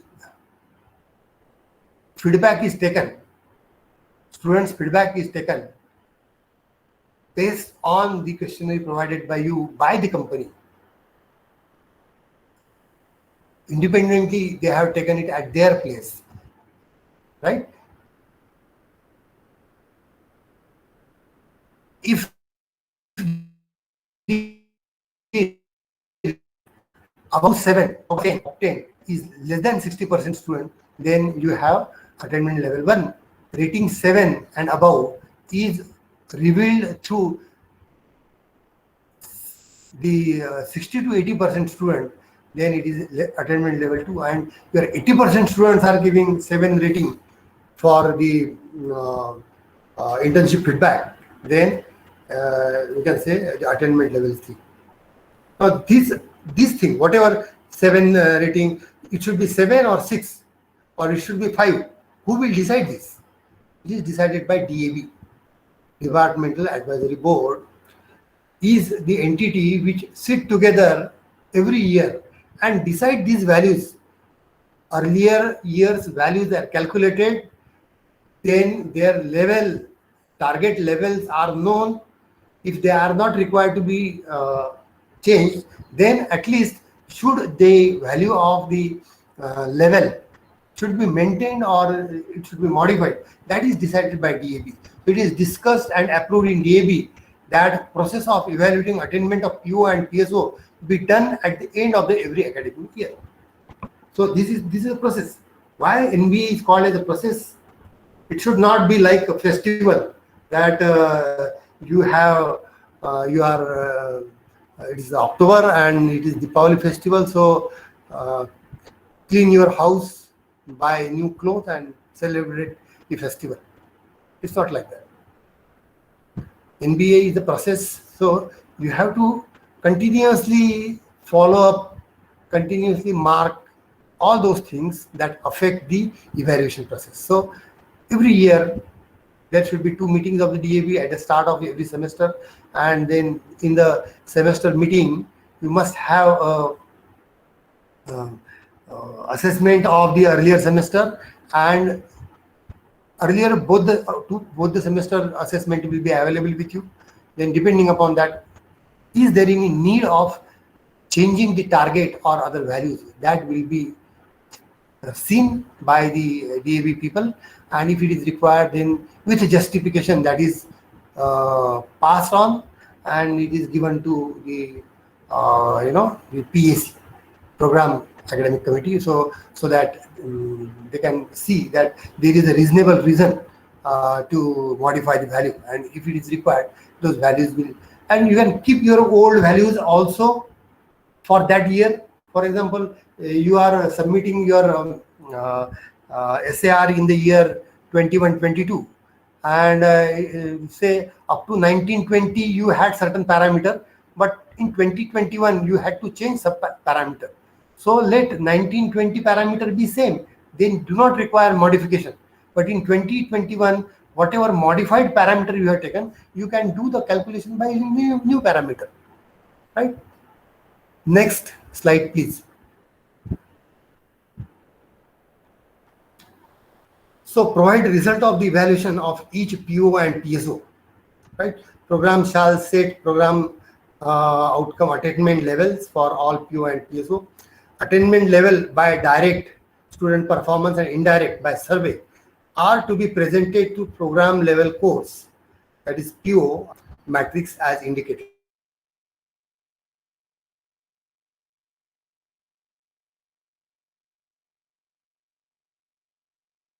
Please know, and then you have to create a table for PSO also. If we take example of the first course in first year, that is a CON. CON stands for Course Outcome of IT of first year, first course. Then course outcome for the first semester, second course. They are indicative courses of the first year. Similarly, CON 806 is for final year. CON indicates the CO of the information technology branch, as I told you earlier. First numeric digit indicates the semester. You have to write this, because you write something and everybody will write their own concept. So you must describe that what this particular code indicates. So I have written here, CON indicates that the CON, out of the CON, CO is the course outcome and N is technology. First numeric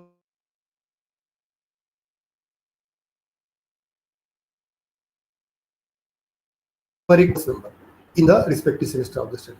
And direct attainment level of the PO and PSO is determined by taking average across all courses addressing that PO and PSO, and fractional numbers may be used, for example 1.55. You will see.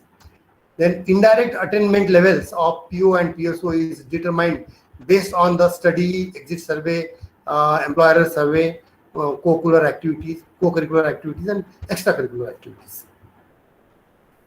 Next slide, please.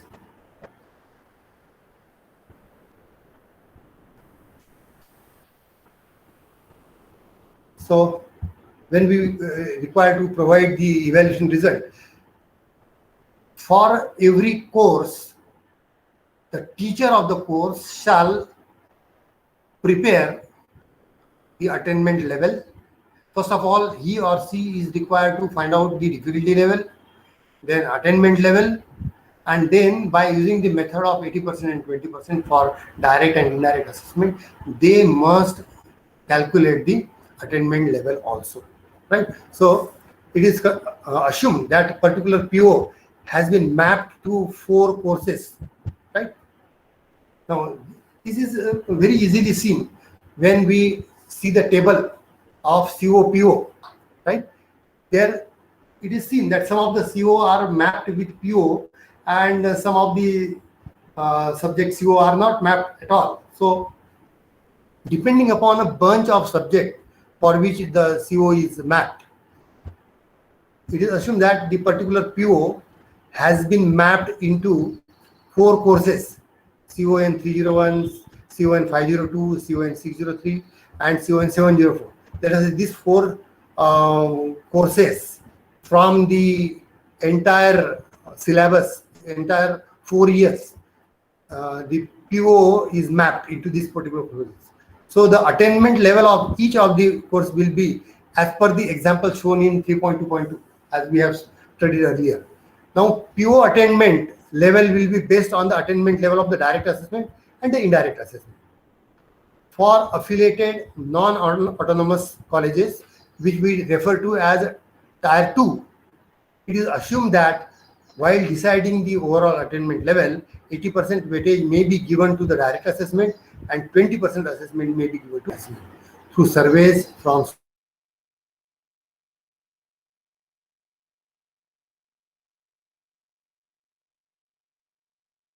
may have different weightages with appropriate justification, right?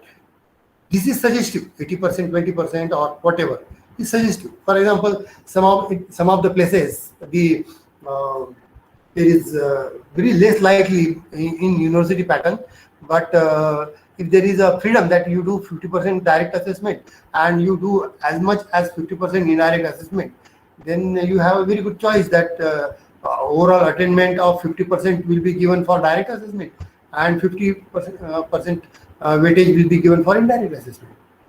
Of course, this is very less likely, but then it is depending upon the university and institute. Now, assuming following actual attainment level, just go to the next slide, please.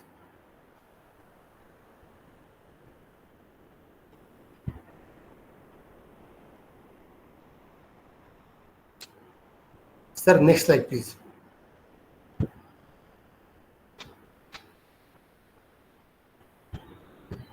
Yeah.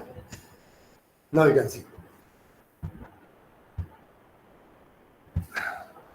In the direct assessment level, we are aware that for a particular subject, the high, medium, low, and high, these are the levels, and your PO0, sorry, PO number 1 is addressed by these 4 subjects, and these are their actual attainment, right?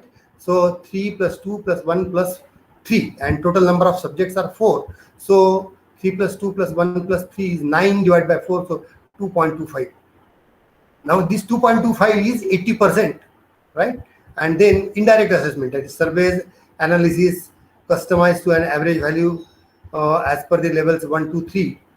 And let us say it is assumed to be 2. So PO attainment levels will be 80% for direct assessment and 20% for the indirect assessment. So you will find that 2.25 multiplied by 0.8 and 2 multiplied by 20%, that is 0.2. So you get 2.2 as the attainment of PO number 1, right? So similarly, you have to do it for PO2, PO3, PO4, PO5, PO6, and so on for all the subjects. Not only that, for PSO also, PSO1, PSO1 and PSO2. So in this way, you will be able to find out the levels of attainment of various subjects. You are already aware that these attainment that we have obtained are already by taking into consideration that how many students do well, how many percentage of students do well in a particular subject. Depending on this, the attainment values have come. And then we have further, the weightages, that 80% for direct assessment and 20% for the indirect assessment. So accordingly, the values that we obtain, such as this 2.2, is a value by considering all aspects of assessment, and so we got this value. So we can say that the highest attainment is 3, and out of that we get 2.2, means it is a better attainment that you are obtaining for a particular PO. Next slide, please.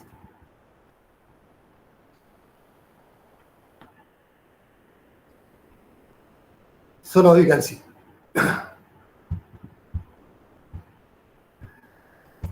CO1 was having relation, CO, that is course outcome of first subject, was having its relation with PO1, PO2, PO3 and PO12, and their attainment is 2.13, 2.42, 1.42 and 1.42, right? By working out that particular formula. Then similarly, course number 2, course number 3, sometimes you have large number of Suppose you see here this subject, right? CON 702. So you can see PO1, PO2, then PO4, PO5, PO6, PO7, PO8, PO9, PO10, PO11, PO12. So out of 12, as many as 11 subjects it maps to. On the contrary, there are some subjects where it hardly maps to 3 or 4, where it is 2 plus 1 plus 1, that is 4. So you can see from 4 to 11, these many subjects are mapped, and by using the formulae, you will be required to actually every subject teacher should do this calculation and provide this data to the NBA coordinator so that they will be able to create this particular table, and then can find out the direct assessment value and indirect assessment value from them for each of them, and from that they can find out the total value. The last column somehow is not visible, last row is not visible because that particular visible due to that which was having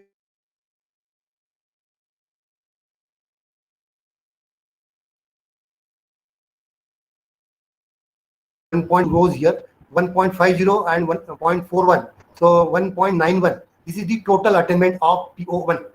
Our goal was that various COs are playing their role in satisfying PO.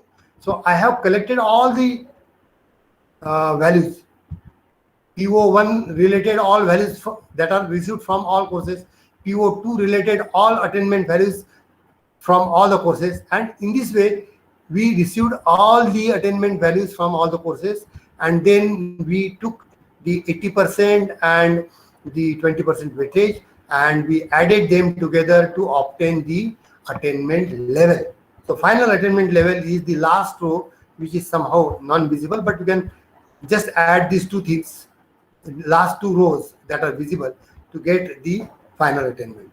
And in this way the PO attainment for 18, 19, 19, 20, you see why these tables are to be freshly created, because it may be possible that your attainment level in 18, 19 was good, but in 19, 20 it was not so good.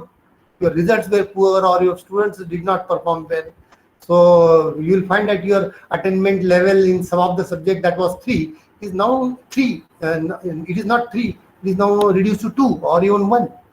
55% student passing more than 80% was the status earlier, but this year it is only 59%. So it is the attainment level 1 only. So this way this table will get modified every year, and you will be required the PO attainment table for every year. And that is what I was telling you, that it is a process. It should be a continuous thing, that you should write your levels first in the meeting, and then you teach the subject, you take the test, and you should know that what are the attainment levels for the test. Then final exam will be done. After that again the result will come. After result is obtained, you will be required to take the 80% level and find out how many students obtain more than 55%, and depending upon that you can say the attainment level is good, that it should be kept 3 or it is 2 or what, and depending upon that you have to complete the. By the way, these values 2.13, 1.42, 1.42, they are obtained by taking average of the CO1, CO2, CO3, CO4, CO5, CO6. Those values that were obtained, they are brought here, and then they are taken average, then it's 80% is taken, and then it is indirect assessment 20% is taken, and after addition you get the final attainment.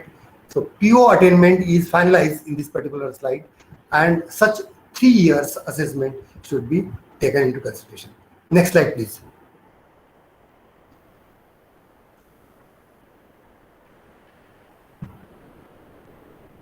Next slide.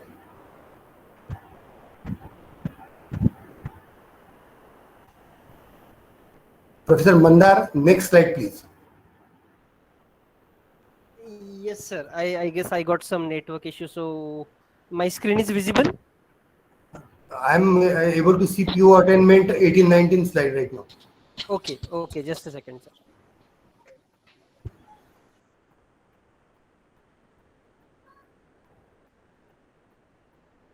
Now screen is not visible. Yes, yes, sir. Just a second.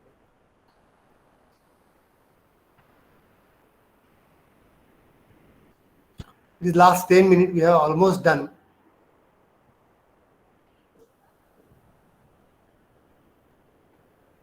Sir, is it visible now?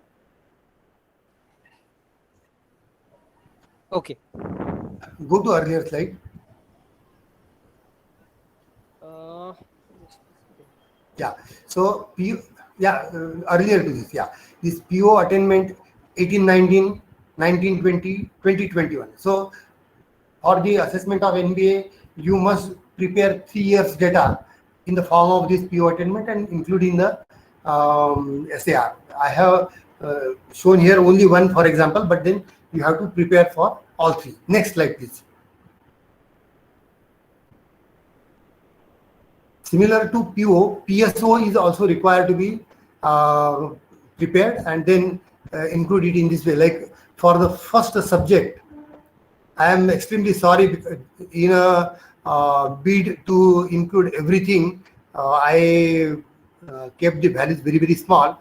But anyway, now you have the presentation, you can just enlarge and provide it to the others. So this is course number 1, and these are the attainment of PSO1 and PSO2. Subject number 2, PSO1, PSO2, and so on.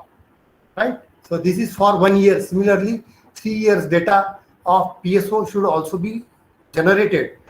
How? Because we have already calculated these figures earlier, where we have calculated PSO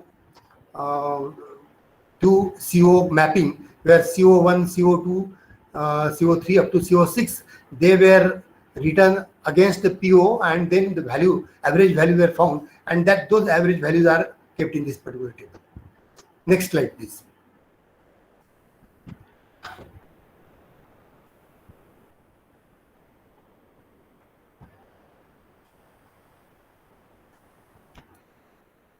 Sir, that was the last slide. Okay, so the aspects of CO and PO, that is, we read the third criteria as course outcomes and program outcomes. But behind the course outcomes and program outcomes, perhaps the program outcomes are ready-made, that are given to you by NBA. Program outcomes, once we obtain, our aim is to satisfy them through various course outcomes. So for each course, we design 6 course outcomes, and after those 6 outcomes are written, we map them with PO. The level of mapping is decided. After that, those maps, that is course outcome to program outcome tables are available. We go for finding attainment. Before mapping of the attainment, we first find out the level of difficulty, because level of difficulty will give us a true insight that in certain subject, because of the fact that it is easy, the attainment will be very high, and in another subject, the subject is relatively tough, so the attainment will be very low. So this is an effort to normalize. By understanding and by experience, individual teacher can take stock of last 3 years data and determine which subject is relatively tough and which subject is relatively simple, and depending upon that, the level of attainment can be given, so that the data gets normalized, and from that we can find out the attainment, first the attainment of every course, and then putting that attainment into a matrix called as PO-CO attainment matrix and CO-PSO attainment matrix. Both of these matrices are seen by the evaluator. They are also looking into the fact that how they have been calculated, and finally all these marks are yours if you have seriously done it for a longer period of time, such as 2 or 3 years. So with that word, I would like to put full stop on my discussion. I am very thankful to the organizer, KC College of Engineering Management Studies and Research, Thane East, Principal Sir, Dr. Nitin Navre Sir, and all the organizers, coordinating team who have organized this FDP, online FDP on Insight or NBA, and gave me a chance to share my thoughts. Now it is open for the questions, if any. Yes, sir. Thank you, sir, for giving the insights on criteria 3 about course outcome and program outcome. Thank you. So there are some few questions from the YouTube participants. Yeah. So the first question is it necessary to have a departmental advisory board and program assessment committee in autonomous college, as we have board of exam and board of studies, even academic council? My presentation today was in the line of tier 3, tier 2. So naturally, there is no need of altering what we have in autonomous. There is no need. Okay, sir. That is the answer. Yeah. Okay, sir. So the next question is, what are the course outcomes for MTech? Course outcomes for MTech.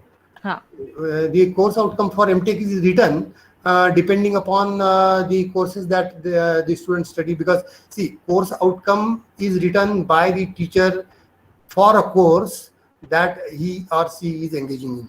So depending upon how many courses you have in MTech, say you have the first course, ME, first semester, first subject. So the syllabus, total syllabus is taken. It is divided into 5 or 6 sections, and then from that subject, what level of Bloom's taxonomy expectation you have as far as the knowledge to be imparted, you will be articulate and write the course outcomes. Okay, sir. Thank you. Yeah. So the another question is, in indirect attainment calculation, when we are including co-curricular and extracurricular activities, all the students are not involved. So how can we solve this problem?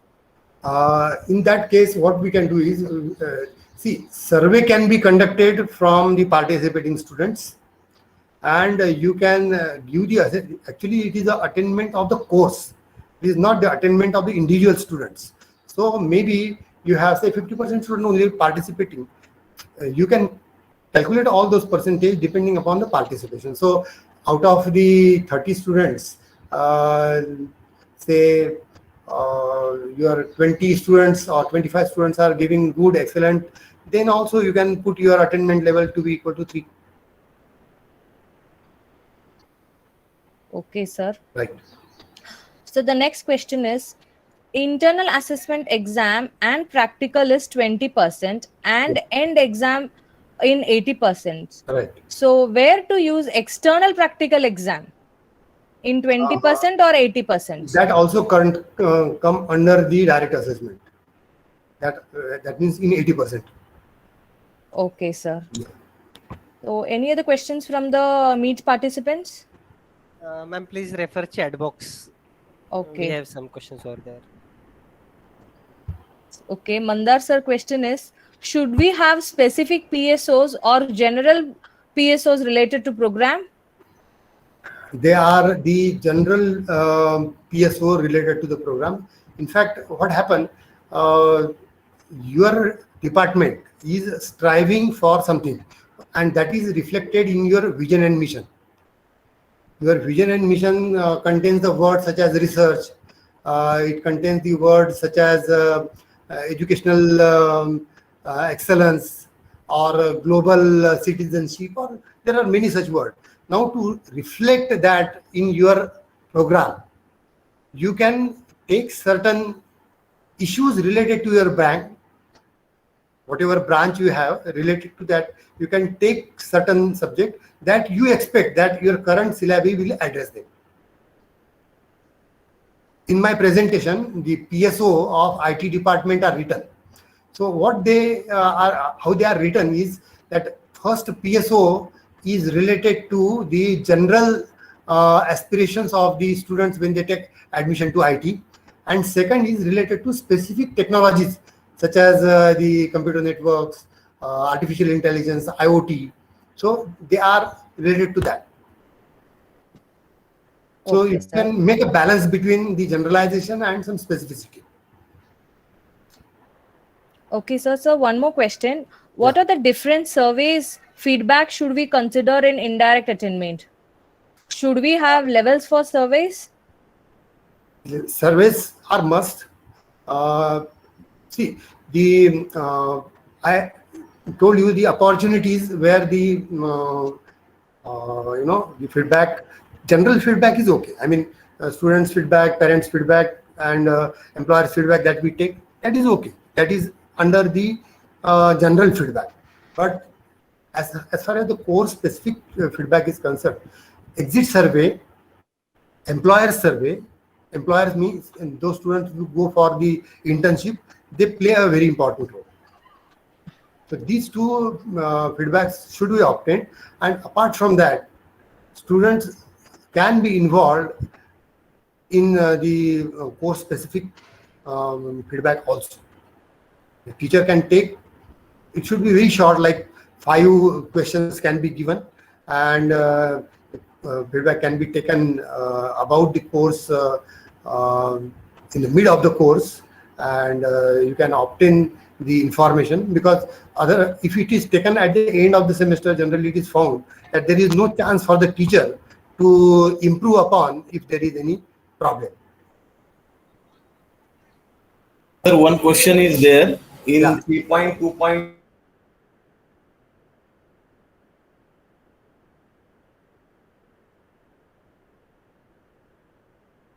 That is high. Yeah. It's okay. Plus, IA, you are saying that moderate 2. Why that IA 2? Why not 3? Because if you consider 3, then target will be achieved directly. If you consider moderate as a 2, then that is a 2 point, that comes 2.8. 3.2.2 you are saying? Yeah, 3.2. I'll just check this slide.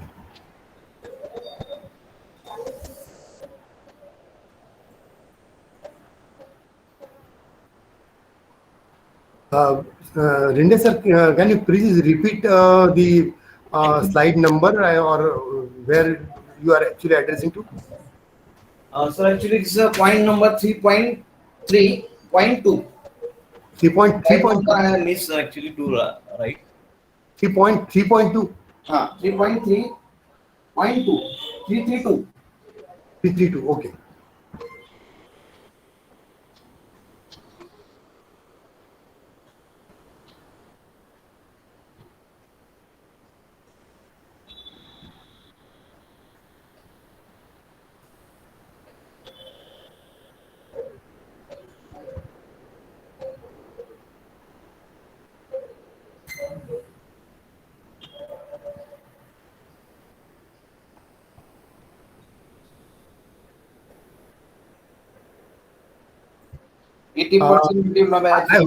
I hope you are addressing to this direct assessment and indirect assessment. Correct, sir. Correct. Right. So surveys analysis customized to average value as per levels 1 to 3, assumed level 2, and PO attainment level. So in that case, what I considered actually that the university level examination that are conducted, they are most impartial or considered to be most impartial.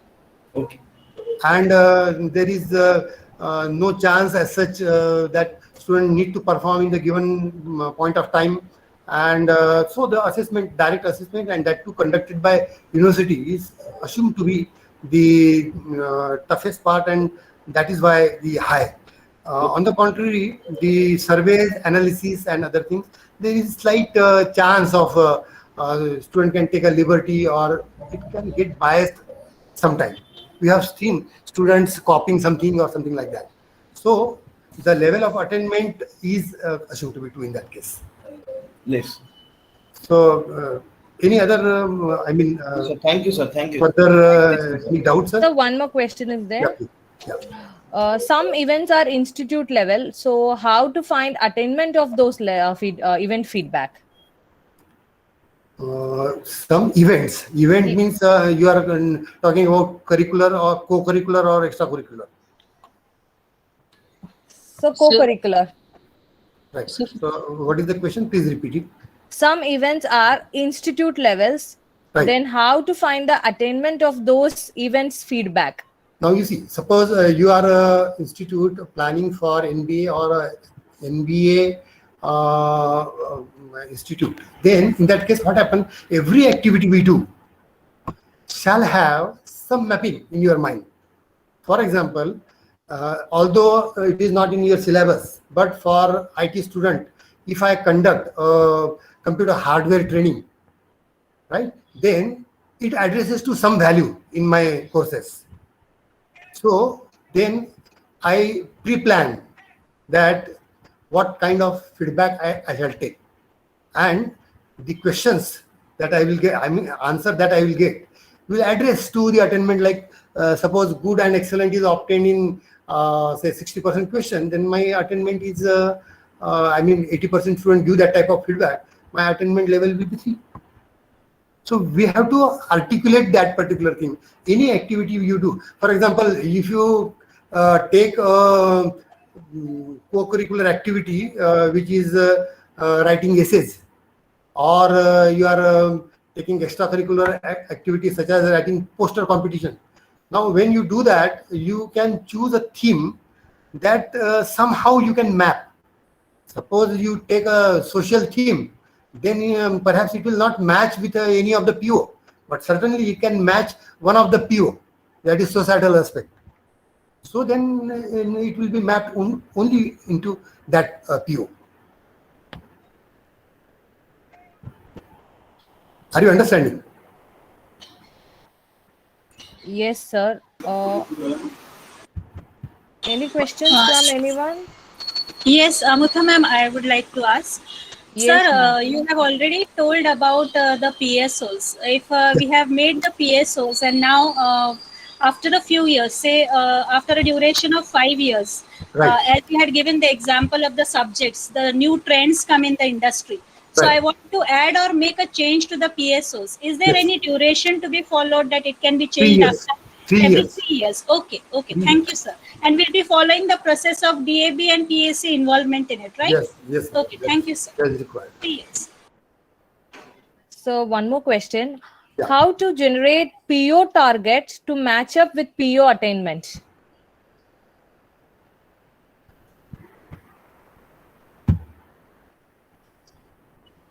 You refer to a particular slide? So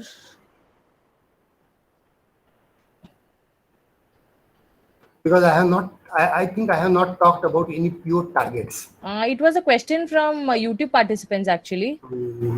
I'm sorry, what he is talking about, the target, I am not really able to decipher it. Okay.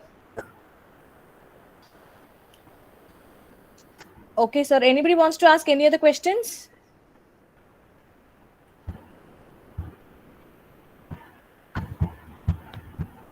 Okay. Thank you, sir. The session was really informative. I'm sure today's session on criteria 2 and 3 has been informative and useful for all the participants. We thank our speaker, Dr. R.K. Jain and Dr. P.V. Ingole for their valuable time and knowledge that they have shared with us. Thank you all. I request all the participants to fill the feedback form. The link is shared in the chat box. Tomorrow's session will start by 10:30 sharp. Join the same YouTube link 5 minutes prior to the session. Thank you. Okay, I will leave. Thank you, madam. Thank you, sir. Thank you very much. Thank you, sir. Thank you.